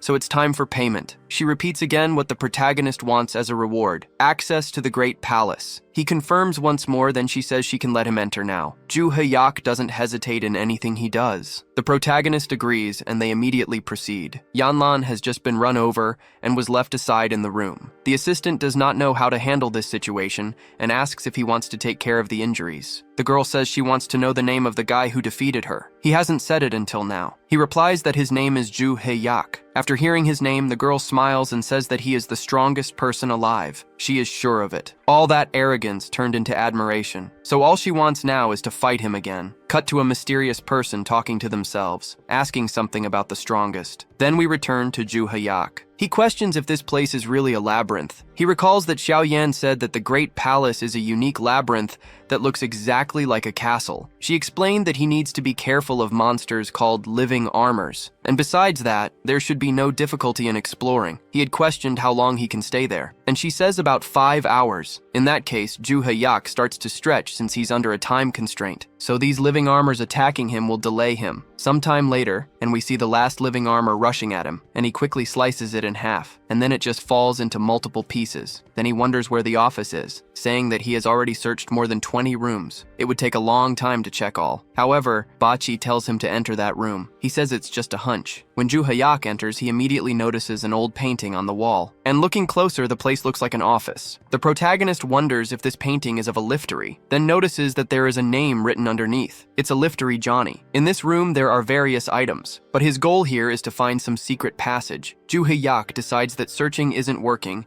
and won't use more refined methods. He begins to punch everything in front of him and break the furniture. After destroying some things, he finds a trapdoor on the floor. Without thinking much about it, he decides to open it and enter. When he goes down the stairs, the system announces that the conditions have been met. Alifori Johnny's secret room has been found, and something surprises the protagonist as he finds a woman sitting at an old table. This chair suggests that she has been waiting for a visit. Ju Hae-yak questions who she is and what place this is. The mysterious person greets him and says he should sit down first. She introduces herself as a guide. Ju Hae-yak is surprised. He has never seen anyone with that name. The girl says that's just her function, not her name. She also mentions that her name was taken. This reminds our protagonist of his dream, that mysterious being that said something about taking his name. Because of this, Ju Hae-yak questions if she also had her name stolen by someone, and when the girl confirms, he asks for an explanation. After all, this makes no sense. The girl then says names hold power. All creatures build their lives around their name. All actions and achievements influence their name in the world. The name represents the power and influence of people, and then that thing steals those names and absorbs the power they have. If that makes any sense,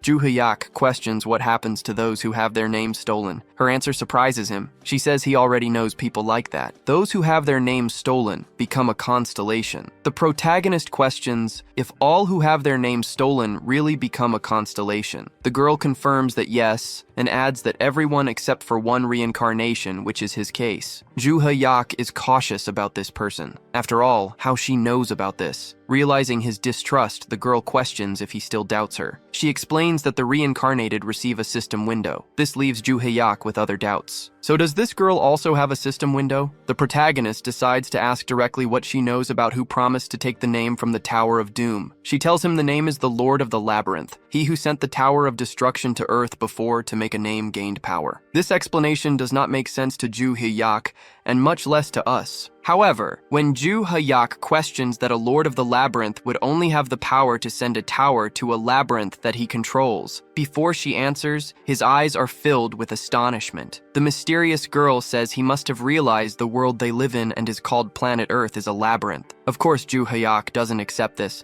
and the girl responds that it's his choice to believe or not, but he can't ignore the facts. Accepting this assumption, Ju Hae-yak questions the purpose of this person sending a tower of destruction was to make a name for himself. The girl confirms at that time the towers brought great chaos to the earth. Only the most powerful warriors managed to survive and made fame and power to become constellations. Ju Hae-yak died after defeating the Barche and making the tower be destroyed, but he is sure that his disciples became constellations, as they all also made their name. Ju Hae-yak was here in search of answers, but now everything has become annoying. In the end, it's all a game for an omnipotent labyrinth lord. The girl then says it's not quite like that. The fact of him reincarnating is a variable for the Lord of the Labyrinth, contrary to what Ju Hae-yak believed. Who reincarnated him and gave them the system window is not the Lord of the Labyrinth. Another omnipotent being makes Ju Hae-yak more annoyed. So who is this person? She says she also doesn't know, but she believes that this person must have a purpose related to Ju Hae-yak. She decides not to waste more time, and with a spell she makes a shimmering ring appear and immediately hands it to the protagonist.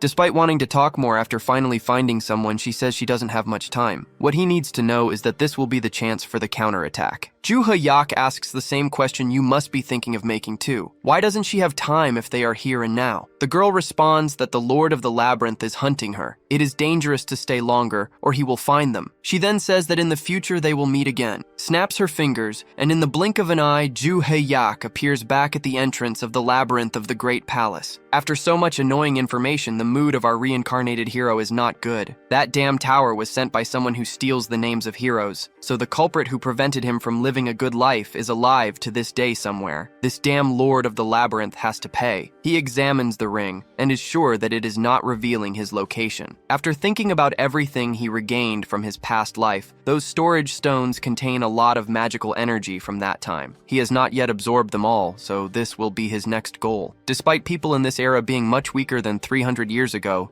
he needs to become even more powerful than he was before. Meanwhile, we are shown an island in the North Pacific. That same man watches the news about the famous group of assassins being arrested after being run over by a Valhalla student. Furious with the failure of the people he hired, he breaks the iPad screen just by squeezing it and then throws it on the ground in frustration. This person is the leader of the believers of the Dragon King Hannibal. He has been keeping an eye on Kim Ju-hee-yak after hearing the words of the constellation. It was great when the Ventric family asked to eliminate him, but even these people failed. The man made all this scene in front of another person. This is George, some important person of the underworld. He says he understands the anger of his friend, as he also lost one of his important men to this guy. George was responsible for Desira the First, who tried to destroy Ju-hee-yak and ended up dead. George says that Desira was amateur and revealed information to the target. For fear of him revealing more things, George himself made sure that Desira did not speak anymore. His suggestion is that his friend should do the same. Those three are going to prison and are a risk to him, so if he wants, George can silence them too. This solves the risks of information being leaked. But Ju-hee-yak, what can they do to eliminate him? George says that about this boy. His friends should just forget about him for now. The reason is that Il-geo is watching him now, so it's better not to interfere. This information leaves the man stunned. Even the bad guys fear the guys worse than them. George agrees that people like the two of them are bad, but there are those who are really crazy even for them. In the end, the two agree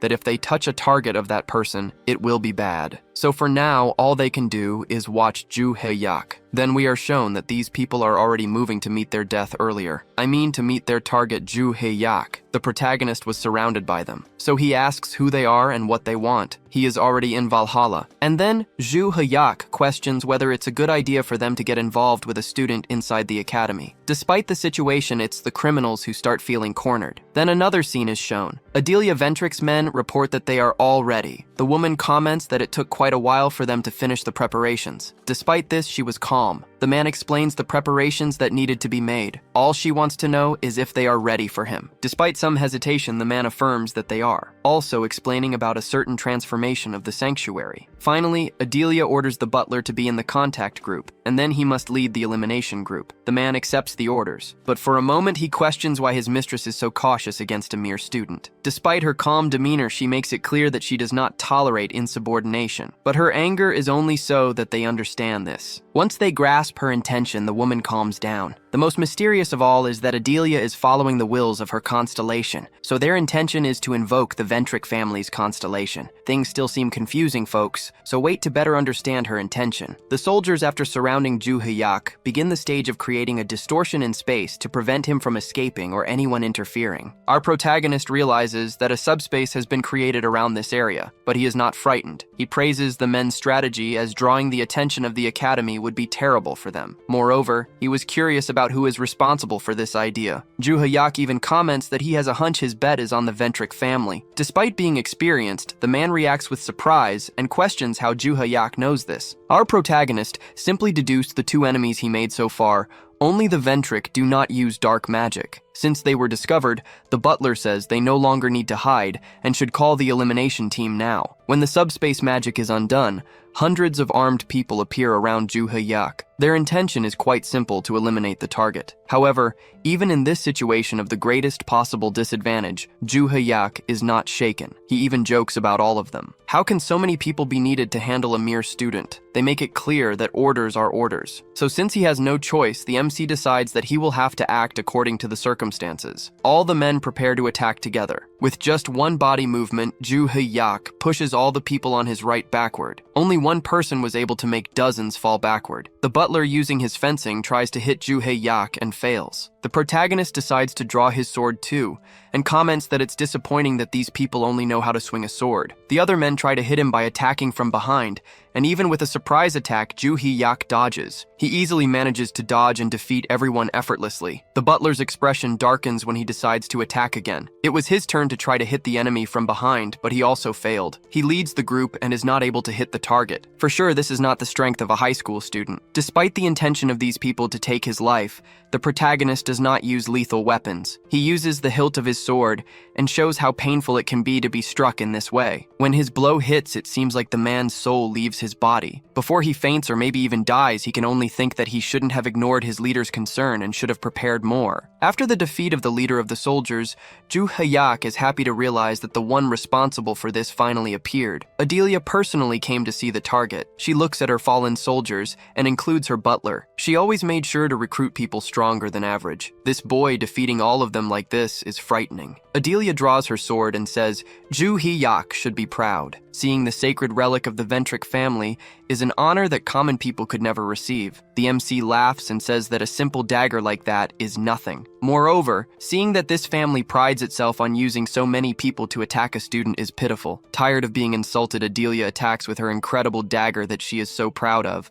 But before she reaches her target, the mana stones her soldiers were using start to resonate and glow very brightly in a yellow tone. No one knew what was happening, not even Adelia, so everyone was astonished. However, our protagonist was calm and with his hands in his pockets. His confidence reminds me of Satoru Gojo. Adelia's dagger glows in the same color as the stones, and then she feels something very strange. The entire environment lost its color, and only the mana stones glow. Adelia also noticed the same effect. Everyone was paralyzed. In fact, only one person was not affected and was watching everything calmly. Everyone then froze but conscious. Adelia wonders if her body cannot move due to some forced sanctuary effect. She observes her soldiers and believes that they have their bodies and minds frozen. She manages to maintain her consciousness. However, how can this guy still move freely? When he touches Adelia's sword, a system window appears and asks a question. Master? Initially, our protagonist doesn't understand. But a person manifests with the energy of all the mana stones the soldiers had taken. This person is the very constellation that the important Ventric family venerates. However, something they've never seen before is the face beneath the mask. When the girl reveals her young face, the only ones who can see it are Ju Hyak and perhaps Adelia Ventric,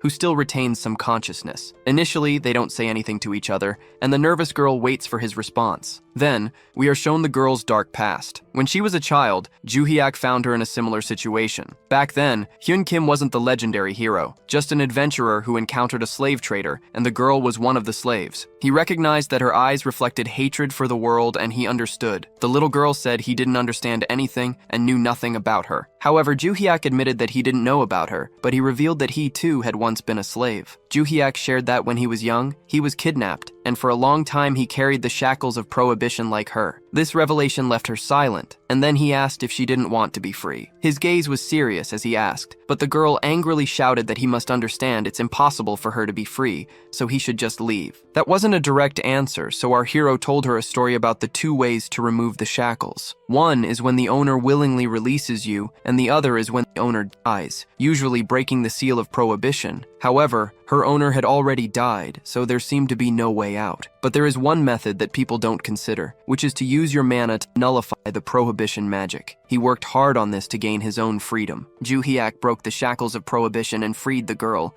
something she never imagined was possible. Her hero then told her to be as free as she wanted and to return to her family. However, the girl had lost not only her freedom, but also had no family or friends left to return to. In that case, Ju Hyak said he would soon embark on a journey to crush all the slave traders he encountered, asking the young lady if she'd like to join him. And that's how they met, and she became his disciple. After more than 300 years, they remember everything, but neither of them can recall her name. Finding his beloved student is gratifying and helped him understand what it means to have your name stolen. Since Ju Hyak can't remember her name, he'll call her what he used to in the old days. Idiot, it's been a while. This scene was witnessed by Adelia, who could only imagine the shock of seeing the constellation she venerates appear and be called an idiot by the person they wanted to kill. The girl then approaches Adelia, calls Ju Hyak, Master, and asks what she should do with these people. The girl with the crow mask takes back her relic, releases her spell, and returns everyone to normal. But now, no one is conscious, not even Adelia. If Juhiak wishes, she can kill them all right now as punishment. Our hero says no, because he has a better idea. I wanted to see more of the woman's reaction when she realizes that the constellation she follows calls the man she wanted to kill. We don't know how long they stayed there, but the next day, the professor in charge at the academy saw that the Ventric family made a donation of 5 billion won to Valhalla to sponsor the student Kim Juhiak. It's worth noting that this sea of zeros converts to $3.7 million, which is still a fortune. So much money that the professor starts to go a bit mad. Instructor Sankyo went to see his colleague's reaction upon discovering this as well. He recalls that the first time Rakdo was accused of ordering Desira to eliminate the protagonist, the Ventric family donated a lot of money to hush up the matter, and Juhiak refused. That's why he believes the protagonist will refuse again. To confirm their theory, the student Juhiak is called to a meeting, and to the professor's surprise, the protagonist says he accepts the money. With the professor's surprise, he asks what reason to refuse $3 million as a gift. The professor then says that now Juhiak is a VIP student and will have to move to the premium dormitory. The protagonist admits that he has no complaints about his normal dorm, so they can discuss this later. Finally, the professor wonders what the difference is this time compared to when they tried to donate to quash the rumors about Rakdo before. Our legendary hero, while walking through the school, recalls his conversation with his idiot crow-masked disciple. The girl suggested eliminating everyone who tried to harm Juhiak. However, he wanted to take better advantage of the situation. Juhiak awakened Adelia and explained to the woman that their constellation had authorized Juhiak to do whatever he wanted with the Ventric family. What does she think about that? Before Adelia could say anything, the constellation stated that she originally created the Ventric family to serve the master. So Adelia asks if the phrase passed down through generations, all for one, was about this. The furious constellation says yes. This idiot finally realized the woman has just discovered that this person is the master of her master. Now that it's clear, our protagonist approaches and asks Adelia what he should do with them now. Even though Juhiak doesn't like this family because of their arrogance, he acknowledges that their power and prestige are real in society. Because of this, he has some tasks for Adelia to carry out. It's true that since Adelia became the leader of the Ventric family, they were in decline but rose to the top. Therefore, Juhiak orders her to continue guiding the Ventric family and start supporting his objectives from now on. She must do this without questioning his reasons. To remind her of what's at stake, Juhiak points to the Lady Constellation and says that if she steps out of line, everyone will be paying a visit to the other world. The protagonist's disciple says she'd rather kill them all right now, and if he changes his mind, she can do it right now. In that case, she says she'd like to stay longer, but her time is running out. Manifesting her body in this world consumes a lot of energy, and the dozens of mana stones they brought are already running out. Juhiak asks if all constellations have these restrictions. The girl doesn't care and can't stay any longer. She removes her mask and says that being able to see her master's reincarnation in person is priceless. Juhiak understands what she meant and orders his beloved disciple to go rest. She puts her mask back on and says that before she leaves, he needs to know something. Besides her, it seems that another constellation has also become a constellation. He will see her soon. After this last message, the idiot girl with the crow mask returns to another dimension. That was all he discovered that day, but it doesn't make things much easier. Juhiak still doesn't know who the constellation he'll meet soon is. He also wonders if all his students have also become constellations. The protagonist then returned to the classroom for the first time since coming back from China. When he sat down, Yu So-yeon kept staring at him intensely. Meanwhile, Juhiak continued his internal dialogue with Barche. The constellation Barche said he remembered that the Lord of the Labyrinth gave him the name Barche and the power to control the Tower of the End. He explains that the name and power he received influenced his actions, and the current Barche acknowledges that he wasn't acting of his own free will at that time. After a long conversation throughout the day, still while walking to his dormitory, Juhiak's mind wouldn't stop thinking and trying to understand the mysteries of the Lord of the Labyrinth. It's very frustrating to be a pawn in the hands of a mysterious creature. Knowing that they can oppose the Lord of the Labyrinth when he talked to the guide made him less irritated. The next day, Ju Hyuk met the guide again. He didn't expect their reunion to happen so quickly because of the urgency the woman had to leave earlier. Moreover, he was sure he was in the academy's cafeteria. How does this woman do that? The woman asked what the shiny thing he was holding was. Ju Hyuk was furious and wanted to throw it at her head. Because of her, his food disappeared. She apologized for interrupting the man during the most important time of the day. More importantly, she wanted to know if the ring was still safe with him. Ju Hyuk showed that it was, and the woman said that was good, because they were going to start using it right away. Even though she said that to the protagonist, it didn't seem like it would be of any use in combat. The woman said he should just use it and try to cross some labyrinth. Ju Hyuk then said that natural labyrinths no longer appear in this era and that the existing ones have owners. The woman clarified that these weren't the labyrinths. The Lord of the Labyrinth would create new ones here on Earth, and these new ones were their target. It would be something like the calamity that happened before. Hearing that brought back bad memories for Ju Hyuk. In the past, he became the legendary hero while fighting against the calamity. At that time, several of them broke and caused the greatest chaos in Earth's history. The protagonist then asked when and where these dungeon breaks would occur. The woman said they would start in about 3 months, and it seems there is a specific location, a country called Korea. She informed him as if she didn't know where this place was. But the protagonist said that was great because he lived there. She agreed that it was indeed convenient, but he should remember that this world, above all, is the Labyrinth Lord's domain. So why is he creating new labyrinths here? The protagonist said that the reason is that the Labyrinth Lord must be preparing other names to choose from. She said exactly, just like back then, he will create towers for new heroes to emerge so he can steal their names. People interpret this. The woman said that the labyrinth is created with a name, and the power of the name is concentrated in the labyrinth's boss. The protagonist's mission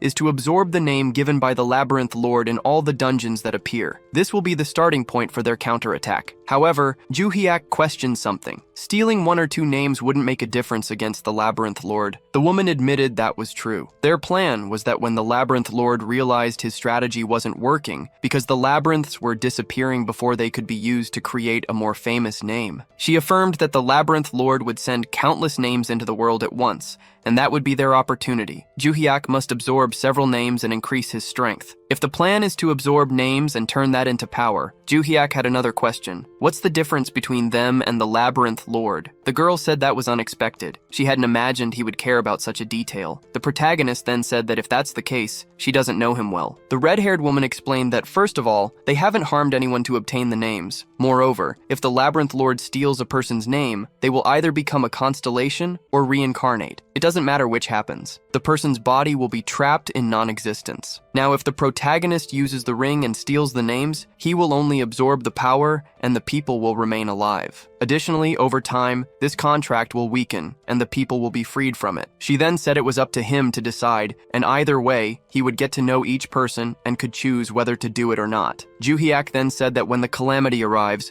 she will find out his decision. The red-haired girl told him he should also create a team to prevent the calamity. He questioned, so when they destroy the labyrinth, everything will be resolved. She explained that yes, but the monsters that escape from the labyrinth during this process won't disappear when the labyrinth is destroyed. Therefore, he must train people to stop the monsters that escape from the labyrinths. When her effect passed, he was back in the cafeteria line, leaving everyone confused. Where did this guy come from? Later, while heading back to his dorm, he thought that woman was a nuisance. At least she could have teleported him to a better place. And now he's pondering that request to form a team. Not that he's against it, because before he reincarnated, he also had disciples. As he was thinking about this, the girl from China appeared before him, confident. He then asked if she was another crazy person who liked getting beaten up. She said she thought a lot after losing to him and came to a conclusion. He was stronger than her, and that's why she lost. You're a genius for realizing that. But the girl said she thought she was similar to the protagonist, a person who had never experienced defeat. If that's what she thinks, Zhuge Liang told her she was completely wrong. He's someone who works hard to be strong and doesn't rely on talent. Yan Wang said that's what she thought. But now she understands that those fists were loaded with combat experience. And the difference between them is just that. She said she became much stronger after fighting him. So now she would stay here to continue fighting him. They would do it until she defeated him. Zhuge Liang already had problems with a crazy person asking him to teach swordsmanship. And now, he has a lunatic who wants to get punched to learn martial arts. Zhuge Liang told her to stay away from him, but the girl didn't want to give up. She came from China to Korea just for that. The protagonist then told her to spend her time learning her family's martial arts. This question shifted the girl's enthusiasm to sadness. She explained that she was only taught until she was 6 years old by her family. After that, she was excluded from training. Yan Wang said she didn't know why, so she started challenging adults to hone her skills, and that made everyone even more distant from her. After hearing this, the protagonist thought that this was different from what was told to him. This girl clearly has a lot of talent and loves to fight, and they said she distanced herself from training and isolated herself. Zhuge Liang asked if it was mandatory to stay isolated in the White Lotus Palace during training. Yan Wang said it wasn't. She stayed there because she was tired of being treated as a problem for the family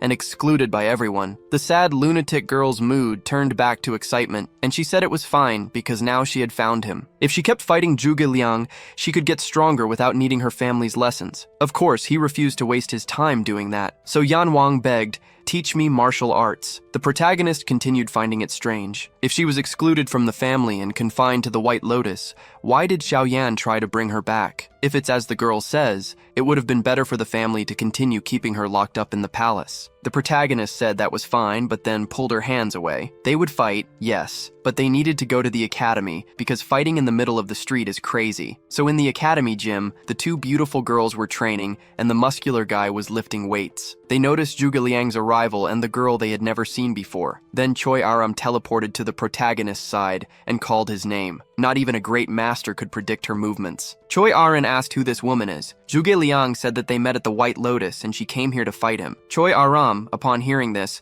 thought about this girl. Could it be what she's thinking? It could only mean one thing. Choi Aran asking why she came from so far away. The crazy ones seemed to attract each other. Yan Lang went to Choi Aram and asked if she wanted to fight too. Yu So Yan was also jealous in her own way. After everyone got to know each other and exchanged threats, the fight was about to begin, and the protagonist said that he remembered agreeing to a fight between him and Yan Lang. So why were there so many spectators here? Yan Lang didn't mind having people watch her fight.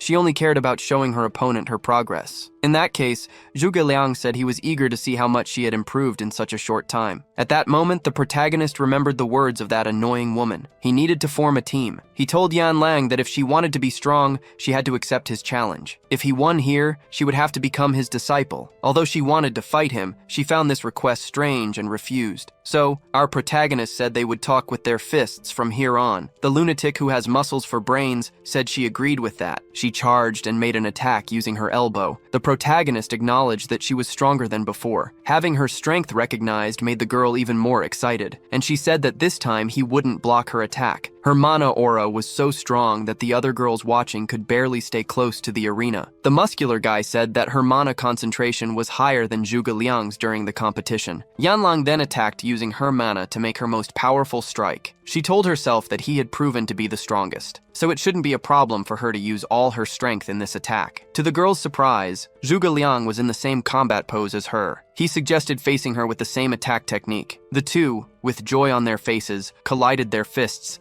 and the energy from the attack sparked, creating an incredible gust of wind. Yan Lang, using all her strength, recognized that she was being pushed back by him, but that shouldn't be possible considering she had more mana than him at that moment. He's even stronger than before. The protagonist said that now it was his turn to attack, and he would use this move against her only once. If she blocked it, the victory would be hers. He prepared a kick and aimed directly at the girl's defense. Although she defended against the kick, it wasn't possible to lessen the impact. Yan Lang was defeated with just one blow. With that, the protagonist said he had gained another disciple. After sleeping for a while, she woke up and asked what happened. She then felt pain in her stomach and said she must have lost. The protagonist said he thought she would sleep until tomorrow, so she woke up rather quickly. The girl asked if that was a compliment or an insult. He then told her to stop questioning her master. The girl said she thought of suggesting a fight without using mana, but it seemed the result wouldn't be different. She acknowledged the protagonist's strength and said she was proud to be his disciple. Yan Lang then asked if she was officially his first disciple now, but our legendary hero replied that wasn't the case. Besides, why is a high school student already taking on disciples? Cho Aram then told the girl with a cat tooth that he was telling the truth. She was the master's first student, Meow. How the protagonist was going to explain that she also wasn't the first. Better to let that go. Yan Lang was furious about the Meow. Cho Aram was saying, was she trying to provoke her? Said yes. Was she angry? Yan Lang said her name was not that, and to stop giving her nicknames. Cho Aram insisted that Meow was cute. Jae-hyuk watched the girls' argument deep in thought. He found this nostalgic. As many years ago, this often happened with his former students. This scene is quite pleasant, so he kept watching the two bond for a while. Even after 300 years, it continues to be enjoyable. After much conversation, he called for Miao. And even though she was criticizing Aram for giving her nicknames, how could the girl resist when it was her master? Jae-hyuk told Miao to respect Cho Aram because she was her senpai. Besides, Aram should help the younger ones like a good senpai. Aram was very happy to be recognized by her master. Yanlang couldn't hide her jealousy, or maybe it was because she wasn't the first in something else. The protagonist ordered the end of the jokes since they had done enough for today, and everyone should rest. In that case, Yanlang asked where she would sleep. The protagonist questioned if she hadn't already resolved that when she came. The truth is, she didn't think much about these things. Yanlang told Seol-hyun that she would come to Korea to fight and got on a plane without thinking about anything else. Jae-hyuk began to wonder if he had gained a disciple or a daughter to raise now. In that case, he said that the academy had decided to give him a new room, and Yan Lang would get that room. This made Aram jealous again, so she made a few more jokes with her new friend. After some more time watching the girls become better friends, he left. Despite not training much today, he felt more tired than usual. Thinking about his students, he was sure that Choi Aram and Miao would be his students. Seol-hyun was training her physique and was far from receiving sword lessons. Jae-hyuk had no interest and was just training on his own. His doubt was whether these two would be enough to help with the disaster in 3 months. While he was pondering, the phone rang with a call from Adelia. He answered, asking what matters she had to discuss with him. The woman was now completely different from before. Even over the phone, she felt fear of her new master. Adelia's call was to confirm that she had done everything he asked and to take the opportunity to inform him. Our protagonist then advised her to recruit contractors to fight because in 3 months, a disaster would occur. Although this was very important information, Jae-hyuk simply said his sources were secret. He explained what the woman should do, and then Adelia asked a favor. Could Jae-hyuk speak well of her work to Lady Consolation? She was ignoring Adelia and not responding. The truth was that the girl said she needed to rest due to expending too much energy that day. But Adelia didn't need to know that, and Jae-hyuk said he would tell her everything. On another day during training, Yanwang asked for a break to catch her breath, or else she would die. Despite this, Jae-hyuk praised the girl and said she was progressing much better than expected. To keep up the tradition of people interrupting during training, a woman entered the gym asking for Yan Lang. This woman resembled Xiao Yan from the White Lotus Academy, but it wasn't her. The woman then said that Yan Lang's mother had come to fetch her personally, but instead of being happy, Miao was furious at her mother's presence. The protagonist said this was strange. He could have sworn that Xiao Yan was her mother. Only now did the woman introduce herself as Xiao Yanhua, the current leader of the Xiao family, and because of that, she was now Yan Lang's new mother. Now the protagonist said that Xiao Yanhua was this woman's younger sister, and the leader of the White Lotus. Perhaps the names in the previous translation were wrong. The girl's mother said that her sister would contact her when Yan Lang left the palace, but she didn't do so. The reason she might find out later. But the most important thing was to take her daughter back to the palace. The girl was trembling with her emotions and asked her mother why take her after exiling her. Although she didn't understand her mother's reasons, Yan Lang shouted that she didn't want to know anymore and wouldn't go back. The woman then said that rejecting Yan Lang in the past was an order from the constellation, and the daughter should know that. Despite this explanation, the girl responded that she had never heard that from her mother. It was a rumor that the maids spread. The girls argued with the mother, insisting that the constellation ruled everything, and that the new order was to bring Yan Lang back. And at this time, the constellation was willing to recognize the girl. This didn't make sense to Miao. She only came here because of an order. The mother confirmed this with great coldness. The girl was trembling, trying to control her emotions, and then she responded with a firm, "No!" Although the woman didn't seem to accept a negative answer, the daughter insisted that this place was Valhalla Academy, and outsiders couldn't enter and disrupt the training. Xiao Yun had already expected this, and was aware that she would need to use force. The woman concentrated energy in her mana and struck her daughter. Despite the strength of the attack, the girl defended against it completely. Not even the girl expected this reaction from her arrogant mother. If she was willing to break the rules, Yan Lang said she wouldn't hold back and would forcibly expel her mother from the place. Even using her powerful attacks feared by the strongest adults, the woman defended herself with ease. She praised her daughter for getting stronger and threw her into the air, almost knocking the girl down. Mother and daughter engaged in intense combat while arguing about their relationship. This intense fight was watched by Choi Arim and the protagonist. Arim questioned whether it would be appropriate to call the head instructor, but the protagonist said that would cause a big commotion. Even though he didn't like that woman, it was better to let them fight. In that case, Choi Arim said that the kitten must be very frustrated with her family. Even though Arim didn't say it, we know that she also went through that with her family. Yan Lang was fighting with all her strength to defeat her mother, and when she managed to land a powerful blow, the result wasn't good. Her mother froze her leg and said that this was the power of the family's constellation. The power of the Snow King is a blessing that only those recognized by him can use. If she returns now, she can make a contract and be accepted by the constellation. Our kitty doesn't want to return under any circumstances, and her mother is willing to do anything to take her back. Yan Lang shouted that she wouldn't go back even if it killed her, but her mother said the dead don't have opinions and approached to freeze her daughter's entire body. After she's unable to move, she will be taken away. The girl closed her eyes in fear, and then our legendary hero couldn't stay out of it any longer. He stopped the attack with a leg and his hands in his pockets. Yan Lang didn't expect him to get involved in this. However, he was furious, questioning why she would hurt her daughter. The woman hid her surprise and simply said that strangers shouldn't get involved in other people's parenting. This reminded our protagonist of Choi Aram's brother, who said the same thing. These annoying people. The woman couldn't understand how he managed to block her attack, and her mother was so affected. The only explanation is that his magic was stronger than the constellations. Our protagonist told Aram to take Yan Lang away from here. The girl was against him getting involved in her problems like this, but she knew she couldn't defend herself with her leg immobilized like that. Anyway, he said that a master couldn't stand by silently, watching his students get hurt. Seeing the kitten's admiration made Choi Aram uncomfortable. Will this girl steal my senpai? It was the first time the girl's mother heard about him being her daughter's master. It didn't make sense for a teenager to teach other teenagers. The woman questioned his motivations, but he simply said he didn't agree with the woman's methods. If they couldn't convince him with words, the woman decided she would defeat him and then take her daughter. The protagonist thought that despite her appearance, this woman was as aggressive as her daughter. Moreover, their attacks were too strong to block without spending a lot of energy, so the best option was to dodge them. However, doing so caused the surrounding equipment to freeze and be damaged by the cold. He first analyzed the effects of the attacks, and then said that she would have to pay for all of it before going back to China. She agreed to pay if he won the fight, and the protagonist decided that blocking was bad and dodging was useless, so the option was to do this. He kicked her arm with concentrated magic, dispersing the attack. Although it affected the woman, this was just to create an opening for the next strike. The next step was to create an opening in her abdomen with this, and the attack was so strong that something came out of the woman's mouth, and then she fell to the ground. Unlike her daughter, the woman didn't pass out from the attack, but it was enough to make our legendary hero the victor. Despite knowing her master's strength,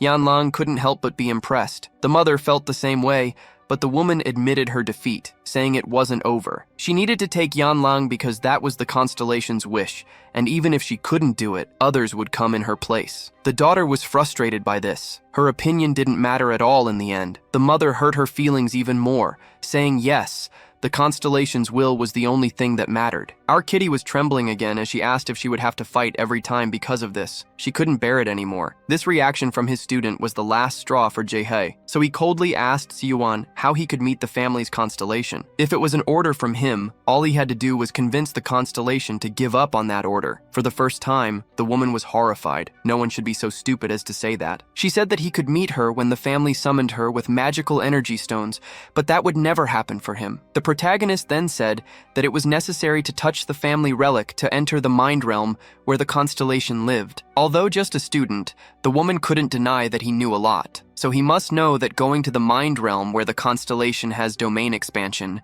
is likely to crush his mind. Did he still want to face the constellation in her domain expansion? The protagonist said yes, so the woman accepted his terms. But for that, he needed to convince the other family members to authorize this decision. She said she would arrange the meeting in a week, but this seemed like an agreement that only benefited Juhyuk. If he lost, what would the condition be? The protagonist said he would accept the deal, and if he won, she would leave Yan Lang alone for the rest of her life, and he would take care of her, and that was all. Xiao Yan couldn't help but think he was arrogant. so she accepted his terms. When the woman left the room, Zhu Hyuk could no longer hide his fury toward her, so a week later, it was known that the protagonist was facing the Frozen King constellation. They stared at each other, and you wouldn't believe how quickly things happened. Before that day arrived, something needed to be shown first. A few days earlier in the academy dormitory, the protagonist and Yan Lang went to the room where she would live. This room was large and luxurious, which made the girl acknowledge that it was more impressive than the Zhao family's house. So she asked if she could really use this place all by herself. The protagonist said yes. Originally, this room was for him to use so he could give it to her. This made the girl blush even more for a while. Yan Lang then asked why he was doing so much for her. He asked if the training was too painful. Would she give up? This was just to change the subject. So he soon asked about the family's constellation. The kitty told him everything she knew about the Frozen King, which wasn't much because she had spent many years isolated from the family. All she knew was that the constellation didn't interfere in the family's affairs. She heard that some members didn't even know the constellation existed. That's why it was strange for him to order her to be taken. Yan Lang asked again if he was doing all this for her, just because she was now his disciple. Zhu, he said it wasn't just that. He really felt disgusted by the arrogance of people who use their status to pressure others. So that's why he got involved. Did it make her uncomfortable? Of course. She vehemently denied that she didn't mind. In fact, she had never received so much attention in her life. That's why she wanted to thank him. The protagonist questioned if there was any reason for the constellation to want Yan Lang, but even she didn't know the reason. In that case, all he could do was accept things and confront the Frozen King. His students should rest now and leave everything to him. He would need her as a guide when they went to China. When he left the girl alone, she realized that her feline heart was almost exploding in her chest, and she had no idea why. In his room, the protagonist called Adelia to inform her that he had fought against the head of the SEO family. Her surprise almost made her fall backward. Curious, she asked him to explain the reason for the fight. The reason for the contact was that he needed the equipment that was destroyed to be replaced. Could she do that for him? Adelia said she could do anything for him now. As for information about the SEO family's constellation, Adelia said that it didn't involve itself in any family matters. It was passive about any activities in the outside world. The protagonist also asked if his student had awakened from her rest. According to Adelia, she remained silent. For a moment, Adelia wanted to ask Zhu Hyuk something suspicious. She wanted to know if he wanted to know about her constellation's condition, so he could tell her how well she had been serving him. He then said he changed his mind about her having done a good job so far. Adelia begged for 1,000 pardons and hung up. In the end, they didn't manage to get any information about that constellation. Barjay then questioned his master, saying that Zhu Hyuk was never one to ask questions first and hit later. That might be true, but it wasn't like he could have the same confidence he had when he was known as the strongest of all in the past. Barjay then revealed something very important. When you go to the mind realm, the strength you have isn't that of your body, but the strength of what you know. Among many explanations, Barjay said that constellations have the same strength when they come to Earth, and normal humans have the same strength when they go to the mind realm. However, Zhu Hyuk is different because his strength is the sum of 2 lives. So a few days later, he went to the Seol family's mansion. Their leader didn't expect him to really come. She thought it was a bluff to make him run away. On the other hand, Zhu Hyuk wasn't nervous at all and wanted to go straight to the sacred relic. Seol Yan then asked him to follow her to the location, and Zhu Hyuk asked his dear kitty to wait here until he finished. All she could do was wait for the result of this encounter. The room where the Frozen King's relic was kept couldn't be any different. The place was like a freezer that didn't consume electricity. Perhaps the family's fortune was related to a butcher shop. The woman picked up the box where the relic was kept and said she had been thinking a lot about what to ask for in return when Zhu Hyuk lost. She suggested that he should become a slave to the family. Strangely, Zhu Hyuk accepted and simply asked for the gloves. Upon touching the relic, he was transported to the altar of the Frozen King. Despite preparing for the meeting, the constellation had no idea he would have visitors. Zhu Hyuk says that this man is not his disciple, but seems familiar to him and he wonders who he is. The constellation says, so it's him, a figure who is a threat to the Soul Clan. Zhu Hyuk then wants to know who he is as well. The king readies his fist, saying that if he survives, they can talk. Zhu Hyuk smiles and suddenly, gigantic ice stalactites fly straight at him. They fall to the ground and the king sees that Zhu Hyuk is completely indifferent to the attack. He comments that this is impressive and that Zhu Hyuk used magic to jump further. The king introduces himself as the King of the North, as his real name has been lost over time. The king explains that he has been known by various names over the years and is now called the Chaotic Ice Demon. He says this while creating ice pillars around Zhu Hyuk to block any possible escape. The king prepares for another attack and punches Zhu Hyuk as the ice flies towards him. Zhu Hyuk says this will be troublesome and then draws his sword. The The sword is familiar to the king, but Ju Hyuk breaks it and sends the ice back. The Ice King remarks that using his own ice is ridiculous since the ice and snow there are under his control. Ju Hyuk advances and tries to attack,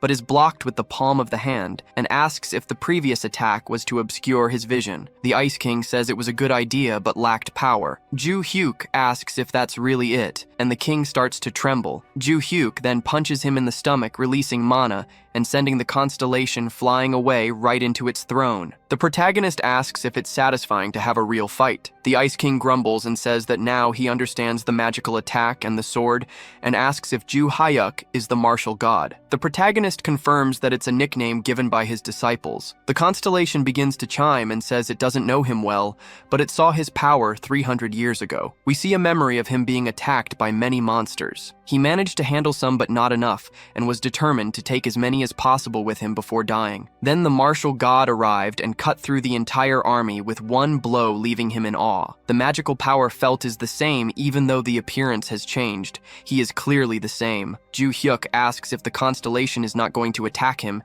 and he steps forward. The Ice King says he wanted to fight him at least once to see how far he would go. In the waiting area, Yeon Lang is a bit worried and sees her family members all looking at her with disdain. She looks away, saying that this is why she didn't want to return to the family, but came due to Ju Hyuk's request to be his guide. She starts to think, and some of her relatives come in. Being introduced to her sisters Iren and Fin Seol, Yeon Lang asks if they came to fight, but they say they came to see her, and Iren says that if it were to fight, they couldn't win against her. Yeon Lang says that if it's just to see her, they can stay with the rest of the family. But Irene says there were some misunderstandings and wants to apologize personally. This makes Meow curious. She asks what she means by that, and Irene explains that after the fight with Yeon Lang, she never had a chance to talk to her and wanted to do so now. Even if it's late, the sister was apologizing, so Yeon Lang shouted furiously, saying she was only doing it because she was afraid of her coming back. But the brother asked her to wait. He said it wasn't true. What happened was a big misunderstanding. The guy explained that every time they tried to contact Yeon Lang, their mother prevented them. And it wasn't just that. He said that keeping Yeon Lang out of training was also their mother's order. In other words,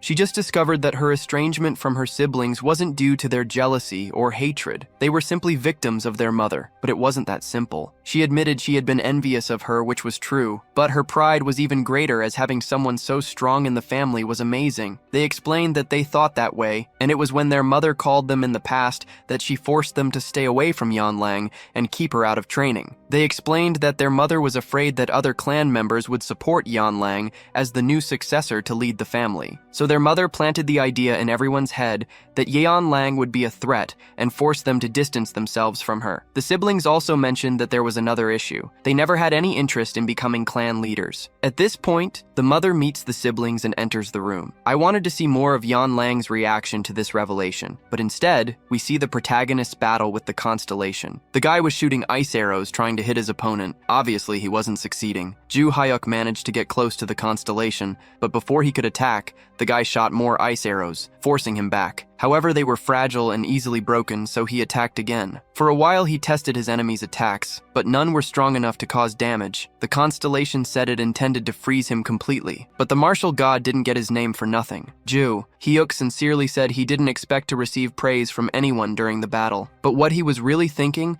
was that if that person were so strong, he would remember them from his past life. So the protagonist speculated that he had gotten stronger while in this ice temple. Ju Hyuk thought this because if he had encountered someone with such potential, his past life would have been great for training him. These words made the constellation curious about what he meant. Our protagonist said it was simple. He was simply praising her. Therefore, he was worthy of seeing her sword in action. Being praised by the greater god was an honor, so in this case, she would reciprocate by fighting with her full power. The two exchanged blows to see who had the more powerful attack. The constellation said she intended to surpass him, but that was nonsense. She couldn't even scratch him. While our protagonist's mind was in another dimension, his physical body remained still in the other world. The woman thought he was taking too long. Maybe the constellation was playing with him before defeating him. As she thought about the ways the constellation was winning this battle, she was surprised to see him return. She was shocked to see why he had suffered so much mental damage, but his body seemed so unharmed. So she asked what happened, and he simply answered that he had defeated the constellation. The AI woman responded that she didn't know he was the type to make jokes, but before she finished speaking, the constellation sent her a message saying he had all the respect for Ju Hyuk. Of course, she didn't understand the meaning of the message immediately, so she looked at him and wondered if it was really possible that this kid had defeated the constellation. As she began to accept this reality, she gradually lost her balance. The world didn't make sense. My life no longer made sense if my supreme leader, who guides my family, lost to a 16-year-old kid. While she was thinking all this, the protagonist put his hand on her shoulder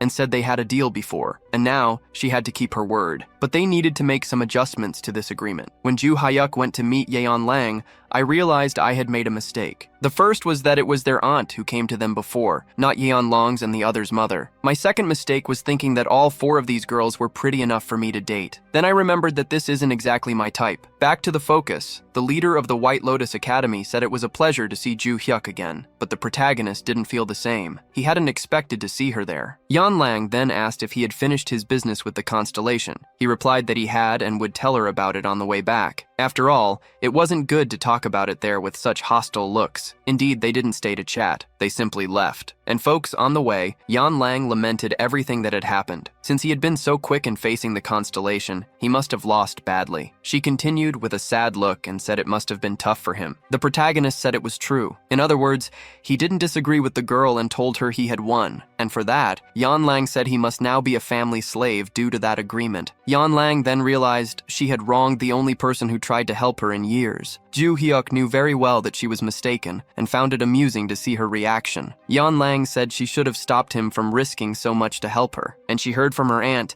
that her mother was a crazy and greedy woman who would do anything for power. Since she was young, she had been interested in becoming the matriarch of the family, which had always caused problems with her aunt. Even after becoming the clan leader, her greed didn't diminish. Her mother wanted to do everything to keep the position until the end of her life. She didn't want to maintain the tradition of passing the position to the next generations. That's why she kept the children under surveillance while manipulating everything from the shadows. Since she couldn't manipulate Yeon Lang, she decided to distance her from the clan. She couldn't understand her mother's greed, nor why the family's constellation shared the same thoughts. Ju Hyuk listened attentively while Yeon Lang recounted everything she had discovered. She found it funny how things had happened since she had never been interested in becoming the family leader. After listening a bit more, Ju Hyuk interrupted Yeon Lang, saying he wanted to let her talk until she revealed the truth, but it seemed she would never finish. The truth was that he had defeated the constellation. Yeon Lang also commented that she hadn't expected him to make jokes, but our protagonist stated he didn't joke about such things. Moreover, he asked if she remembered that all the confusion started because the constellation summoned her after Yeon Lang left the White Lotus Palace. She agreed, and then he mentioned that he found it very strange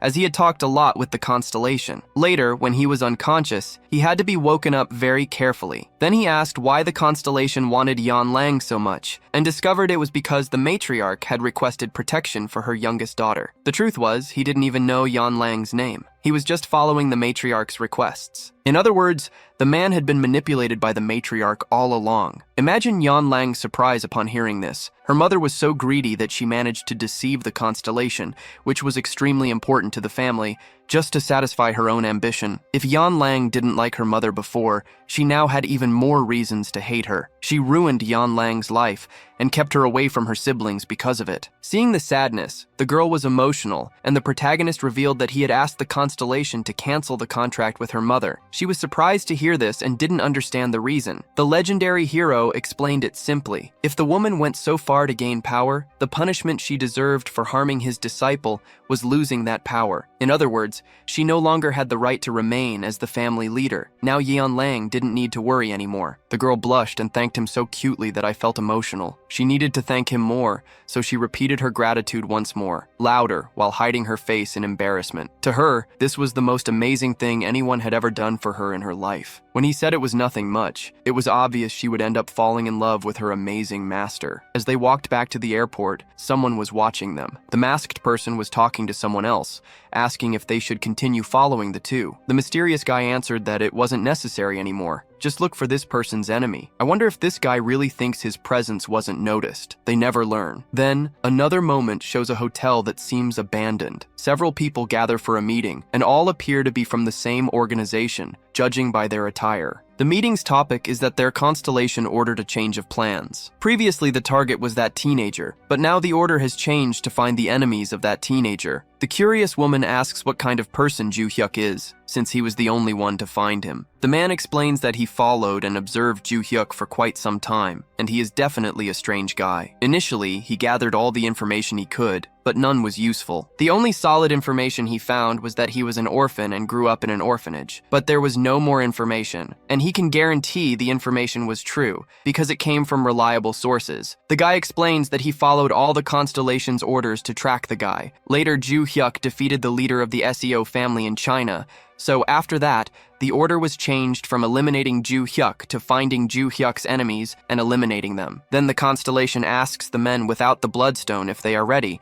They say yes. Then everyone places the bloodstone on the table. It seems too lazy people put damaged stones, but that's not important. Just my observation. The masked man informs his constellation that he found Ju Hyuk's enemies, the Ventrix, the Insinja, and the Iriasex. The constellation listens in silence. He also mentions that the Ventrix have gone from being Ju Hyuk's enemies to his allies recently. Additionally, there are rumors that a malicious group called Break Jang is now after Ju Hyuk. They wonder how this kid manages to gather so many enemies. Before they could continue the conversation, the constellation gives new orders. Eliminate all these enemies. I believe you've figured out that this constellation must be a disciple of our great legendary hero. When Ju Hyuk returned to Korea, his phone was full of messages from Choi Arim asking to speak with him. She wanted to inform him that she would miss fencing classes because she needed to go to her hometown to fetch something. That's why she wouldn't be able to attend the fencing classes. Ju Hyuk pondered what could be so important for her to fetch. Maybe it was the Choi family relic, which would be great, as the family's constellation might be one of his disciples. The protagonist was doing his daily training with the girls while thinking about various things. I don't know how he manages to concentrate with so many beauties around him. This master has an incredible focus. Ju Hyuk was wondering if the White Lotus Academy also had a constellation. Now that he was in contact with the director,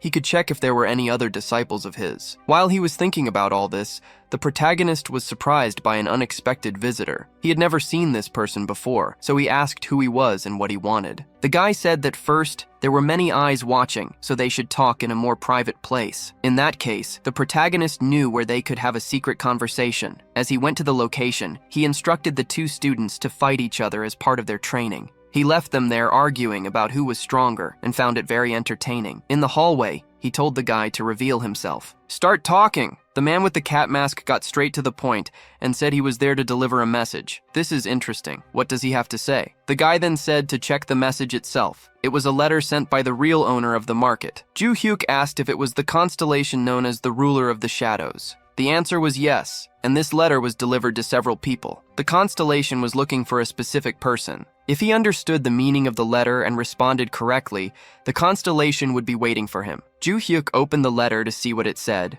Barjay, who lives in his sword, commented that he didn't recognize those letters. Ju Hyuk explained that they were letters he had created. Even his disciples knew these letters. Now I ask you, did anyone else think this looked like cat ears? I did. That same night, the protagonist was heading to the market. He had made an agreement with the white-haired teacher so that he could leave during the academy week. As he walked, his constellation asked why he created special characters and what the point of that was. He simply said it was part of his training or something like that. Then, he calmly went to the secret door and entered. There was the door leading to the market. Upon opening the door again for the second time, he thought the place was quite familiar. Maybe it was because of the purple sun shining in the sky. Actually, I think it's a moon. Our protagonist just said it reminded him of the sky 300 years ago. He was surprised by the masked man asking if he was there because of the letter. Ju Hyuk said yes and asked where he should go now. The guy asked him to follow him to the meeting place. The place was the market headquarters. The view from the top of the building is excellent. Those large windows are great. As he observes, he notices that the cat is not there, and moreover, there are very strange buildings ahead that all seem to be made of paper. He doesn't remember seeing that last time he was here. Finally, the cat approaches him and asks what the answer to the letter is. Ju Hyuk says it's not a question that makes sense, but what she must want is the answer. He then asks for a piece of paper and a pen. Up to this point, the cat mask thinks this is a joke. This candidate was called only on a whim. It makes no sense for a 16-year-old to be the person his master is looking for. When the protagonist delivers the answer, the man looks at it and cannot understand. It looks like the same writing, but he does not know the meaning of these words. Ju Hyuk then says that it means no. The constellation asks what his response was to saying no. Has he gone mad? The cat mask can barely understand his words. The guy says that the protagonist has been verified as the person the master knows, and for her sanity, he must meet her as soon as possible. In that case, they touch his staff. This is the constellation's relic. They know how it works. Just touch the object, and he will be teleported to the constellation's mental realm. I doubt you were expecting it to be a girl. What you might not have known is that it would be a different girl. She says that even though his appearance has changed, his magical power is still the same. How long has it been? Luminous. Everyone, look at this insane girl who here likes a crazy girl. The girl soon bows to her master, saying she is very happy to see him again. Even though she is crazy, she cannot help but show respect for the most important person in her life. Humbly, he tells her to rise. There's no need for so many formalities. She asks if he really remembers those words. And of course, our protagonist does not disappoint and says he could not forget something like that. He then recalls the first time he met the girl. Like the others, she was shackled. A slave. He and his first disciple found the girl. Looking closely, he realized she was not like anyone else. Her eyes showed a trauma deeper than anything he had ever seen. That girl did not know any kind of language or writing. She had never been taught. She didn't even know how to live in society. She didn't want or couldn't learn the world's language. So he created an easier alphabet specifically for her to learn. The girl is happy he remembers. It was thanks to that she learned to write and then managed to learn other languages. Then, he explains that the message said, "I miss the master. If you see me again, will it be to marry me?" And therefore the answer is no. The crazy girl asks, why not? The reason is that he doesn't have time for that. There are more important things to discuss now. The current world is as dangerous as it was 300 years ago. They need to do something about it. Ignoring his response, she asks if he saw the paper building outside. Oh, the money note building. I saw it. Why? The crazy girl responds that it is a gift for the master. He can live there from now on. Of course he refuses. And the girl questions the reason. No. She persistently asks why. Now, he remembers that she couldn't be left unsupervised for too long or she would go crazy. So, how must it have been to be alone for 300 years? He hopes she hasn't lost her mind. For moments like this, he created a special technique. Ju Hyuk extends his legendary finger and gives a legendary flick to Luminous's forehead, telling her to control herself. The protagonist asks her to keep calm and not get too excited. The girl asks if it's because he didn't like the gift. It was what he wanted before. He remembers he wanted a building full of money, not a building made of money. But really, in the past, while training the girls, he used to say he always dreamed of living in a building made entirely of money. His student, with a screw loose in her head, heard that back then and seems not to have forgotten. He even said it wasn't quite his dream. It was just because they were poor, so having money would be great. He told her that later, when there was peace in the world, living buried in a pile of money would be great for them, so they should train hard and strengthen themselves to bring peace to the world. At that time,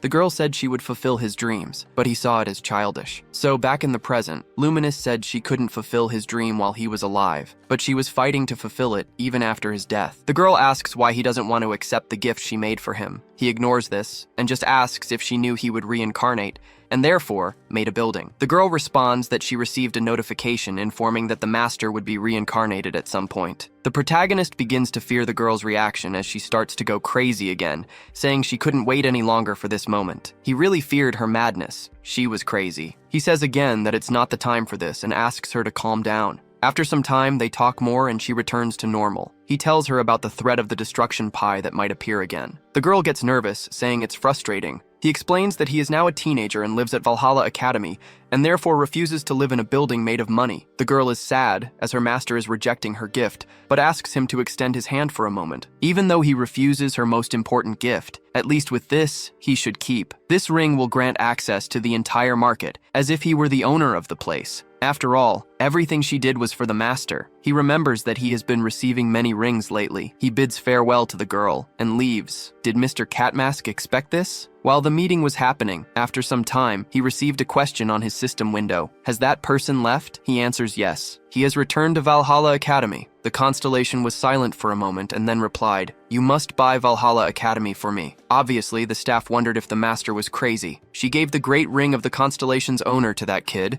and now wants to buy the school where he studies. What could be the reason? He took courage and asked the constellation what her relationship with Juhyuk was. The girl promptly answered that he is her sky, which means he is everything to her. He knows shows another location, a mysterious island, where a man was beating up several people. The people losing their teeth were employees of a criminal organization, and the man doing this was named Logan. He was furious, destroying everything in his path and asking who was responsible for attacking his son. He asked questions and killed several men, eliminating them forever. Interestingly, the masked men were there observing as they were ordered to hunt down the protagonist's enemies, but ended up seeing someone else doing it for them. This is the great American hero, furious because his son was attacked during a test at Valhalla Academy. He was there to catch the leader of this organization, but it was too late as the man had already been abducted by a mysterious constellation. The guy was defending himself from the invader in his territory and ended up there without knowing how. He didn't even find out how he died. His heart was simply disintegrated. Maybe now he fits better with someone who harms others, someone without a heart. The Lion constellation is concerned about this mental space, ensuring that if the constellation wants, he will not die, for he said that dying would be too easy. The guy recognizes the appearance of this constellation and asks if it is the constellation of the Ilgeo clan. The man with the goat mask confirms his identity. His name is Tudui, the guardian of the Ilgeo clan. In that case, the villain questions why he is being attacked by someone like him. The constellation explains that the attack he is suffering is based on someone else, as they attacked his son. He recognizes that the man is Logan. The constellation and the guy discuss the change of targets. Initially, the goat mask wanted to kill Juya. In summary, this constellation wanted to kill all the people said to be the strongest, because to him, there is only one person who could be called the strongest, and he lived 300 years ago. The target he had this time is literally the strongest, so he decided to defeat all those who tried to harm the target. The villain realized that arguing against this constellation is pointless. He will certainly die there, so he needs to fight back. Perhaps he can survive this dimension. He tried to attack with all he had, but it was impossible to fight back against the constellation in its soul dimension. His attack destroyed the throne, but he couldn't even perceive the constellation's presence. In the soul realm,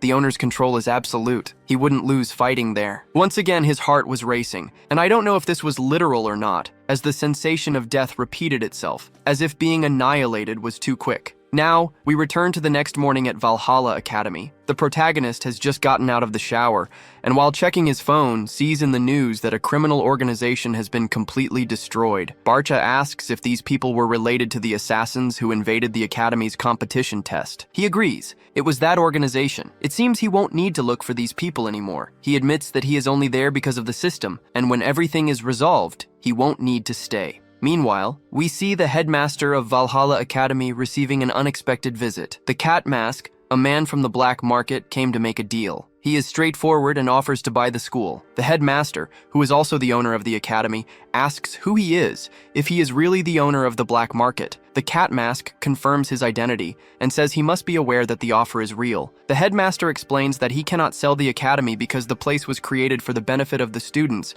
not to profit from money. The Cat Mask snaps his fingers, and a sum of money appears on the table. The man reiterates that principles are not above money. In the past, he was a fighter and saw the threat of monsters taking over humanity. After many years, he decided to create a school to train future defenders of Earth, and says he does not intend to change the academy's motto or the teaching system. The Cat Mask snaps his fingers again, and more money appears on the table. The man repeats that money is not an issue, and snaps his fingers continuously until the room is filled with money. At this point, it is revealed that the 62-year-old man is officially retired. He asks the headmaster to take good care of the school. The sign that read, "Owner of the Academy," is removed and replaced with that of a new owner. Now, the constellation is the owner of the place. Her first order is to install an extremely powerful surveillance system. The girl is determined to protect her master from any enemies who might attack him. When I say that crazy girls are capable of anything, you should really be careful with those girls you know out there. I speak from personal experience that it's dangerous. Now, you'll never know if I'm the crazy girl or if I've ever had one in my life. Our protagonist, coming back from another day of classes,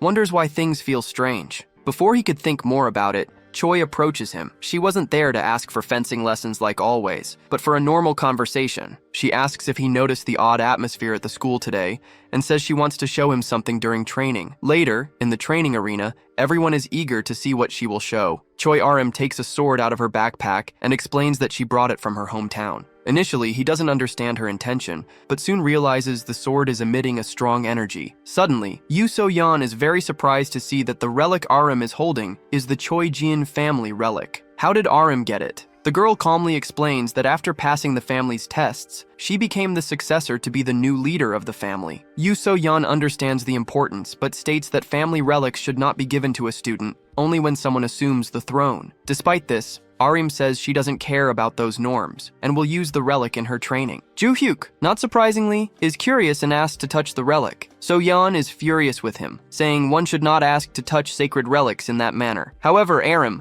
who may not refuse any request from her master, hands over the sword for him to inspect more closely. Ju-hyuk finds the energy of the sword familiar, and while trying to understand, his consciousness is sent to the realm of a constellation. There, a man with his back turned reveals himself as the constellation of the Choi Jin family. He mentions that it has been a long time since he saw his dear older brother. I think the protagonist is similar to my father. He goes out on the street and knows everyone. I don't even know my neighbor's name. It seems that our protagonist has found another of his disciples. It is no wonder that the fencing that Choi Arim learned in his family is so familiar to him. They were the techniques of one of his disciples. The constellation admits that he did his best to teach his technique to his employer. If he noticed a similarity, it is because he did a good job. But in any case, the protagonist says that it is very different from the fencing he knew. This is no wonder. His student says that nowadays people prioritize magical power much more than training their bodies. 300 years ago, the boy was challenged while he was walking with his first two students. The reason is that the protagonist was known as the strongest guy in that region. So if they voted, the boy would become stronger. Of course, the protagonist's students were furious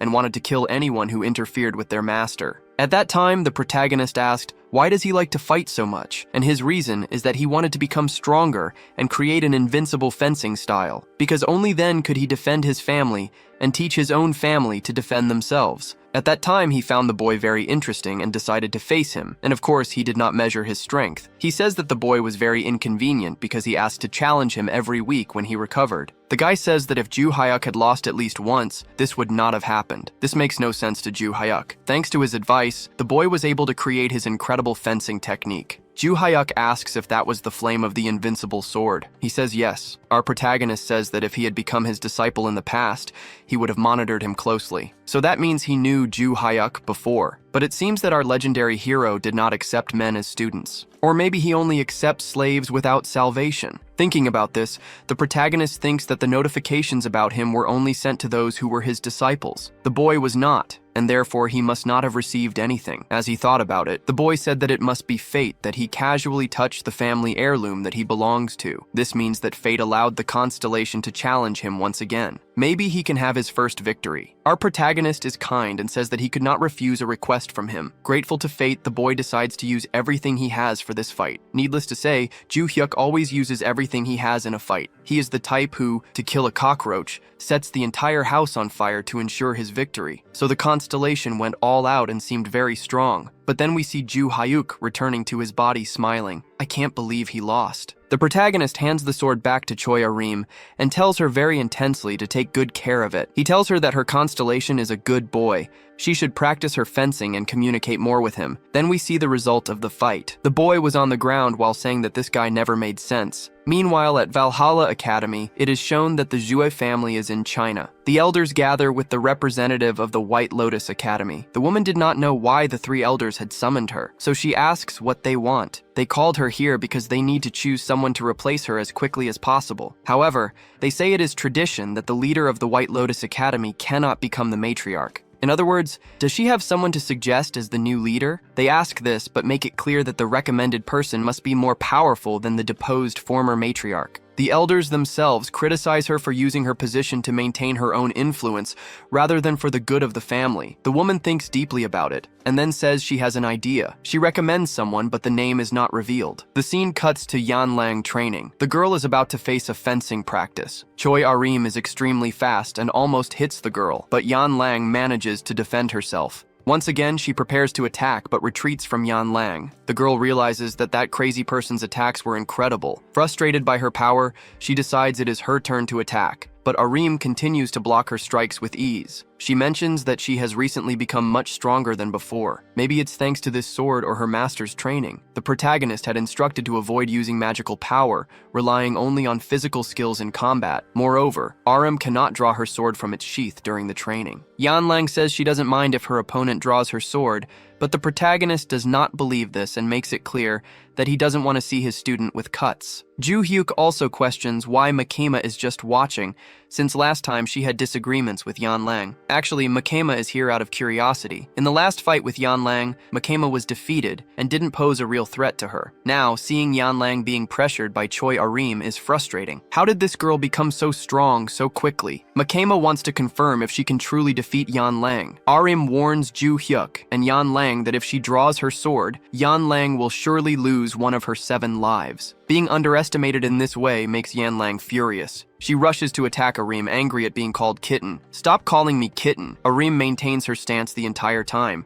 so their attacks clash against each other. The impact of the attacks creates waves of energy throughout the room. Ju-hyuk does not feel pressured, but Makema struggles to maintain the same calm. The two girls in combat have surpassed her in many aspects. Even using her sword with force, Yanlang could not overcome Arim. Using her agile legs, she almost hit Choi Arim's face, but couldn't land a direct blow. Yanlang couldn't hit Arim directly using only physical strength. All her attacks were blocked or dodged by Arim. Many thoughts crossed Yanlang's mind. She had seen Arim fight several times with Ju-hyuk, and her moves weren't as fast and strong. Before she could think more about it, Arim attacked again with a precise fencing technique. Yanlang managed to dodge, but it wasn't enough. Even being close to the attack caused pain in her abdomen. Choi Ahrin even praises Yanlang, saying she is good at dodging. Despite her confidence and her absolute strength, Yanlang admits to herself that she can't continue like this, or she will be defeated. She decides to prepare to receive the next strike and put everything into a counterattack. Arim then attacks directly at Yanlang's shoulder. Yanlang blocks the attack with her hands,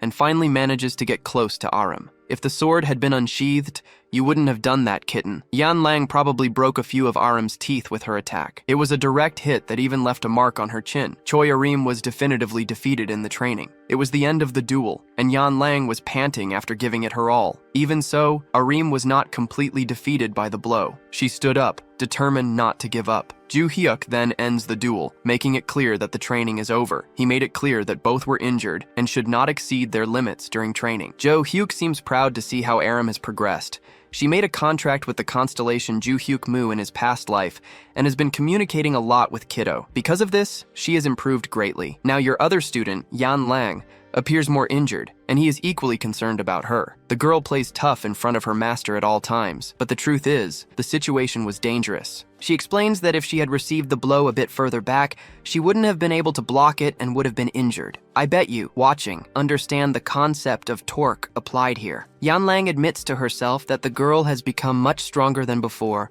and is sure it is related to the relic. This makes her think about her own family's relic, which is quite convenient, since we recently saw that her family is unsure about who will be the next leader to take the relic. The day comes to an end and night approaches. At some point, the protagonist is taken to the mysterious zone and meets the red-haired woman. She called him to reveal the exact location of the next appearance. She reveals that the appearance will be in Sejong City and will occur in exactly 3 weeks. The protagonist notes that last time she mentioned 3 months, so she was correct about the time frame. This indicates that 2 months have passed since he began training with the girls. He asks what he should do with the monsters that escape from the labyrinth while he is there. The woman, concerned, asks if he hasn't gathered the team as she instructed. Ju-hyuk reflects on this carefully. He has some people in mind, but isn't sure if they are suitable for the job. After reflecting, he says he has a team to help, but he doesn't seem very confident. They discuss strategies and the best way to destroy the labyrinth as quickly as possible. Ju-hyuk asks if they should send more people in advance. The woman clarifies that he should focus only on destroying the labyrinth's boss and nothing else. He disagrees with this and decides to use the ring to focus on destroying the labyrinth as quickly as possible. After discussing further,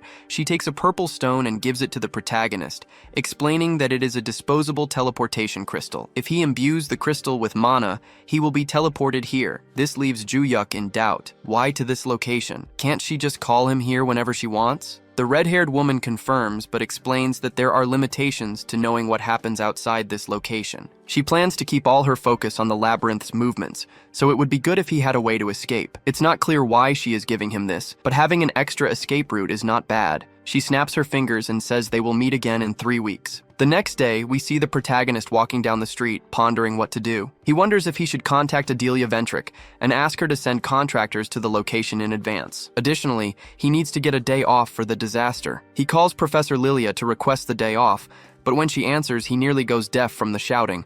The woman says she is in trouble. After calming down, she explains that she was fired from the academy and that it is terrible. Despite the woman's drama, Ju-yuk simply says he understands. The woman then asks why he is being so cold with her. Ju-yuk explains that if Lilia was fired, it's because she deserved it, so it's fair. The woman does not believe what she is hearing and claims that, although she seems clumsy with him, she is an excellent instructor in her job. Lilia explains how seriously she takes her work, and indeed the protagonist cannot disagree. This makes him find her dismissal strange at this point in the academic year. The professor also finds it very strange and comments on the sudden change in the academy's director. This is the first time our legendary protagonist hears about it. What really catches his attention is that if the professor was fired, he won't be able to get days off easily now. Therefore, he decides to go to the director's office. The professor is moved, but insists that he doesn't need to do this for her. Ignoring her, he simply hangs up the phone, determined to go. As soon as he hangs up, Yanlang sends him messages asking about the professor's dismissal. This catches him by surprise. These things don't make sense. Why are people around him being punished without explanation? Not knowing what's going on, he decides to go to the academy director. When he arrives, he is surprised by the situation. The masked man bought the market. The man explains that he actually bought the market, but that everything is controlled by his constellation, to which he is devoted. So why did he expel Yanlang and Professor Lilia? Ju-hyuk asks. The man explains that it was an order from his constellation. It commanded him to identify any problems and expel those people from the school. He identified these women as problems for Ju-hyuk and expelled them. Furthermore, he also plans to expel someone named Choi Arim. Ju-hyuk agrees that she is a problem for him too. The protagonist says no and asks to have everyone brought back to the academy, explaining that he doesn't want these people to be punished because of him. It is surprising that Luminous accepts the request, given that everything will be reversed. Ju-hyuk then asks why the cat bought the academy. The man explains that it was another order from his constellation. Additionally, the protagonist refused to live in the money market. So Luminous decided to buy the academy where he lives to connect it to the market. Now he can have access to the place he always wanted to give as a gift to him. Basically, he connected one of the rooms of Valhalla Academy to the black market, allowing authorized people to access it. Despite how bizarre this may seem, the protagonist reflects on the matter and asks if the director can do anything in the school. Since the answer is yes, he would like to ask a favor of the director. Then we see that 3 weeks later in Jejiang City, things have heated up. Monsters have invaded the city and are destroying everything. Goblins are attacking people and destroying vehicles, while stone golems are even more terrifying. One of Valhalla Academy's students lives in this city and was there on vacation. I can't believe even monsters are committing crimes. Things are bad even in other worlds. Ju-hyuk saves a girl from a goblin attack and defeats the creature with a powerful punch. The woman is grateful to be saved, but he doesn't seem satisfied. The weight of the creatures is real. He feels that things here are scarier than in training. Despite the fear, he will face it and save as many people as he can. While deciding what to do, 2 crazy girls pass by him, competing to see who can cause more destruction. We return to an earlier moment, still at the academy. The new president has introduced himself to the girls. Makema, the most experienced, asks why such a drastic change in the country's most important academy was not reported. For him, the answer is simple. He simply did not want it to happen. The reason for revealing himself now is that the Black Cat expects to work with Makema in the future. The protagonist explains that he is there to suggest the creation of a new department. It is a special class where students will have the autonomy to engage in external activities, without the need to follow the traditional classroom instruction. The question is, do they want to be the first people in this special class? Yanling says it doesn't change anything for her, as she doesn't attend normal classes. Ju-hyuk acknowledges this and still wanted to invite her. As a request from her beloved master, the girl cannot refuse. Choyaram didn't think much about it and immediately accepted. Makema is the only one with a bit more critical sense. She wanted to understand things better before accepting. First, Is the director, the Black Cat, the same owner of the black market? The answer is simple, yes. So why is he interested in buying the academy? It doesn't make sense for the owner of a clandestine market to be the president of such an important institution. How did he get the approvals? How did he manage to do all this? She has many doubts about this man. Additionally, she wonders how this man has so many important connections without a powerful family. Our protagonist gets straight to the point and asks if she will join the special department. The answer is obvious. She likes to think things through, but she also cannot refuse his request. She just needs to understand better what she is getting into. The director explains the conditions for forming this special department,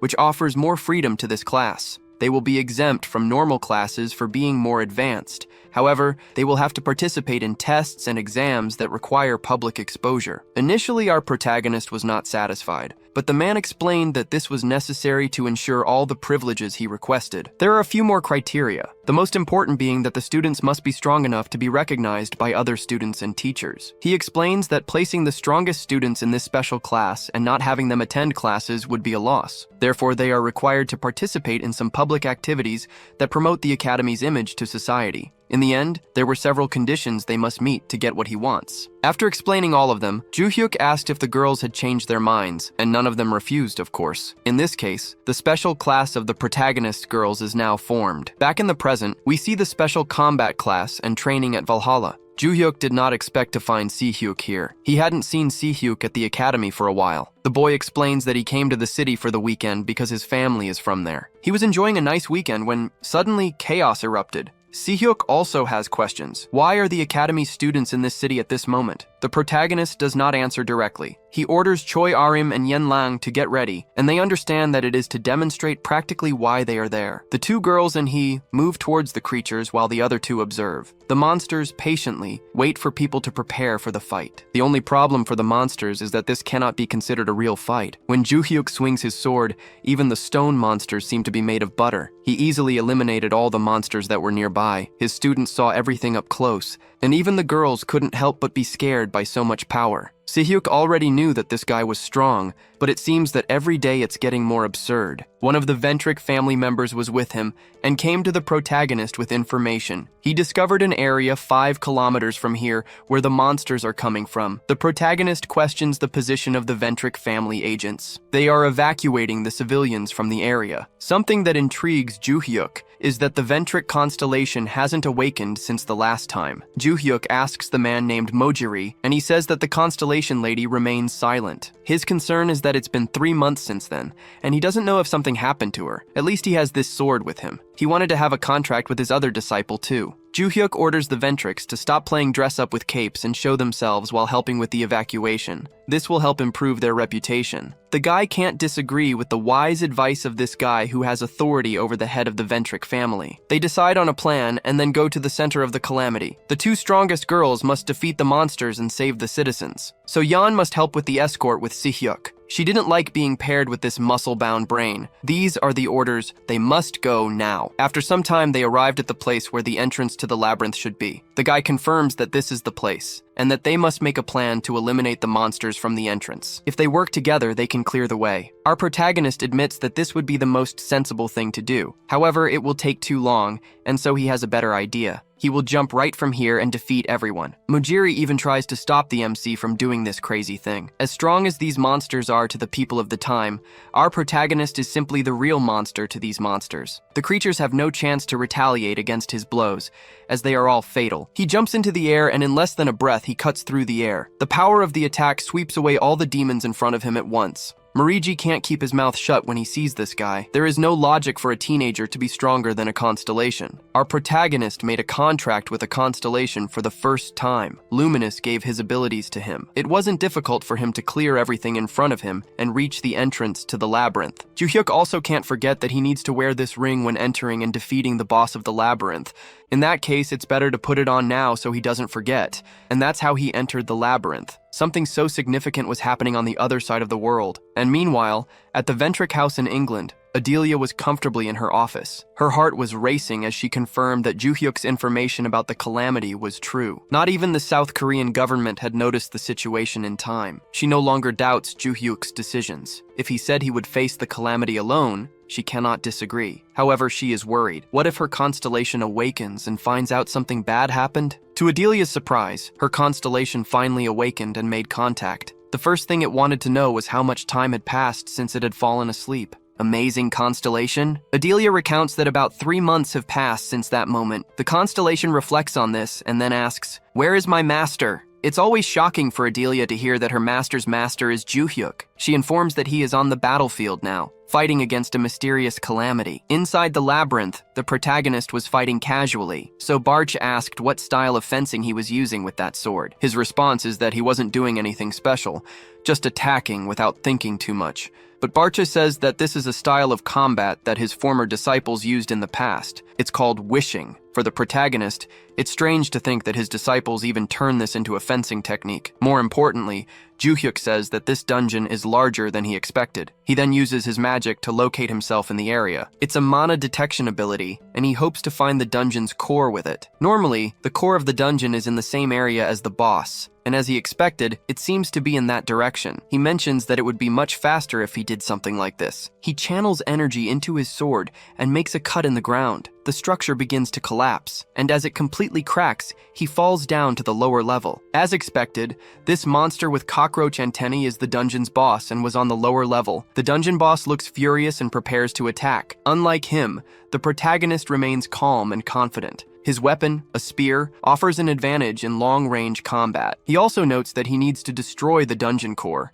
and to get there, he has to go through this monster. He opts for a counterattack rather than trying to win with a direct blow in a skill-based fight. The monster facing him decides to attack. With the spear aimed directly at his heart, the protagonist easily dodges and comments that the monster is making things too easy for him. It seems these words made the creature furious. It attempted a long-range attack with its spear but still couldn't hit him. At this moment, the protagonist was assessing the creature's attack abilities. Then, when the monster tries to attack him again with piercing strikes, Juhyuk decides to defend himself to test the strength of the humanoid monster. He defends all attacks, finding it annoying how the creature keeps its distance with its long weapon. The monster tried a huge variety of attacks, attempting to hit him from an even greater range, but nothing worked. The protagonist always evaded. The creature used its spear to throw stones from the ground at the protagonist, but Juhyuk continued to dodge or defend. The creature tried to get close and attack at close range, but even though it was powerful, its attack was blocked. Possibly,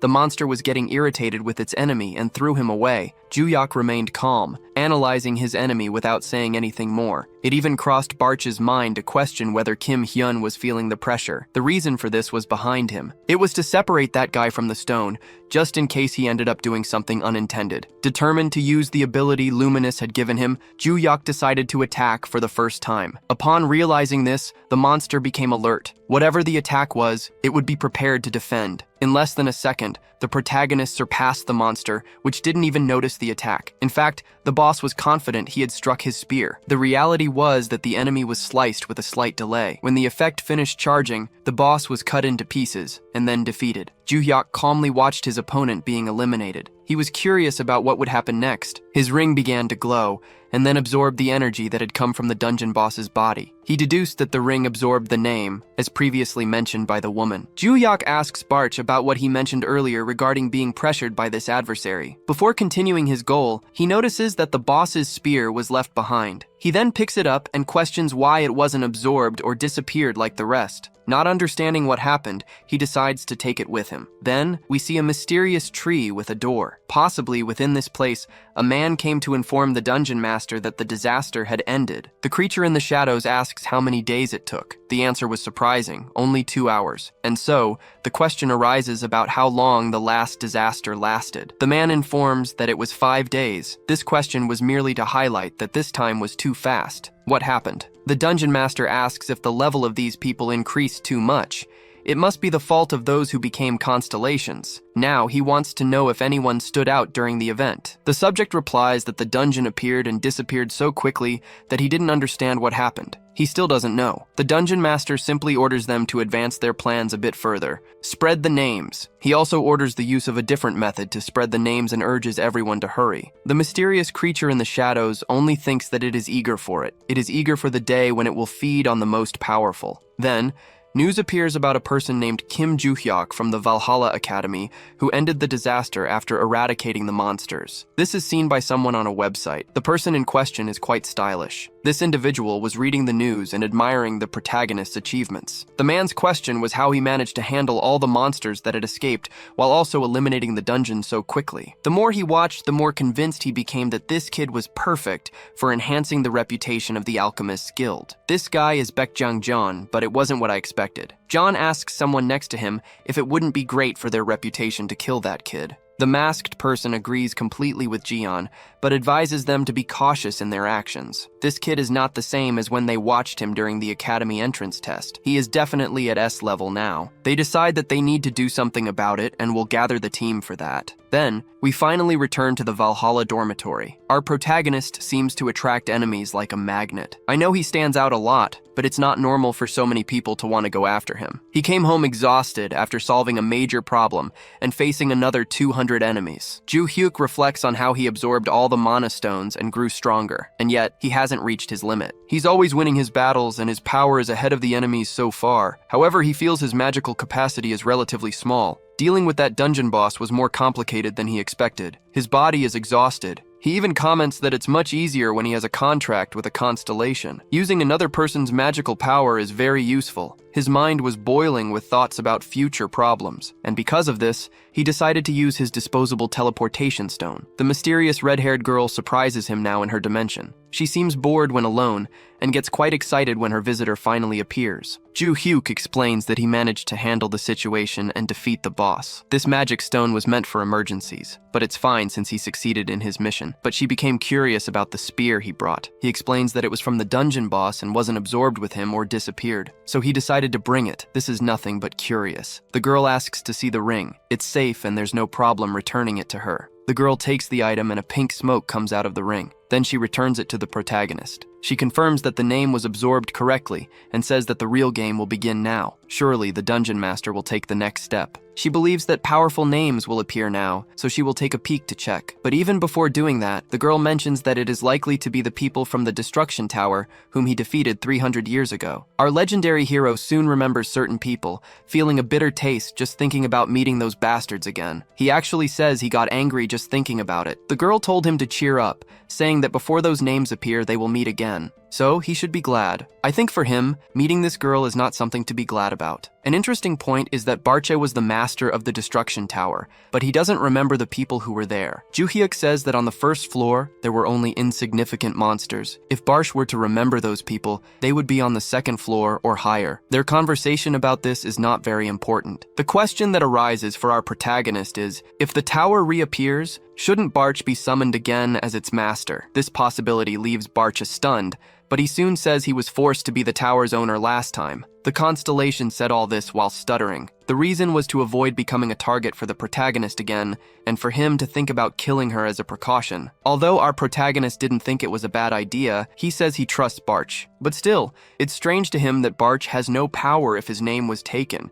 When he thinks about his disciples, they have some power. Now, this guy is a mess and doesn't even have memories. Additionally, the protagonist says that Barche was reborn just like him, not becoming a constellation like the people who lost their names. He continues to be puzzled by the script's puzzle. Because of this, he decides that it's better to keep focusing on training constantly to achieve the same strength as in his past life. So, another pleasant night passes. The next day after school, Seahawk was going to a workout while thinking about the fight he saw that day. No matter how he thinks about it, that guy is amazing. He knows Joo-hyuk was much stronger than everyone else, but deep down, he didn't want to admit it to himself. Now, he can't even deceive himself. And not only that, all those girls who were taught by him became much stronger and surpassed him. All right, he is determined. If he was trained by Joo-hyuk, he can also become stronger. When he opened the door, he found something he could not have seen. A girl fervently smelling someone's clothes. Yes, Yen Lang was sniffing a towel. Her face leaves no doubt that she was doing something that should be a girl's secret. 30 minutes ago, she was running intensely on the treadmill. After finishing her routine and being praised by her master, the protagonist gave her a towel he had used. He used the towel in the same way. The girl tries to beat Sundara but can't manage it. Aram also recognizes the progress of the kitten and points out that there's another girl here who was more sedentary. Help, this is madness. Makema says that this training is too heavy for a human, but our MC claims it's actually quite light. Nothing like a good tease to make the the girl push herself harder. She also says that Joo-hyuk's training is better than that of a certain someone. They started arguing about something trivial, and our protagonist enjoys seeing these moments with his students. He ordered everyone to rest now, and Aram became curious about what Joo-hyuk was going to do next. He was going back to the dormitory to train magical abilities. In this case, Aram decided to do the same. They left and Mikema was going to follow the same path. But before leaving, she wanted to know if Yenlang wouldn't be going too. The girl said she wasn't tired yet and would do some more exercises. Notice, Mikema left and advised her rival not to overexert herself. So,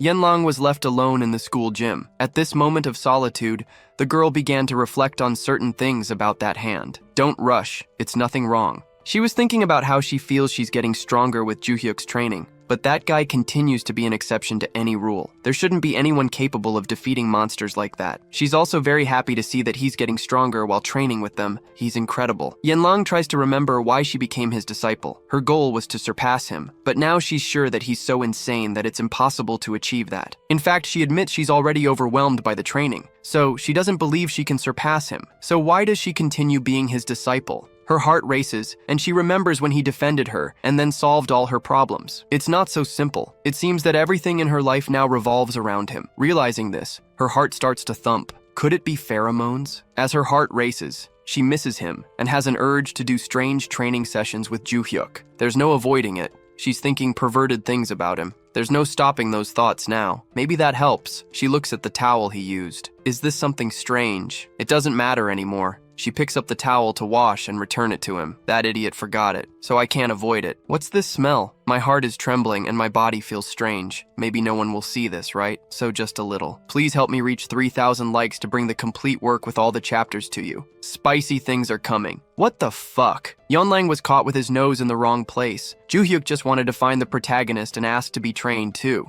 But now that she saw Yeonlang's weaknesses, she decided to eliminate the witnesses. With that punch, he must die or lose his memories. It was really a big gratuitous scam. The girl didn't expect to be caught in such an embarrassing moment. She actually cried with shame. Meanwhile, our protagonist was in his room training his mana control. He was very concentrated and was interrupted by the cell phone ringing. It was late, so he answered, curious if it was an emergency. Adelia found herself calling so late, but it's important. Mrs. Constellation is awake. That's great. He thanked Adelia for the good news and asked her to reserve her time. He was eager to see his students face to face. More important than that, we see the black cat terrified when he sees his master furious about something that happened. His constellation was about to lose its mind. Poor man. The reason for this started 10 minutes ago. He was working and monitoring things at the gym. His master asked him to check the cameras regularly for her. He saw no reason to do so, but he did not refuse. He accidentally saw the footage from the classroom and saw a body thrown out. He was terrified because there was a body at his school, but when he zoomed in, he saw that he was just unconscious. His master asked him to go back to the recording to find out what happened, and that was how they discovered that it was Yenlang who attacked the student. She just destroyed him when he entered the room. The constellation saw on the cameras that the girl took advantage of Joo-hyuk's used towel and smelled it. Now she can't contain her jealousy. Her rage wasn't because it was strange, but because it wasn't her who had done it. See how she became enraged? The governor of the underworld is furious and swears she will destroy that girl. The masked cat tells himself that his constellation's outbursts of anger are becoming more frequent. He also recalls many times in the past when she became furious for no reason. But lately, things have been abnormal, and he is sure it is due to Joo-hyuk. So far, the cat does not understand why his constellation refers to the boy as her master. How can a teenager be the master of a constellation that has been alive for over 300 years? More important than pondering this is finding a way to calm his constellation as she is going insane. At that moment, someone calls for him. Whether by coincidence or not, it is the protagonist. He enters the room and asks if he was speaking with Luminous just now. The cat, startled, replies that yes. More importantly, the protagonist says they will use the black cat's abilities to go to a faraway place. Joo-hyuk says they are going to the United Kingdom now, somewhere else. A meeting is shown in a rather luxurious mansion. People gather around the table and wear masks. The man who appears to be the leader asks if everything is planned. This is Baek Yang, the leader of the alchemists. One of his men says yes and reveals that there are about 200 sealing magic circles blocking intruders in Valhalla,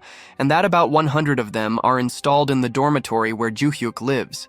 This seems to surprise Baekhyang, but in the end, he says it no longer matters, because they will be useless in a room with the constellation's abilities. The other men confirm and say that, with the immutable alchemist constellation, they are invincible. They say that once the leader nullifies all the magic circles, they will go directly to Juhyuk. They comment that they need to cast some spell to nullify the interference from Juhyuk's friends. The man comments that they cannot ignore the presence of Juhyuk's allies. It will be much more impactful if they manage to eliminate them as well. Believe it or not, these guys intend to eliminate everyone to gain more respect in the villain world. Eliminating the most famous prodigy within Valhalla will boost their reputation, and that is why they set up this assassination operation for Juhyuk and his subordinates. As he was saying these words, something surprised him. All his henchmen lost their heads. The masked group enters the place, saying they expected them to take this action. She questions who they are trying to kill. They respond that they should have eliminated these people a long time ago, that they took too long to do it. The man with the mask over his eyes says that they already planned to kill this group, but decided to move up the schedule. The subject becomes scared, questioning who they are. The girl says it should be obvious from the masks they are using, but if it isn't enough, she shows the tattoo on her neck, which is the mask of the one-horned god. The leader of the alchemists didn't expect this absurd sect to be after them. They say that until now he didn't matter, but that has changed. One of the masked people jumps from behind, trying to finish off the target, but he is surprised when he defends himself. With a shield around his body, he completely blocks the attack. The masked person says that this level of defense should not be enough to protect against his attack. Baekhyang doesn't know why they are trying to kill him. He expands his barrier and throws the masked man back. The man thrown back then uses his sword to break his body. Baekhyang says he will show them the power of someone who follows an S-rank constellation. He claims that his power is on a different level from others, saying this while putting a ring on his finger. This seems to activate his constellation power. The energy he emits now is truly astounding. The masked girl says she didn't know their constellation was S-rank. The man with blindfolded eyes confirms. The constellation this guy made a contract with is called the Absolutely Immutable Alchemist. Baekhyang is taken aback to hear this. They even know his constellation. The masked man tells Baekhyang that he shouldn't be surprised they know about his constellation. After all, he is quite famous. The relic he is currently using is an artifact from the Era of Destruction. The masked girl comments that being S-rank is no big deal and asks if that is why they were impressed. They explain that Baekhyang became famous for accidentally making a contract with an S-rank relic,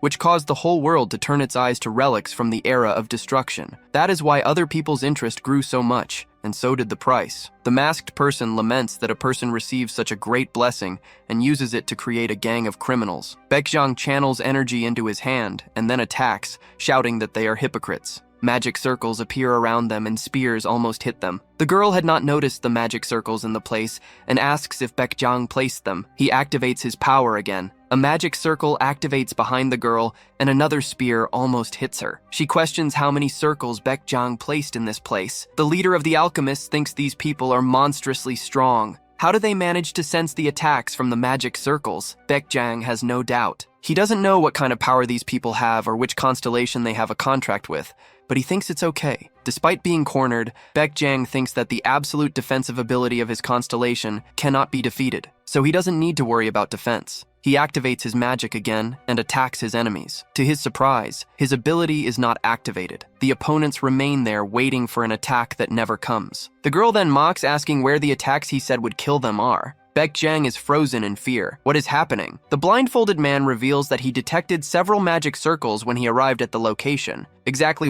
200, so they block them. Baekhyang questions how they managed to neutralize so many magic circles without him noticing. The man dressed like Gojo comments that neutralizing is different from blocking. Tired of hearing their conversation, the girl channels her energy and delivers a strong attack. Baekhyang manages to dodge, but the shockwaves from the attack hit him. His absolute defense was breached, and he was injured. Baekhyang begins to question how this is possible. Then another attack is about to hit him. He dodges by a few millimeters, but his cheek is cut. These people were pressing, and his defense was easily breached. He then makes another attack, and these people also manage to block his attacks. He cannot inflict damage on them. The man using the sword says the opponent is also strong, that he is not just relying on his constellation. Baekhyang is stunned to realize that these guys are even stronger than he is. If his defense does not guarantee his safety, now he cannot defeat them. All he can do now is find a way to escape. But before that, he asks the guys if they have already eliminated the entire alchemist guild, and if he surrenders and promises not to act as a villain anymore,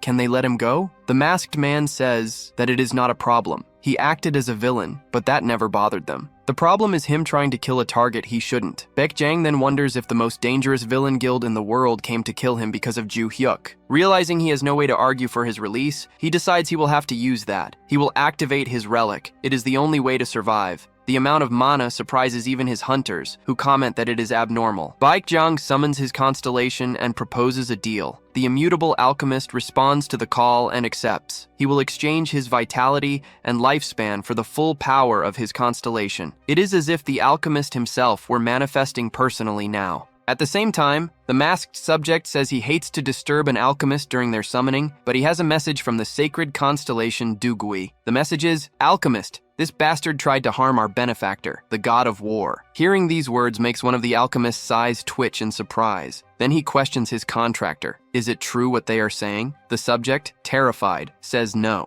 He only tried to kill a person named Kim Ju Hyuk. It's unfair of him to ask this. The constellation says that it is unfair for him to be so stupid. The alchemist constellation interrupts its manifestation. Then it warns that the contract with Baekjang has been cancelled. He is completely lost with the situation. The masked subject says that now their constellation has declared it will kill him personally. Why do I say personal, lady? Look at that hair in the back. I'm sure it's a girl. Then we return to our protagonist. He has arrived at his destination. He went to England to speak with Adelia Ventric. The Black Cat said that what he is asking is impossible. There is no way all constellations can meet at the same time. Then the protagonist asks, to summarize briefly, if it is impossible for all constellations to meet simultaneously in the same place with him, except through sanctification. He agrees that yes, but this method does not solve everything, because each contractor has to reform the sanctification with their own constellation, and that requires a lot of magical power. Another way is when a contractor with a divine contract with the constellation sacrifices their own life force to manifest the constellation. If you recall, that's what happened recently. Juhia questions if he could simply touch both relics at the same time to speak with both constellations. Adelia tries to politely tell him that this is impossible when touching a relic and being taken to the imaginary realm where the constellation lives. He cannot go to two different worlds at the same time. There is no way to overlap the two constellation worlds. Another valuable piece of information is that the constellation possesses immense power, and when it grants a sacred contract with a person, it establishes itself in a sacred relic. It cannot move to another afterward. As the protagonist listens to all his arguments being refuted, Barsha speaks in his mind. He questions why Juhia should already know this. As it was mentioned in the classroom, it is obvious that he wasn't paying attention. And now the protagonist says that the next time he visits Barche, he will give him another beating for this sarcasm. If there is no other option, Juhia says he will do it differently. He will communicate with them, and they will exchange information. Both the Black Cat and Adelia say they have a problem. Since Juhia arrived, their constellations have not stopped talking, and they cannot interrupt them. Luminous is affectionately talking to her dear friend, saying that it has been a long time since they last met. Her rival says the same for her. The protagonist hoped this would have changed after a long time, but it seems they continue with the same attitude as when he was their master. And he said he really wished they were getting along now. He tells both of them, stop for a moment and listen. The Black Cat and Adelia are startled to see how their constellations obey blindly. Juhia says that the person who made them become constellations and lose their bodies is trying to act again. The last disaster was his work. Juhia says that something even greater than a disaster might happen soon. Because of this, until he regains his original power, he hopes to use their power a few times. Is that okay with them? Adelia's constellation says it will be a pleasure. The Black Cat's constellation says it is ready to give its all to help the master. He is very pleased to have the girl's approval to make a contract with them. Juhia thinks that now he just needs to find 3 more disciples. He needs to find them before the Lord of the Labyrinth acts again. Then, the protagonist orders the Black Cat to connect the Ventric Mansion with the Valhalla Academy through a passage. He will come here very often from now on. They came after a portal, and this will make things easier. He is leaving now. Juhia leaves Adelia and the Black Cat behind, suggesting that they should stay and get to know each other better. Adelia is curious and wants to ask something first. She questions if he owns the market. He confirms that he does, and due to certain circumstances, he is now also the owner and director of the Valhalla Academy. Adelia is curious about the reason for his involvement with the academy in this way. The cat suggests it is probably for the same reason the Ventric family family serves Kim Joo-hye. It took few words for them to understand each other. We are taken to another location in the world, where it is already night. The masked sect gathers for a meeting with the constellation they follow. The crystals begin to shine, and then the constellation makes contact with them. They report that the enemies have been neutralized. The constellation says that, in that case, they should proceed to the next task. Here it is revealed that it is a woman. I think our protagonist only took female disciples, and this is one of them. Their mission now is to protect Joo-hye and order directly from the constellation. The masked man questions how exactly they will do this. How should they follow him? Should they present themselves to the protagonist? The constellation responds that they should just follow him discreetly. In this case, the masked girl questions how they will do this without being noticed. The constellation ponders this question and then tells them to reveal their identities when a certain word is said, which is not clear to us. I think we will only find out when the time comes. The next day, we return to the Valhalla Academy. Joo-hye has just arrived to train and find someone strange. In fact, it is the condition of this guy that is strange. Si-hyuk asks Joo-hye to make him his apprentice as well. This takes our protagonist by surprise. The guy repeats again, pleading to be his disciple as well. Joo-hye, surprised, says he does not want to. Being rejected so quickly leaves Si-hyuk speechless, and he comments out loud that the rumors must be true. This, of course, makes Joo-hye curious. The rumors were about Joo-hye accepting only female disciples to create his own harem of girls. The protagonist warns Si-hyuk that if he says that again, it's over for him. Additionally, Joo-hye says that these two girls follow him of their own free will. He has only one person he has made a disciple, and that is Yonglang. Unless he wants to die, never mention such nonsense about creating a harem again. Joo-hye also mentions that he is already taking care of 3 people. He doesn't have time to train another one. This is a good argument, and Si-hyuk agrees that it makes sense. However, the protagonist thinks it's a pity. He is really short on time lately, but a guy like this to help defeat monsters wouldn't be a bad idea. He then has an idea. Joo-hye tells Yonglang to pay attention, as she will be responsible for training him. Since both have a physical focus, they will have good synergy, and it will be convenient for them to train together. Now that everything is settled, Joo-hye will work out, while they should stay here and get to know each other better. Si-hyuk knows his face ended up that way without her having any reason to hit him. Now, what will happen to him with this girl if she has reasons to hit him during training? Yonglang is embarrassed and asks if he has anything to say. Well, Si-hyuk mentions that he found out from the cameras that she came back and stepped on his head several times after he passed out. He thinks it was because she felt embarrassed or something like that, and the reason is that he saw her drying herself when he arrived. The girl is relieved, meaning he doesn't know the towel wasn't hers. Even discovering that she committed a great injustice against the guy, she simply changes her mood and says he needs to be more careful. Now, she will show him his training routine. The protagonist is always pleased when his students get along with people. At this moment, Choi Arin goes up to the protagonist to ask something. She wants to know what he will do next week when the holidays start. Since they have become part of the special class and do not need to attend all the lessons or take exams, they have a lot of free time. She is trying to get closer to him. Joo-hye says he will increase the intensity of his training during the holidays. Aram says she will do the same. The protagonist questions if she doesn't have personal plans. Aside from the time they need to train together, she can do whatever she wants. He wanted to tell her to use her time and effort however she likes, but Choi Aram says with a smile that she wants to train and become strong like him. That's her wish. Alright, in that case, it's fine. Yoo So-yeon says she will come to train during the holidays as well. A week later, at the Hero Academy in the United States, the Academy president, called Beck, was staring at a sword with a strong energy. He had been observing the item for some time while thinking. He remembers that it was brought a few days ago. When he entered this room, he found his friend Logan, the destroyer, there. Logan made a surprise visit to tell that he dealt with those people who messed with his son. Logan exterminated the entire group of villains called the Shinja. He mentions that they were a group of weak people in the end, but something was very strange. When he got to the leader, the man was already in pieces. Beck questions if it was an internal fight or something like that. Logan doesn't really know what happened since he intended to get answers only from the leader. He also says there's another reason he dealt with those guys. He's still investigating the whereabouts of the group called Black Lion. This criminal organization was responsible for killing his father. He came here because he found this and couldn't ignore the artifact. Its name is the Sword of Light. Since he invaded that place,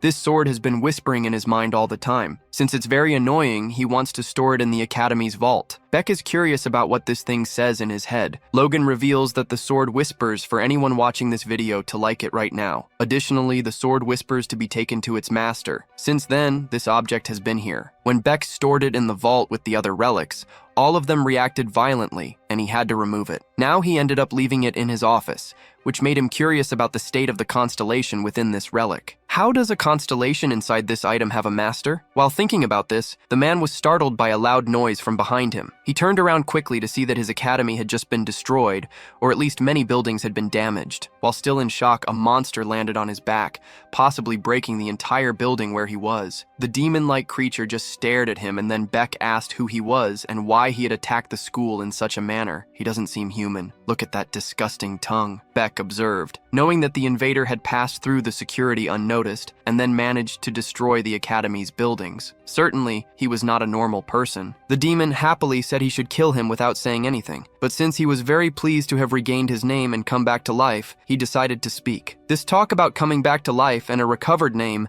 made no sense to Beck. The demon said his real name is Hong Wai. Beck responded that this name is uncommon in this country, so he would introduce himself as well, since the demon probably didn't know who he was. Your name is Beck, the president of the Hero Academy, and at your peak as a hunter, you were known as Beck the Bomber. He said this while delivering a powerful blow to the demon's stomach. A strong green energy emanated through the creature's body. Beck hoped to defeat him with just one hit, but in truth, it had no effect on this creature. The demon, excited, said he also had a similar ability. While Beck thought this attack would be fatal for any human if it hit in that way, the demon then charged his attack and struck Beck in the chest in the same manner. His attack, upon contact with the body, released a sort of lava and burned the area, and then the building exploded with the man being thrown away. With this attack, Beck felt he was going to faint. Before he had the chance to lose consciousness, the creature moved in again and landed another powerful blow, throwing him down. Just receiving a kick like that is painful, so crashing to the ground like this should have killed Beck. However, the man was tough and still alive,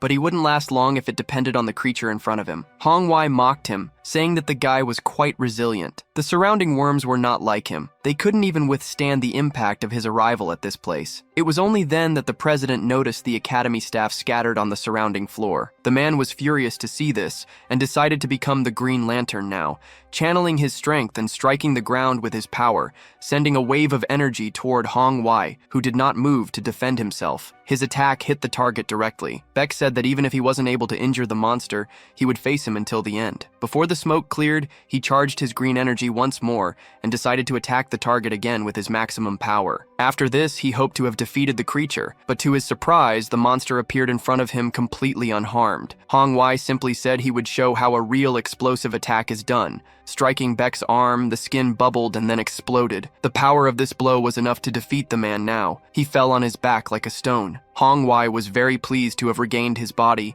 and to have found such a resilient target. Beck was still alive after receiving 3 of his attacks. He said that when he was a constellation, he had never met a contractor as tough as this. Beck was surprised to hear that this guy was a constellation, and Hong Wai confirmed it was true. He was the constellation known as the Tyrant of Destruction. The constellation Beck had a contract with reacted upon hearing this. The constellation of destruction was surprised. This was just another thing on the list of things Beck didn't understand, but it made him sure that this damn guy was indeed a constellation that came to the human world. Hong Wai came from another world and was about to send Beck to another world as well. Before he could hit Beck with a fatal blow, someone called out to him, asking to join the fun. This left the demon completely surprised to see that this guy was in such a destroyed place. Beck was also lying down looking very surprised, and he also realized that this guy looked familiar. He soon remembered this kid was Kim Ju-hyuk from the Valhalla Academy. The demon, who didn't know him, asked who he was and if he wanted to die. Our protagonist said that was impossible, as he came here to defeat and not to be defeated. Ju-hyuk looked at the demon more closely and said he recognized this ugly face, those strange horns, pointed vampire-like teeth, and red skin. He was Hong Wai, the loser of the second floor of the Tower of Destruction. Being called a loser made the guy furious. Hong Wai questioned this kid's authority to speak to him like that. Alright, our protagonist said that a loser idiot like Hong Wai will always be an idiot. He will remember that when he is defeated. The mana Ju-hyuk was emitting made the monster feel extremely familiar, but he decided not to dwell on it and to destroy this arrogant kid once and for all. With the sword, the protagonist easily dispersed Hong Wai's attack. That was enough to make the creature remember. Hong Wai said that this feeling was something he would never forget, and then asked if the kid was the hero. He had never imagined that someone could reincarnate. Ju Hyuk questioned what was so impressive about that, saying he also never imagined that the losers who had been defeated by him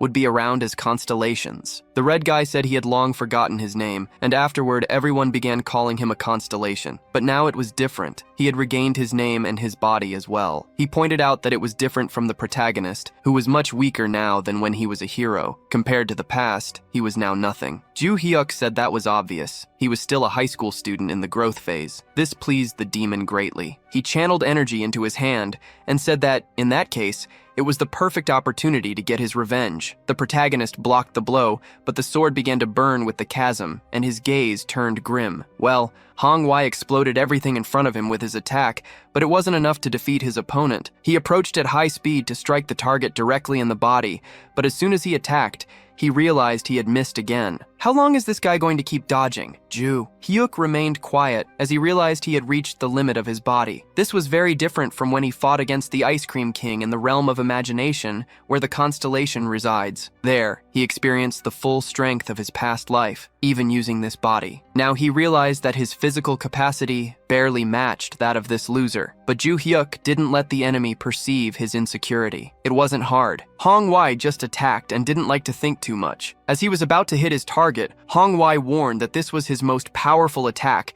and that blocking was impossible. When everything exploded in front of him, he was sure he had hit the target. Baek was still lying on the ground like a stone, watching the fight. He said that the demon had only been playing with him until now. This attack was several times stronger than what he had received. The atmosphere of the fight changed when a confident voice declared that Manhwa should be less stubborn and accept the help of his disciples, and quickly attacked Manhwa. His right arm and horn fell. That was scary, thought Manhwa. The demon couldn't contain himself and screamed in pain and despair. Confused, he questioned how he had escaped the explosion. He shouldn't have been able to. The protagonist's answer was simple. He hadn't tried to escape. He had just cut through it. This is absurd. Manhwa didn't understand how this could make sense, but something was clear to him. That sword carried the power of someone else. And now, in his current state, defeating this damned hero was impossible. The demon then ran to escape. Manhwa told himself that his pride didn't matter when his life was at risk. It was better to flee today and take revenge tomorrow. Our legendary hero commented that the scene was pathetic. Manhwa had come here, killed everyone, and now fled when his life was at risk. That's why Manhwa is a loser, said our incredible protagonist. Furthermore, he also mentioned that it was quite nice to rid the world of this red demon once again. With the same attack as before, he cut quickly. Manhwa, who tried to flee, turned his back for just 2 seconds and felt his mind slowly fading. And for a moment, he felt the same fear as before. Ju Hyuk, as a true protagonist, turned his back on his enemy even before he was eliminated. After the body cooled, he went to Manhwa to do what he did with his last enemy, using his ring to absorb the demon's name and body. When he did this, not a drop of blood remained. This meant everything was absorbed. He did it quickly. Remembering that someone was watching, he turned to look, and there was Baek. The protagonist said he was busy dealing with the enemy and hadn't even noticed Baek was there. So he asked if the man was okay. Baek said he couldn't get up, but at least he was alive. Then he asked if he was Kim Ju Hyuk, the Valhalla student. The protagonist was surprised to be recognized. Baek then said that, in fact, he was quite famous. It would be strange if he didn't recognize him. Additionally, the man introduced himself as the director of the Hero Academy, and his name was Baek. I want to thank you very much for saving this place, Ju Hyuk then said. Actually, I must have arrived late, as everything here was destroyed. Anyway, the rescue team will arrive soon, so you should wait. As for me, I'll be leaving now, as I'm busy. The director was extremely surprised to realize that the kid had opened a dimensional portal. Only a few extremely powerful constellations around the world are capable of using something like that. So, once again, the man was left behind, not understanding who this kid was. Within a matter of seconds, Logan arrived at the scene, shouting, asking if he was okay. He had heard on the news that the school had been attacked and ran as fast as he could to the location. Along with him, ambulances arrived to attend to the injured. The director commented that there were now other priorities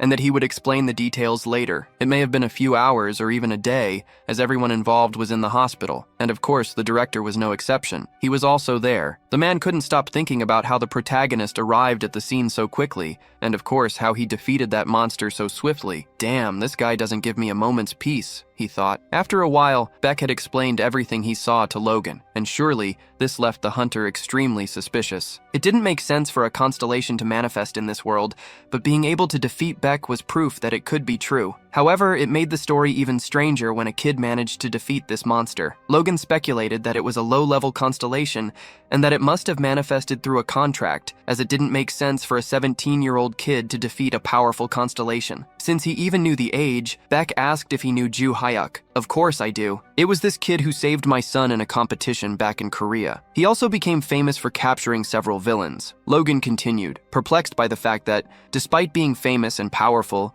it didn't make sense for him to defeat a constellation. Beck said he had a suspicion. He felt a very familiar energy when the kid fought. It's likely that the kid had a contract with a powerful constellation. And even more incredible, he said that the kid was very used to using that power. Beck also commented that, if he wasn't mistaken, the energy he felt was the same as he felt in the black market. Even Logan had heard about this constellation. Its name was the Commander of the Underworld, known for creating portals in other space-time locations. Beck knew it was absurd for someone so young to have a contract with a constellation of that level, but he had no doubts about the energy he felt. All of this was very suspicious, so Logan wanted to talk to the boy. He asked where he was now. Beck then said he must be at the Valhalla Academy now. But how could he have come to the United States and returned to Korea so quickly? The answer to that left Logan extremely scared. As Beck said, it was through teleportation. He saw the boy open a portal and step into it. This must be a power from the black market constellation. Imagine how furious this guy must be with what he just heard. I can't even imagine the reason. The fact is that there are very few contractors in the world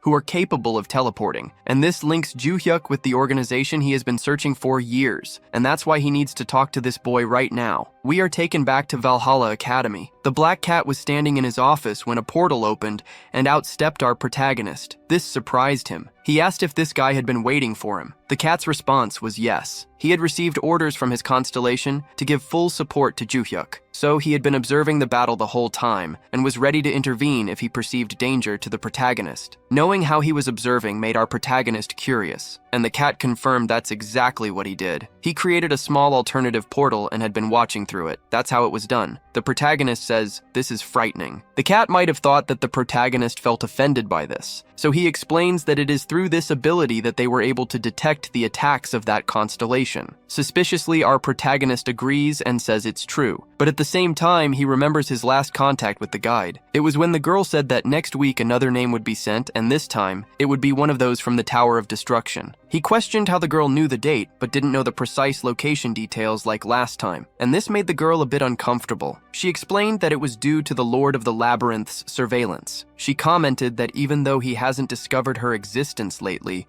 he is more cautious about information leaks. They talked a bit more that last time. She said it would be harder for them to meet next time. The reason for that would be the Lord of the Labyrinth's surveillance? Our protagonist questioned. She said, as always, he is very smart, and the answer is yes. She will have to stay hidden to raise fewer suspicions for a while. Now that he has the name, she will explain to him how to use the absorbed names for this ring. She commented that there are 2 ways to use the ring. The first is to have a name and your own power. The second is to use a skill of the name as you wish. The disadvantage of the first method is that you can only use part of the absorbed name's power, not the total power like the Lord of the Labyrinth can. The second method also has a disadvantage. You can use a skill that the target had, but you cannot enhance the skill. This means that the most you can do is use the skill with the same power the person had. If it is weaker than you, it won't be as powerful an attack. Now, how he will use the name's powers depends on him. This information wasn't satisfactory to our protagonist, leaving him thoughtful. He was thoughtful about it all week and now had a new name to test. He decided to use the ring and absorb the name of the demon he just absorbed. Those abilities were really bad. After completing the absorption, the energy stopped being emitted by the ring. The protagonist wonders if that was it. He isn't feeling anything different now. While thinking about this, the black cat called out to him, "Say what you want." The black cat questioned the technique he used to defeat Hongwei, the spatial cut. He confirmed that it was indeed that technique he used. If that is the case, the black cat asks the protagonist to show the technique. Juhia questions it. Since he has a contract with the same constellation, he can't use the technique. The black cat admits he is embarrassed to admit it, but isn't as skilled with that ability as he would like to be. Therefore, he asks the protagonist to teach or demonstrate how to do it. They then go to a more open place for the black cat to observe. They head to the mountains behind the academy. Juhia explained that the spatial cut is quite simple. Just follow these steps. First, gather magical power in your sword, twist your waist and release the skill. Juhia performs the spatial cut, and now the effect of the attack goes beyond the trees that were in front. The Black Cat says that's roughly how it works. The result was truly frightening, an unbelievable strike. However, the Black Cat couldn't help but think that, just like his constellation,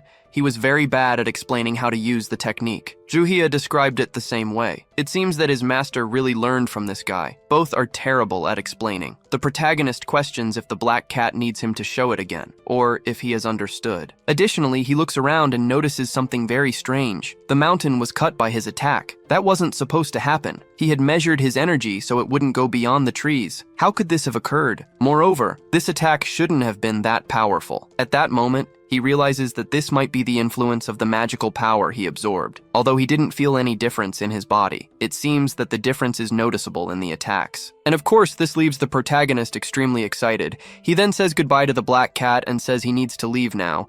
But if necessary, he can show it again another time. Juhia is very excited to see the effects it has on him now.